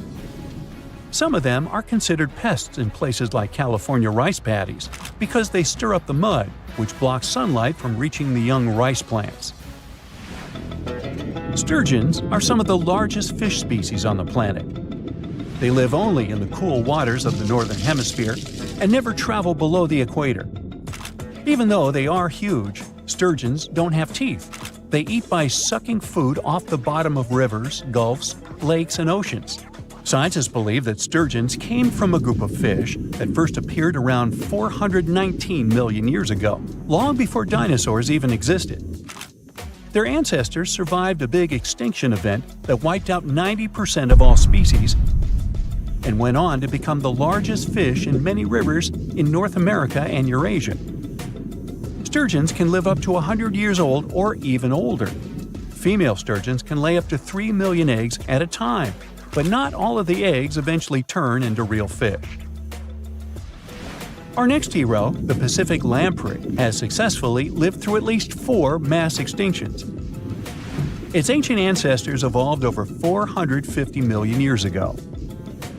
These creatures have cartilage instead of bones and a third eye, which is a special light-sensing organ on top of their heads. Instead of a regular jaw, they have a mouth surrounded by teeth. They latch onto prey and sup up body fluids like real underwater vampires. And although he wasn't living underwater, the story goes that King Henry I of England might have lost his life because of a lamprey. The English monarch loved this fish so much that he defied doctors' orders to stop eating its flesh. He got sick every time he'd have it, but the lack of bones and the unusual taste made the royal fall in love with it. As a result, he got some scary symptoms from eating lamprey and eventually passed away. Can you say clueless? The elephant fish, also called the Australian ghost shark, has been on Earth for around 400 million years. Even though they're related to sharks, they aren't actually sharks. Instead of bones, their bodies are made entirely of cartilage. These fish have a special shiny tissue in their eyes that can make their eyes look like they change color from yellow to green. Elephant fish can be pretty tough and will fight back if they feel threatened. They like to be alone and usually don't hang out with other fish. Horseshoe crabs also deserve the title of survival champs, as they've been around even before dinosaurs, since 450 million years ago. 4 species are still roaming the ocean from Maine all the way to Mexico. Horseshoe crabs are more like spiders than ticks than they are like real crabs. They have 9 eyes, plus extra light sensors near their tails, so they can see really well. They breathe underwater using flap-like gills near their belly, and sometimes they use these gills to swim upside down. Every spring, when the tide is high, these creatures come up to the beach at night to mate and lay their eggs, and you can see hundreds of thousands of them. Today, I'm going to tell you about creatures that had unique features which allowed them to grow to incredible sizes. They were some of the most impressive animals to have ever existed on our planet. The Argentinosaurus is a genus of sauropod dinosaurs that lived approximately 97 million years ago in what is now South America. Scientists think it was one of the largest land animals ever, with a length of up to 100 feet and a weight of up to 100 tons. A farmer stumbled upon a giant leg bone while tending his cattle. That's how he discovered the first fossils of the Argentinosaurus in Argentina in 1987. Further excavations uncovered more bones, revealing a massive dinosaur that would have dwarfed most other animals of its time. The Spinosaurus, meaning spine lizard, is a genus of theropod dinosaur that lived around 97 million years ago in what is now North Africa. It is believed to be one of the largest carnivorous dinosaurs to ever exist, with a length of up to 60 feet and a weight of up to 23 tons. The Spinosaurus is known for its distinctive elongated sail-like structure on its back. It was likely used for thermoregulation. It also had long crocodile-like jaws that were lined with sharp teeth. This allowed the creature to catch and eat large prey, such as fish, crocodiles, and other dinosaurs. The first fossils of the Spinosaurus were discovered in Egypt in 1912. The sperm whale, Physeter macrocephalus, is a species of toothed whale that is the largest toothed predator on Earth. It also has the largest brain of any animal species. It is found in oceans all over the world and can dive to depths of up to 7,000 feet in search of food. You can easily recognize sperm whales by their massive, block-shaped heads, which can measure up to 1/3 of their total body length. They have dark brown or grayish-blue skin and a distinctive wrinkled appearance. The Titanoboa is an extinct genus of a giant snake that lived approximately 58 million years ago. It is considered to be the largest known snake ever. It could grow up to 42 feet and weighed around 2,500 pounds. The first fossils of the Titanoboa were discovered in a coal mine in Colombia in 2004. This discovery meant a lot because it provided insights into the size and behavior of snakes during the Paleocene era, as well as the overall climate and ecosystem of the time. The blue whale, Balænoptera musculus, is the largest animal on Earth, measuring up to 100 feet in length and weighing as much as 200 tons.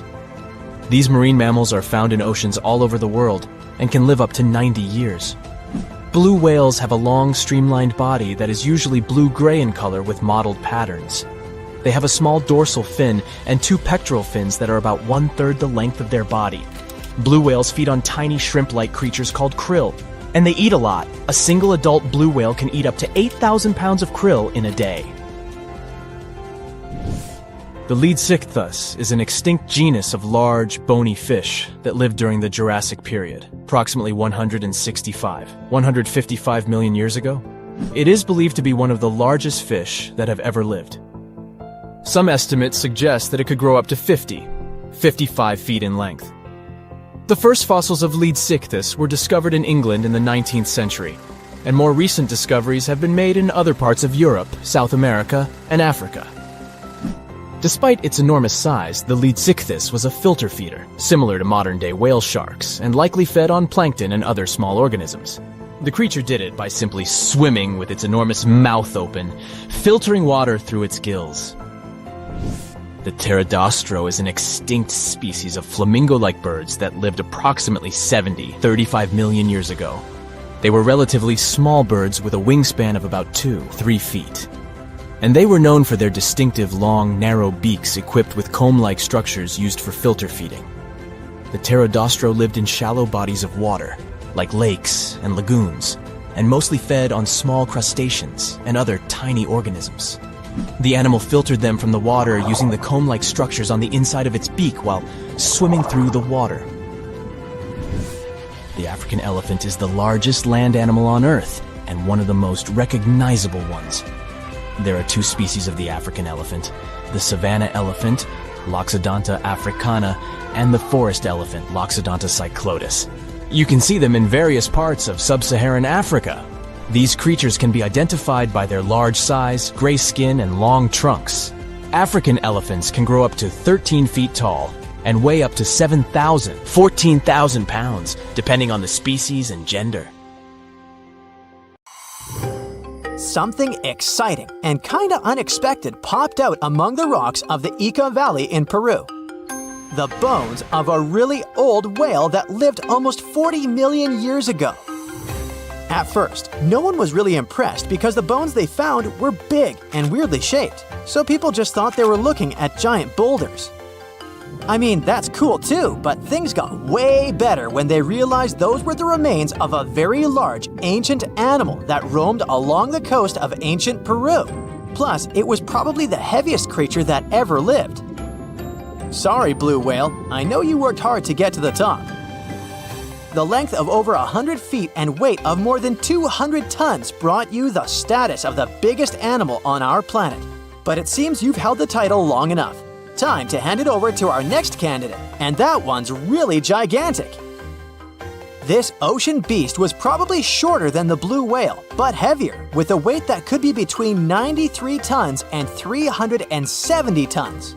If it's closer to the higher number, it'll make Paracetus the biggest animal ever known to have lived on Earth. And it seems its weight was the result of having extremely thick, dense bones. You can see such bones today in manatees or some other early whales.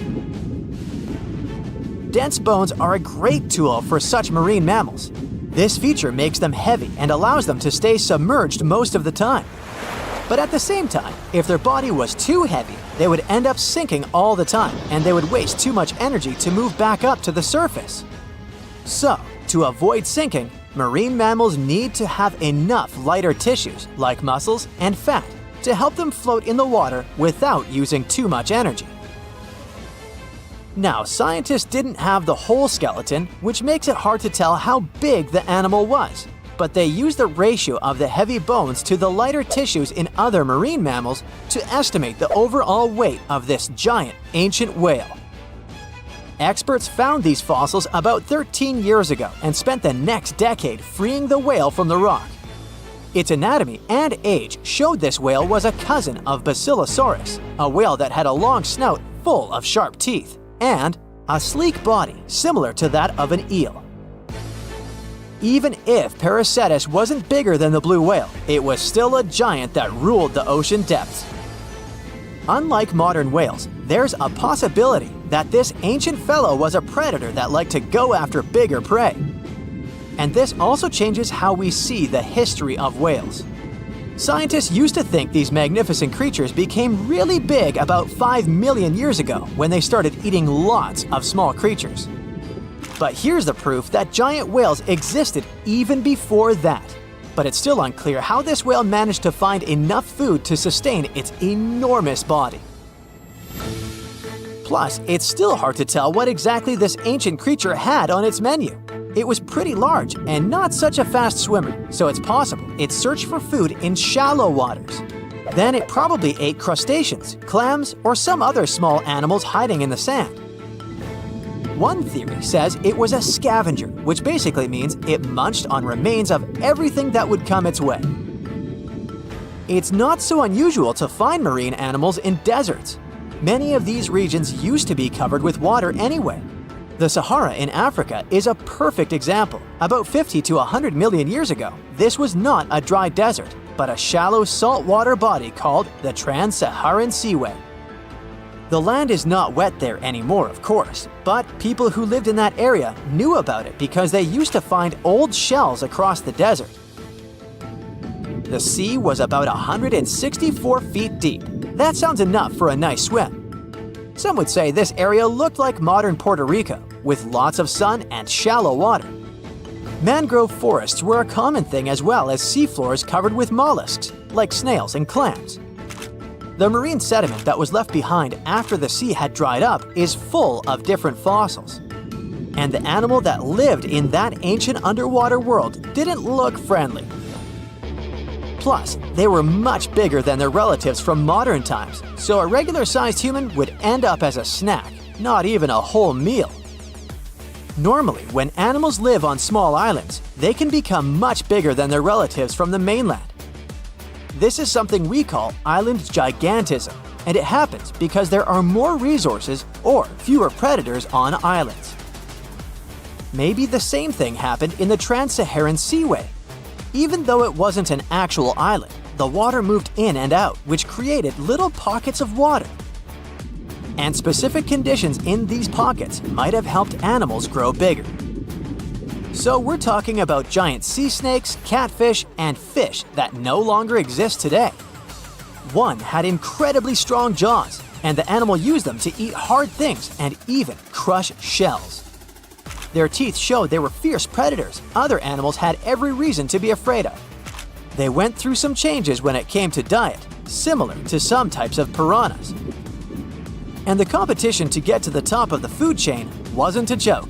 Not when there were also such large predators as sharks, crocodiles, and ancient relatives of elephants. Sahara went through different phases. If you could use a time machine and take a peek at Earth's largest hot desert as it was about 6,000 years ago, you wouldn't have to struggle with sand and heat. You'd have a nice walk through a green and pretty lush place. In the past, people who lived in that area didn't leave drawings on cave walls that showed camels, sand dunes, and scorpions. All those things you'd see in today's Sahara. Instead, they drew crocodiles. That's additional evidence that the Sahara used to have a lot of water and plants enough to support these big yet scary animals. Around 3 billion years ago, Earth might have been mostly covered with water. Today, it's about 71% of its surface, but it seems that our planet used to be a giant ocean world with no continents at all, just some scattered islands. Scientists studied special rocks in Western Australia that formed in a place deep under the ocean called a hydrothermal vent system. To explain this better, it's important to mention two common oxygen types, O16 and O18. O18 is heavier because it has extra neutrons. O16 evaporates from water more easily, and as researchers studied an old ocean floor, they found a lot of O18, more than in today's oceans. This way, they realized ancient Earth had less dry land than Earth today.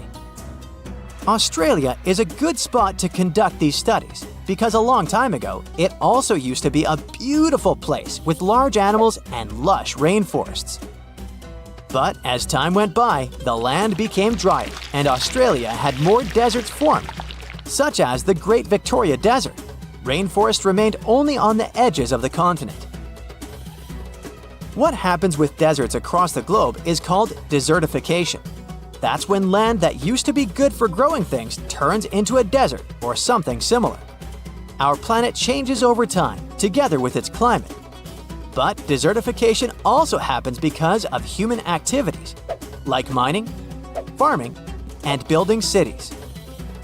And when land turns into a desert, it's a problem because it can't support people and animals anymore. Food doesn't grow there. There's not enough clean water, and animals lose their homes. To help with this problem, there's a plan many countries agreed to. They decided to work with farmers to take care of the land, fix damaged areas, and manage water better. All in all, to make our planet a better place for life. You decided to go scuba diving for the first time. The water is clear and the sun is shining on the seabed. You take a few selfies and the fish swimming by when suddenly, the ocean goes pitch black. You look up and, oh my, what is that gigantic animal? It's definitely not a shark, not a whale. Is it a turtle? Yup, but fear not, it's not gonna hurt you. If you had lived on this same Earth about 72 million years ago, then maybe this could have really happened to you. Scientists have recently found the fossils of a gigantic marine turtle that could have grown as big as 12 feet. If you don't have any idea of how big that is, let's see some examples. That's the average length of a hippopotamus, 6 golden retrievers, or 2 Michael Jordans stacked on top of each other. The turtle's scientific name is an homage to that old-school sea monster called Leviathan. Maybe you remember this from old-school history lessons. The Leviathan is supposedly a mythical creature that would swallow entire ships or people that were deemed too greedy by the creature. Can you imagine being swallowed by this humongous sea turtle? No, thank you. The fossils of this gigantic creature began to be excavated between 2016 and 2021, all the way in northeastern Spain. The first fossil was located by a hiker in the Spanish Pyrenees, and it was around 8 inches long. The pelvis of this turtle alone measured around 35 inches. It would definitely be one of the biggest turtles today if it hadn't gone extinct. FYI, the largest living sea turtles today can reach up to 6 feet in length, which is already pretty big. Now, how about a gigantic prehistoric scorpion? I bet most people here are not huge fans of these creatures, especially since they're poisonous, which is why the thought of a 9-foot-long aquatic scorpion might be the stuff of nightmares. Let's just say that if they hadn't gone extinct some 400 million years ago, lakes and rivers would be much more dangerous places for humans today. These gigantic insects were considered to be apex predators in their time, hunting everything from fish to other animals, even of their own kind. Yikes! I got goosebumps just imagining these creatures. Should we thank the asteroid that hit our planet now or later on in this video?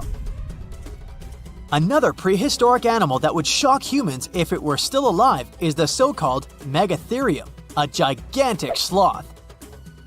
This huge sloth is believed to have grown up to 20 feet long, and its weight could be up to 8,000 pounds. It was found in the woodlands and grasslands of South America.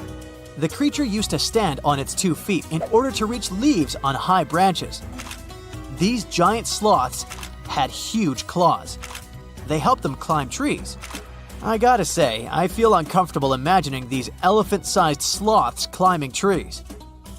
Oh, of course, some dinosaurs will make our super-sized creatures list. But before that, here's a fun fact. Did you know some dinosaurs are still alive today? Scientists have proven that birds are classified as theropod dinosaurs. Such infamous creatures as the T-Rex and Velociraptor belonged to this group. I'm sure you've heard these names even before you watched Jurassic Park. The Velociraptor is that scary dino that breaks into the kitchen. Well, they evolved, gained some feathers, and turned into various species of birds we know today. That means that any bird from chickens to those little blue ones is a direct descendant of dinosaurs. Now, does the name Spinosaurus ring a bell? You can see this huge dinosaur in some museums today. Its fossils, I mean. The Spinosaurus was one of the biggest land predators to walk Earth. Actually, to walk its land and water, since scientists believe that this dino was semi-aquatic. It fed mostly on meat, which means humans would be its natural prey if it lived today. This meat-eating dino lived around 90 to 100 million years ago. It was about 60 feet long, 12 feet high, and weighed up to 22 tons. Its head was around the size of 8 bowling balls and was shaped like a crocodile's face. Basically, the Spinosaurus was a big African elephant with the face of a crocodile. Just kidding. But that would look funny though, wouldn't it? A much more attractive dino was this guy. It's considered to be the largest dinosaur that has ever lived on our planet. What made it so big was its extremely long neck and very long tail. You wouldn't want to stand behind this creature, believe me. If it decided to swish its tail, you'd get catapulted very far away. This creature lived around 100 million years ago, and its fossils were first found in Argentina around 2012. The dino measured 120 feet from head to tail, which made it almost as big as an American football field in width. And have I mentioned it weighed almost as much as a space shuttle? A staggering 75 tons. If it had been a carnivore, it would have probably been the greatest predator. But this big guy was a peaceful herbivore that had such a long neck that it could eat leaves from high trees. Cute, right? We must also talk about the Shastasaurus. As the name suggests, this animal is popularly known as the Mount Shasta lizard. Even though it was a marine reptile and probably never set foot on the mountain itself, this dino was usually around 23 feet long, but there was a specific strand of this species that could get as big as 69 feet long, about the size of the great blue whale. This made it the biggest marine reptile to have ever lived, A fun fact about the Shastasaurus is that scientists believe it didn't even have teeth, which means it could only feed on soft-bodied prey, such as squid, for example.